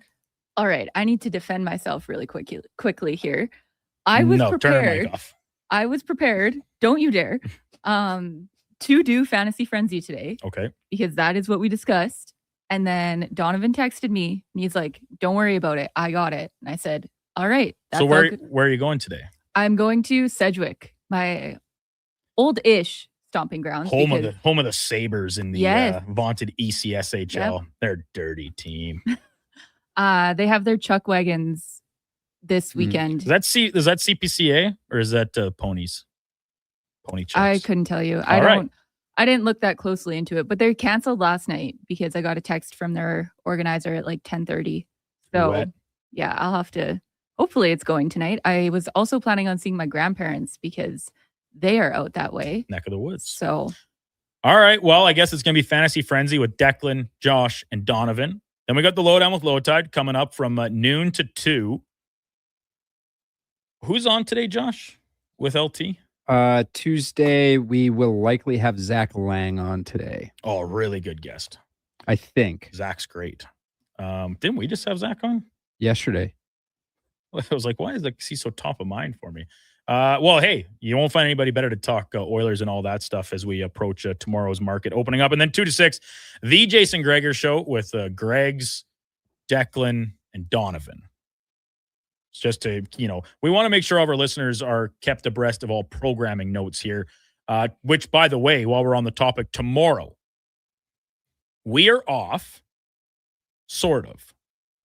The regular 7 to 6 programming will not be going, but Low Tide, ever the professional, he will be in here from 10 to 1 with Josh Fenwick, keeping you up to date on all the breaking signings and news, so you don't got to be glued to your phone. If you're out about enjoying Canada Day, you can just have Sports 1440 playing on the smart speaker, whether it be at the campsite, in your headphones as you're at the local parade, wherever, and they will keep you up to date and obviously give you the great analysis of every move as it comes across the wire. And then both tonight, following the Jason Gregor Show, and tomorrow, following Josh and LT, Blue Jays baseball. Games 2 and 3 of the series against the Mets. Kevin Gausman on the hill tonight, and then Patrick Corbin taking the bump tomorrow. Josh thinks if they can sweep this, the whole season is saved. I'm inclined to agree with him. The text line, 1-833-414-1440. Northside Lou had got to this in back in the earlier at the start of the hour when you played Hurricane by Luke Combs, and I was kind of giving you the gears about it, as that's not my choice for a bumper song, as we call it, coming into a segment of the morning show. I mean, it's a love song and kind of like almost like a toxic relationship love song. Oh, interesting. Yeah, that's actually even crazier. When you're like, I've never listened to him before, but I'm just going to pick this song and throw it in there. Weird choice, but that's not. I've only heard Ain't No Love in Oklahoma. Not important. So Northside Lou says, Josh has never listened to Luke Combs, and I've never used the word nails in a sentence outside of speaking about construction or fingers and toes. All right, so everybody's going outside their comfort zone a little bit today. And then Josh comes back with a second Luke Combs song to round out our show, and he made a much better choice. And hey, I said, I love the song Hurricane. I'm not playing it as a bumper song for the morning show. We got to get the blood pump. Get everybody fired up. It's like Mackenzie is when she hears the splitter about sexy Tom Gazzola starting next Monday. She's very excited. So, yes, Ain't No Love in Oklahoma. That was a much better choice, Josh. Oh, thank you. Much better choice. Lots of texts about the Florida goaltending situation. JP, Bob asking for $7 million in 6 years is absolutely crazy. JP, I agree. I think that is crazy. The rig, I don't think Bob's looking for greener pastures, just that money. Would appear so. It would appear. And Florida seemingly not interested in paying. You're very familiar with Jacob Markstrom, Josh, from his time in Calgary as our resident Flames fan. It was a big deal when he went to the Devils because this was like long rumored. It took like an extra full season essentially to get it across the finish line and land him there. And Markstrom overall played pretty well in Jersey, did battle some injuries at different times. But I think there's still enough left in the tank here that this is a pretty good get for Florida. If you're talking about this team is very good. They do not need a world beater in the net. Is Markstrom good enough to get the Panthers, A, back to the playoffs with the rest of the moves they've made, and B, back to Stanley Cup contention? What say you?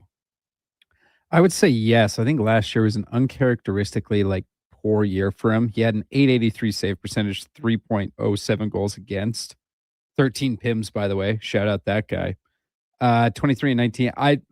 The Devils themselves were not good last year. No. And so, as we've seen in this market, if your defense doesn't play well in front of you, it makes it a lot harder to make saves because you just face a lot more shots, and a lot of them are quite tough. He had 983 saves last year. I think the Panthers, theoretically, they're going to be 100% healthy going into the season, right? They are not a bad defensive team. I think and obviously we know what they are. They're going to lay a lot of bodies on the line and everything. I don't exactly see Jacob Markstrom having a tough situation, most likely being the starting goaltender for the Florida Panthers next season. Ever the optimist Kenneth says, has a Swede ever won the cup? Markstrom folds in the playoffs. Well, Kenneth, I know numbers aren't everything, but save percentages going back to his Vancouver days in 3 different playoff runs, 920, 901, and 911. Now, the goals against are a little bit more ballooned, 285, 295, and 278 respectively. But I don't know, when I think back to each of those times with Vancouver, Calgary, and then the Devils, I'm not sure. I'm just going to say, yeah, Jacob Markstrom's the reason those teams lost the series. I think he's very capable. And this is a great get for the Panthers and likely comes in at a little bit cheaper than what they would have been looking at for Bobrovsky, and without the long-term commitment, maybe the more important factor. Hey, we're wrapping up. Thank you very much, everyone, for tuning in. Once again, we will be back Thursday morning at 7 a.m. for day 3 of 4. Great run for Douglas in the mornings on Sports 1440. Tomorrow, LT and Josh will have you from 10 to 1. Keep up to date. Have a great Canada Day. Try and get out and celebrate. Enjoy it as best you can, and spend some time with your friends and your family and celebrate our great nation. Let's wrap up the show with a Sports 1440 update brought to you by Fusion Promo Marketing. Expand your brand, high-quality promotional products for business, sports team, and corporate events. Get noticed at fusionpromomarketing.ca. That's Fusion with a Z. Take care, everyone. Have a great remainder of your Tuesday, a great Wednesday off, and we'll see you back here Thursday morning at 7 o'clock. Here is Josh Fenwick. This is the Sports 1440 update. The Buffalo Sabres have signed Milan Lucic to a deal to become a scout with the franchise. In the NBA, LeBron James has told the Lakers that he will play the 2026-2027 season, but will not play with them. In the MLB, it's a full 15-game slate. The Jays and the Mets get after it just after 5 p.m. Gosman on the bump for the Birds. Other action sees the Orioles hosting the White Sox in Baltimore. The Red Sox are hosting the Nationals at 5:10. And the nightcap sees the Diamondbacks hosting the San Francisco Giants. Other World Cup action continues today. Norway and the Ivory Coast getting underway just at 11. France takes on Sweden at 3. And Mexico will play Ecuador in the nightcap at 7 p.m. Coming up on Sports 1440, it is Fantasy Frenzy with Kruger and Paulson. I'm Josh Fenwick. This has been a Sports 1440 update. Sports